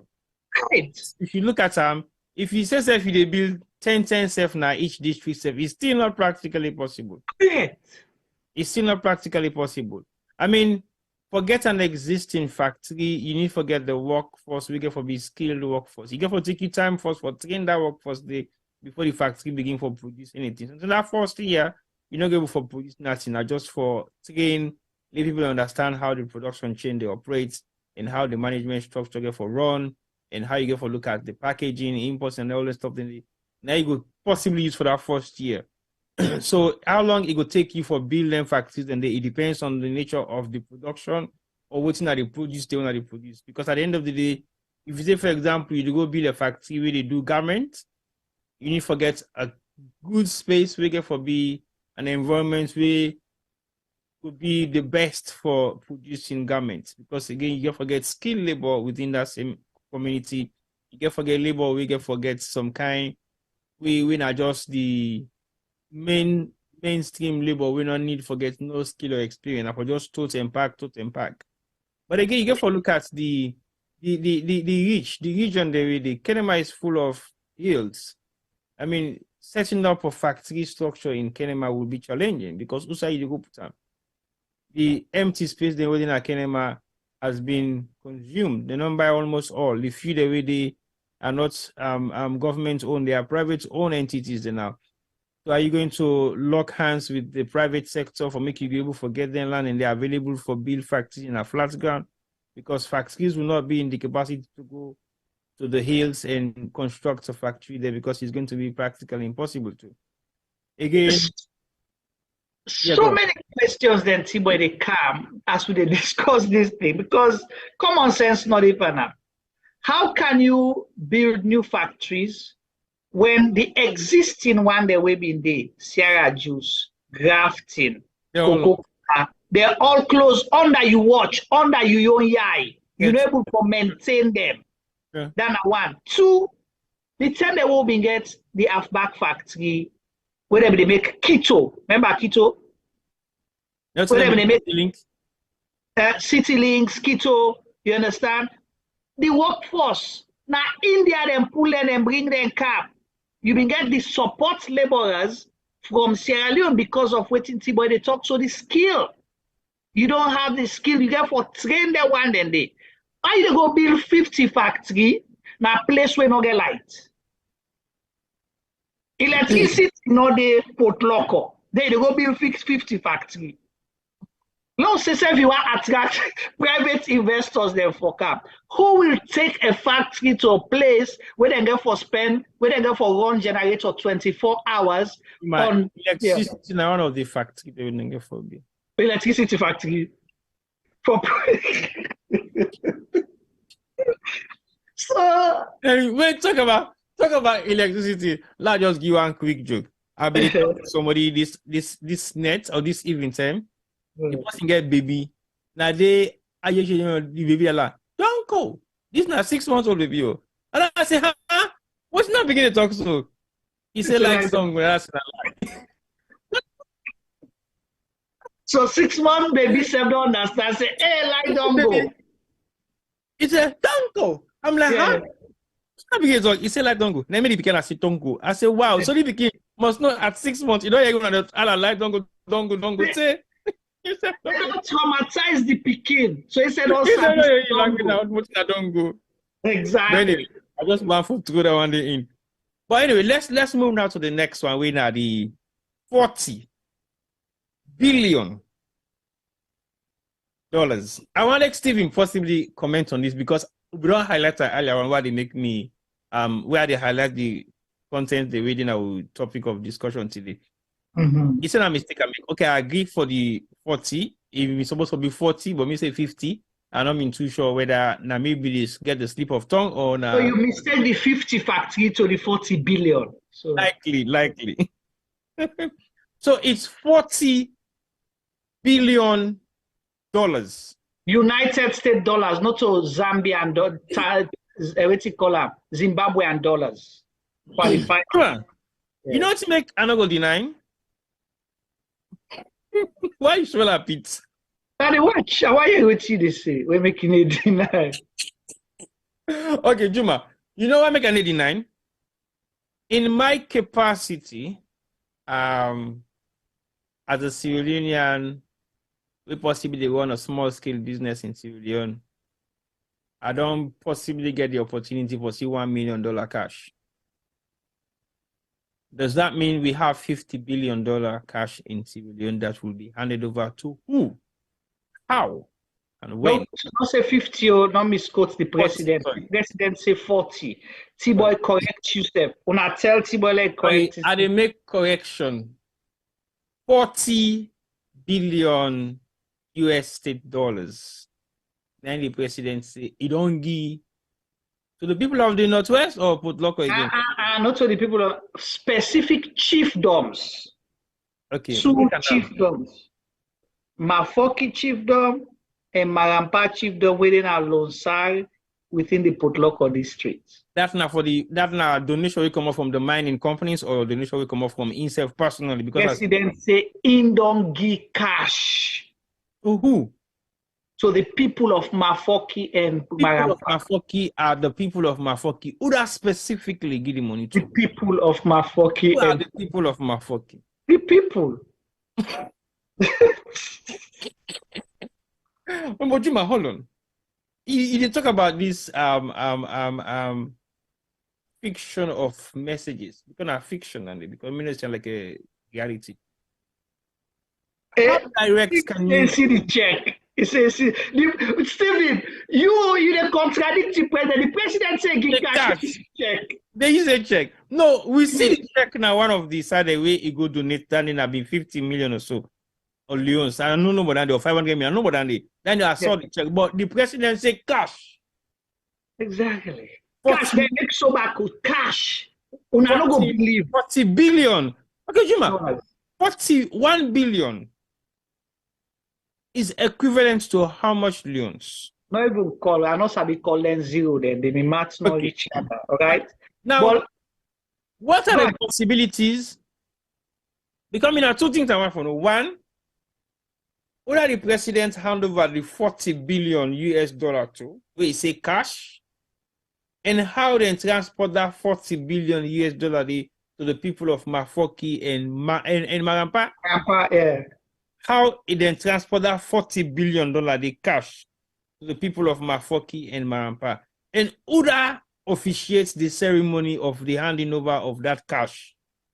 And we did not see pictures, we did not see a press statement, we did not see a video, we didn't see nothing. And the people of Marampa and Mafoki, how many houses their place they hold? And only at me, but I want to tell you one thing first. If President Bio owed $40 billion, he hand over salon to we. He resigned. He left the government giving. $40 billion. If President Bio see him with Insai, he owe him. He resign as president. Today, they wait for elections. If President Bio owed $1 billion, he resign from government as president of Sierra Leone. May they bite you back. Why? That's the first thing they tell you. Waiting. Why? He will not hand that over to the people of Mafoki and Marampa. He resign from government first. He retire. He take that as in pension money. Go. So when I say 1 billion, I make I say 1 billion before say 40. Let me tell you something first. The whole of Sierra Leone, the country in GDP, okay? If you say now this Sierra Leone worth, and we all know Sierra Leone right now, I think we GDP per capita, let's say. If then they shape salon money, all the money we salon gets. Now $480, I think now you go get. So with GDP as a country, now $4.1 billion. The whole of Sierra Leone, all we money will get. Everything. We go say now this Sierra Leone worth right now this salon gets. If you put up in monetary terms, not say we reserve, but if you put Sierra Leone in context, if you have for put up in monetary terms, right, now $4.1 billion. So this is not the whole country. So where would you find $40 billion to give to the people of Mafoki and Marampa? And why would you be so generous to give that amount of money to 2 chiefdoms, where if we get $40 billion, we dey build 10 hospital na each district, 10 first class international hospital na each district, State of the art. ultra modern hospital na each district, 10. We dey modernize all this. Not forget the one at Kailon district. Right. Na Jojoma. Jojoma, that are specific. Yes. We dey also add to the other one na Jojoma. Exactly. Then we dey make all the road then a salon, all the road then a salon they tar. They get 24-hour lights. You understand? We all they eat free. We all they go school for free. If we get 40 billion, if Salon get $40 billion, we can all decide, say we know they work for 10 years. All Sierra Leoneans, we sit down, we they enjoy that money they left. Because I don't tell you, say Salon worth what? $4.1 billion. So imagine if we worth $40 billion. All mango bell full. You sabi that President Kababin say 2007, all mango bell full. It came to fruition. The Lunge Bridge they build, how much the Lunge Bridge been cost? That's 30-something billion or 200 something? $2 billion. No, $2 billion. Yeah. $2 billion, they reduce them to 1.something billion. So Lunge Bridge for bill, you understand? The city, the new city, they broke all the hosts in Freetown. We build all cement hosts. No pan body that they didn't Freetown. If we get $40 billion. So they lock all the water well the back as well as Freetown. All we get pipe-borne water, electricity, with the end with the say no, what you call them, say no to malaria, typhoid, all them things then they need it. Nobody know that they go to bed hungry. So Juma, why we you all they get one to come back? Juma, why you say the president will get that kind of confidence they for make such a statement? Again, because of the people that he's talking to, or the nature at which he may express himself. So remember the question where you ask who that he give the money to. Who that he give the money to? Nobody. And who was he talking to? Now a different audience, right? Not to the people that way go give the money. Now different audience he be they talk to. Now no go believe. I just don't give the people of Mafoki and Marampa $40 billion cash. So imagine how almost I get for can you now. Small Marampa and Mafoki. I don't give them 40 billion. Una I get for you now. Imagine almost at the pack for una. Remember where KKY be tell them people they say, now see that keke factory in Nigeria, and I mean care and go. They want to be president and they build keke factory in Ayaso. And President Bill do them people maybe they talk to so. Okay, so how you go assess a statement like that in the political atmosphere we don't find with yourself? Because currently we have to be very mindful with the words they say publicly and doing political campaign, because it's not like a political campaign, and it go say thank you to some of the people that maybe they go out against in that particular region. Do you think these are necessary words or statements where somebody of in nature for the make, especially the time where we deep and so right now we're in a very crucial political period? Well, it's a reckless statement to make, and it just they show you again, say possibly you don't have value for the people of Sierra Leone. You should not be making statements like these when people they buy 700,000 leones for bag, where people they suffer for get staple food for even eat 1 meal a day, where people not get job. You understand? You should not be making this statement, because it's like you're mocking the people that una not get una wit around una not get sense. So I can twist and turn una, rap una and smoke una and do una anything what I want for do. That is exactly what he's doing. Because if you say they go build 50 factory, then you say you the I call it in. You don't go get down and they 40 billion. A reckless statement. But this is not new. It's a pattern. It's been consistent. There was another side where President Bill been go, I think a year ago, when we don't begin campaign. He go tell the people and say, I don't know if now been by election and they supposed forget now the place. He tell the people and say, he say, well, you see this una road here, where I can second term now, una go decide whether una want for la put coal tardy. So imagine the people are not get road. You not even tell us how they can't build road, you not grade the road. You say when you don't win second term, then let the people then tell you now whether they want to get coal tar. Eh. So if they choose otherwise, what thing you do? They're not going to come back to the let them choose again. You go midterm. Remember constituency 110? What did they do? They promised people what?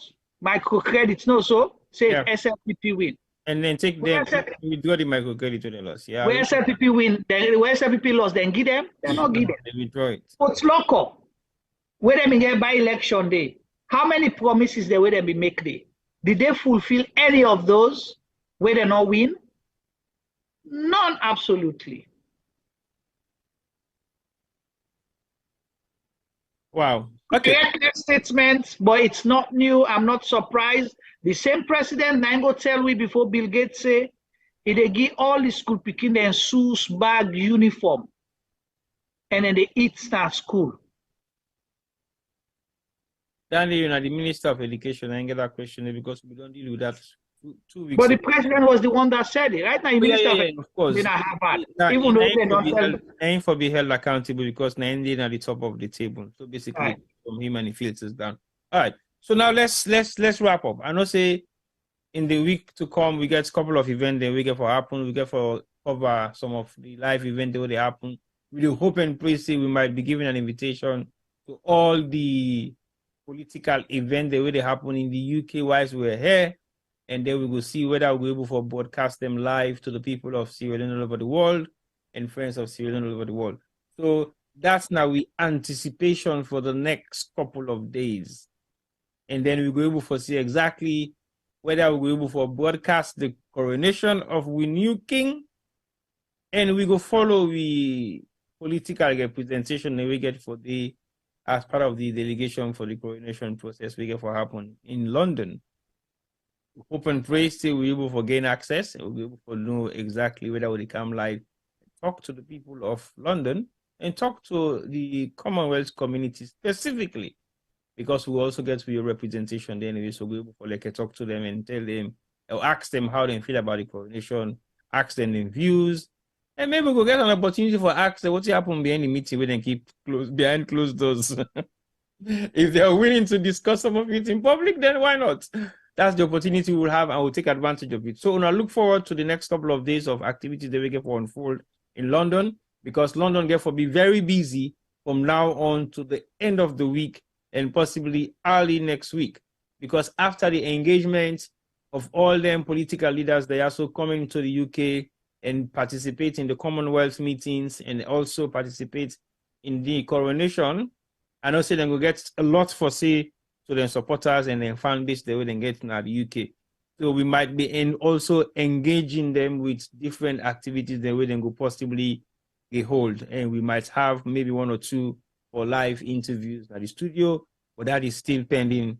We haven't had any confirmation or any strong assurance yet. But you might be surprised for look we get the president we don't serve for the past 5 years for Canary Studio and talk to the people of Sierra Leone in the UK. Don't be surprised if we pull that off, because right now they work on all the possibilities of let that happen. So now watch out for the space, and if you did it and you know for say you get access, we need access because we want to talk to them people also, because they're very important to me right now. Reason being that they get for serve with for the next 5 years. So we need to ask them questions, they will need to talk to them, we need to know what's in their aims and objectives and plans the way they get for bringing come forward to the people of Sierra Leone. We get to see all the manifestos of the 2 political parties, but when they made those 2 manifestos available, then we go able to see how we scrutinize them and possibly discuss them alongside each other, and we make comparison. And then you out there, you possibly get for be the voter to make a decision. And then the decision we will make, we're able for determine who that get for lead we in the next upcoming election come June 24 this particular year. So Juma, as we discuss for wrap up this program for today, what will be your final message to reviewers them, and what do you think say then go to expect from me in the next couple of days coming? Well, thank you so much. But before I go, there's something where I observe where I want for talk, but I always they forget actually. How comes you don't begin dress like Kande Yunkela? Hey, Juma left.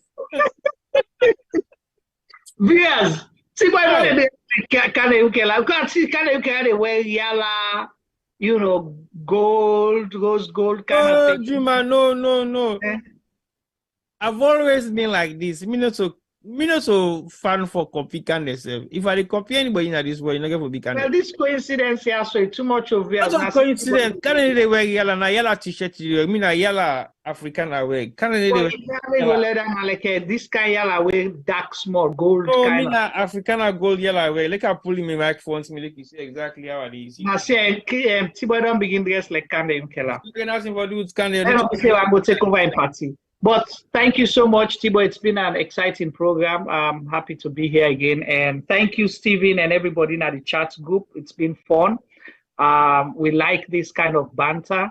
You know, this is what this platform is all about. Come here and share your own views, your own opinion, no matter how different it be from your own. We don't care. We'll challenge you no more. We'll banter for Lady Talk Sweet. But we always want everyone to be here and feel comfortable to talk. If we make any comment against you where you not feel comfortable about, don't take it personal. It's not intentional. It's just possibly the adrenaline they pump during the program, you know. But one thing I want to say to political leaders, would they appeal to them for act responsibly? That's why they call you leaders. You cannot just be making statements, whether inciting statements or deceptive statements against the people that we get for vote for you. Because once you make that statement, it becomes policy and will hold you accountable and will hold you to task until you deliver on those promises. These are some of the reasons why some people, they get shy away from politics and say politicians, then they lie, politicians, then they deceive people. You know, politicians are not honest. So let's be measured in our statements. Let's act responsibly. Let we believe, say, now one salon we get, and we therefore make sure, say, we hold the peace and allow people the free space for operate. Sierra Leone is for all of us. We all want the same thing, but we're doing it differently and we're looking at it from different perspectives. It doesn't mean you're wrong or I am right. We are just different in our ideology, in our opinion. So don't agree with me, but, you know, just allow me for say my own peace and do things my own way. Not suffocate me and expect me say you go win me over. I may not be Kande Yunkela, Victor Fo, Alpha Khan. But if you allow me space for operate, if you allow me space for operate or article 4, you know, if you allow me space for operate, you go call him because Moku not stop. Exactly. Then you know you allow me space for operate, and I see you show me that you mean well for Sierra Leone. Maybe that will just tilt it for me. But show me what you've got. Don't oppress me or force me to support you. Thank you so much. God bless we all. And we hope to see you again. As T-Boy said, line up. We'll have surprises for you. Please, please, please share our programs. Like and subscribe to our channels, because elections will give you full coverage from Sierra Leone. Over to you, T-Boy. Good night, everyone. Thank you very much, Juma. I want to continue for add million support to the people that we don't say thank you to, and the people that we don't continuously follow we online.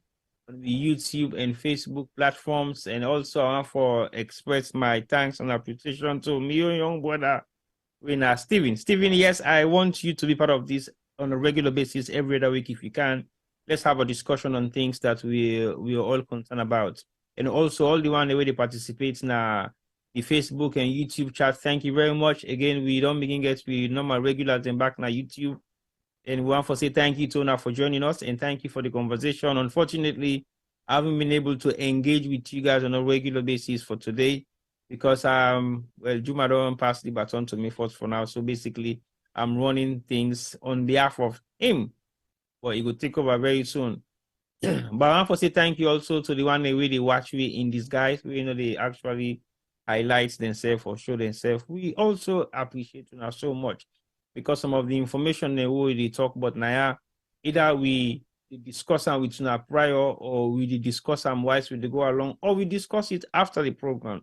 So I want to make una believe say we have no monopoly of authority for say to now everything that we are saying is exactly what we for believing. No, this is the right of our opinion, and we express them the way we feel say we're able to express them by not insulting, offending, abusing anybody. We go feel to say we go at you. We don't do personal attack. We don't do propaganda media where we talk about things the way they exist. We do already talk about the things the way they in existence. All we do is to analyze it and break it down for people that we're not able to understand in what context they were said. We're not able to rationally break them things they also down for make them understand them. So we mandate now for all government accountable. We know they also for can look at what's in the opposition they do, what's in other political parties and they do. Now what's in the government of the day they do now concerned because now they will get for deal with for now. If come June 24, APC be the next government in power, they do exactly so even worse because me I don't begin make promises then to them say I'm not fit to say get for be free right after the election, no. Because the amount of barrage of challenges then will they throw at this government will double if it comes to you guys because we know how for making I even begin think self say this get for be a smooth ride. Then people have to them be the talk now we be the benefits. So they are part of us right now. No, we did the same when APC was in governance 10 years ago. We hold them accountable in so many different ways in their operations. And guess what? SLPP benefited from that greatly, and we able to forget a huge amount of them. We utilize the platform where we work together with for make we propagate things in the interest of Sierra Leone, not in the interest of political parties. But the table is never going to be the same. The table will turn one day, and when it turns on you, we're also ready for accept the amount of accountability we will hold and are responsible for. So it's not personal. It's just all in the interest of pushing the Sierra Leone agenda. And that's paramount to me. In the capacity over the past 20 or 30 years, we've been actively involved in Sierra Leone politics, either from the back end, from the front line, or within the middle, where they watch the two political space every day, and we work on both political space and give a true representation of what we believe in, and we do what we need for do for make we able for make we meaningful contributions towards society. As far as we're concerned, everybody where they serve in governance should be accountable to the people of that particular institution or that particular country or that particular region. Because if we not continue to do this, we not for bring come a new breed of politicians, they will can follow suit of what will not happen. The time they will not even think for born, or will not even think for get involved in the political space.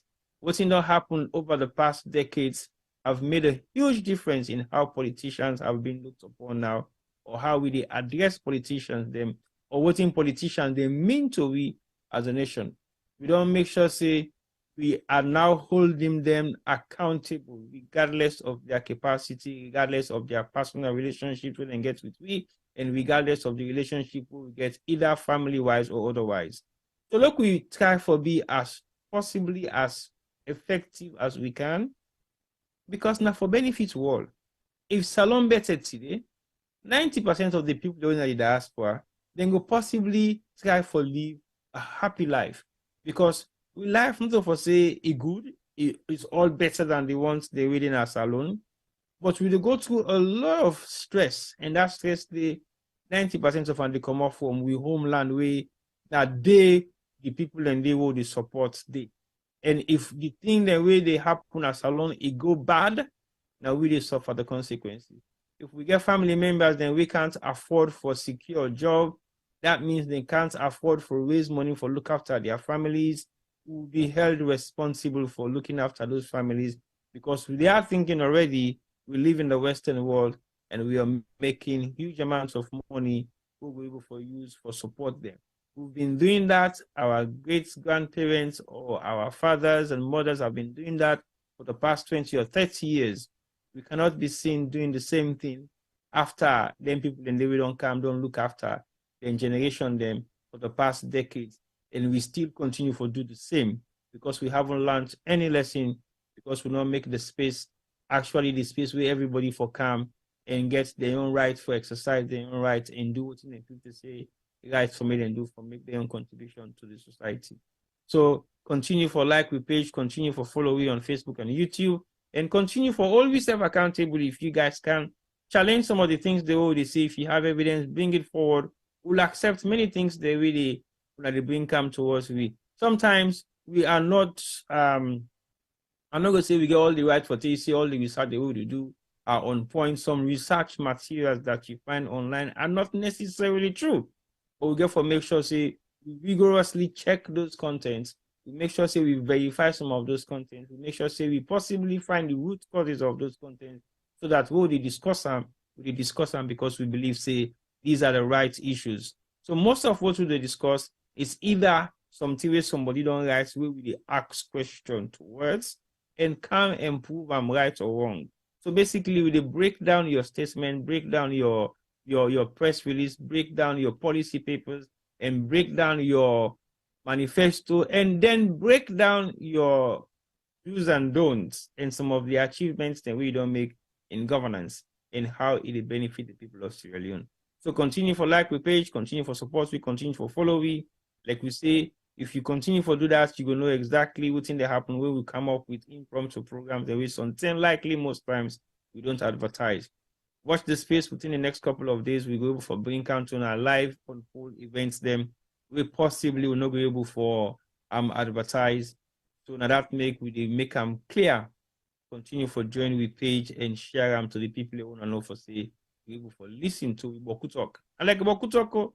But it's not meaningful Boku Talk. Most times the audience then they say, hey, table on the table longo. But it worth the while because the discussion they get, it benefits almost everybody on the platform, including we self-wisdom because they learn new things them every day.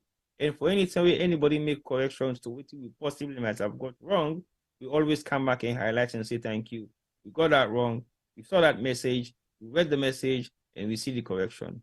So on behalf of the Sierra Leone Media team, we want to extend the condolences against once more to the Dean WC family for the loss of their loved one, Wina Madani. If we get any updates about the burial arrangements, I saw some information going around say they go do a Quranic reading for them. But I think when we get that date confirmed, or when I confirm the dates, we will possibly put out some information and we will see whether we'll be able to do a live stream on that day as well. So I want for continue for extend condolences to the family and hope say God will give them a perfect rest in peace and we're ready for getting we own form of defeat in January in the UK and likely in Sierra Leone as well.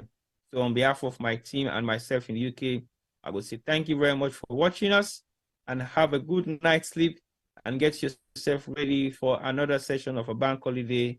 We just around the corner. So until next time, I go on for say good night and bye-bye.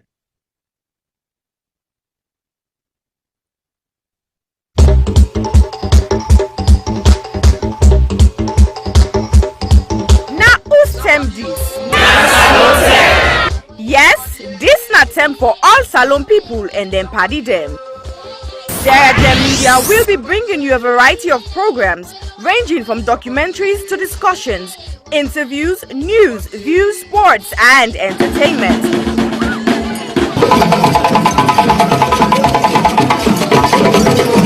Our programs will contain matters on development, governance, the economy, and issues that are of importance to Sierra Leone. So, no left BNO because we get Beberebe program then like salon discussion, meets the ministers, the president's hour and the Gladi program. Look me, I look you. All this they start soon na www.serragemmedia.org. Now who's tem these?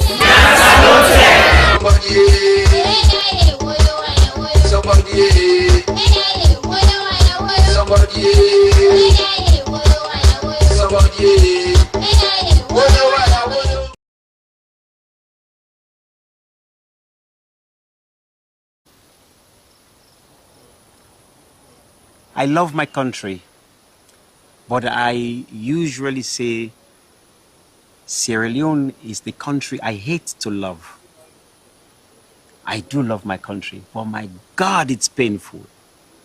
So this, to me, the anger is not because my father and others have been killed and laid here. The anger is coming that we are not learning. We are making the same mistakes all the time. All the time we're making the same mistakes. I love my country, but I usually say Sierra Leone is the country I hate to love. I do love my country, but my God, it's painful. So this, to me, the anger is not because my father and others have been killed and laid here. The anger is coming that we are not learning. We are making the same mistakes all the time. All the time we're making the same mistakes. I love my country, but I usually say Sierra Leone is the country I hate to love. I do love my country, but my God, it's painful. So this, to me, the anger is not because my father and others have been killed and laid here. The anger is coming that we are not learning. We are making the same mistakes all the time. All the time we're making the same mistakes.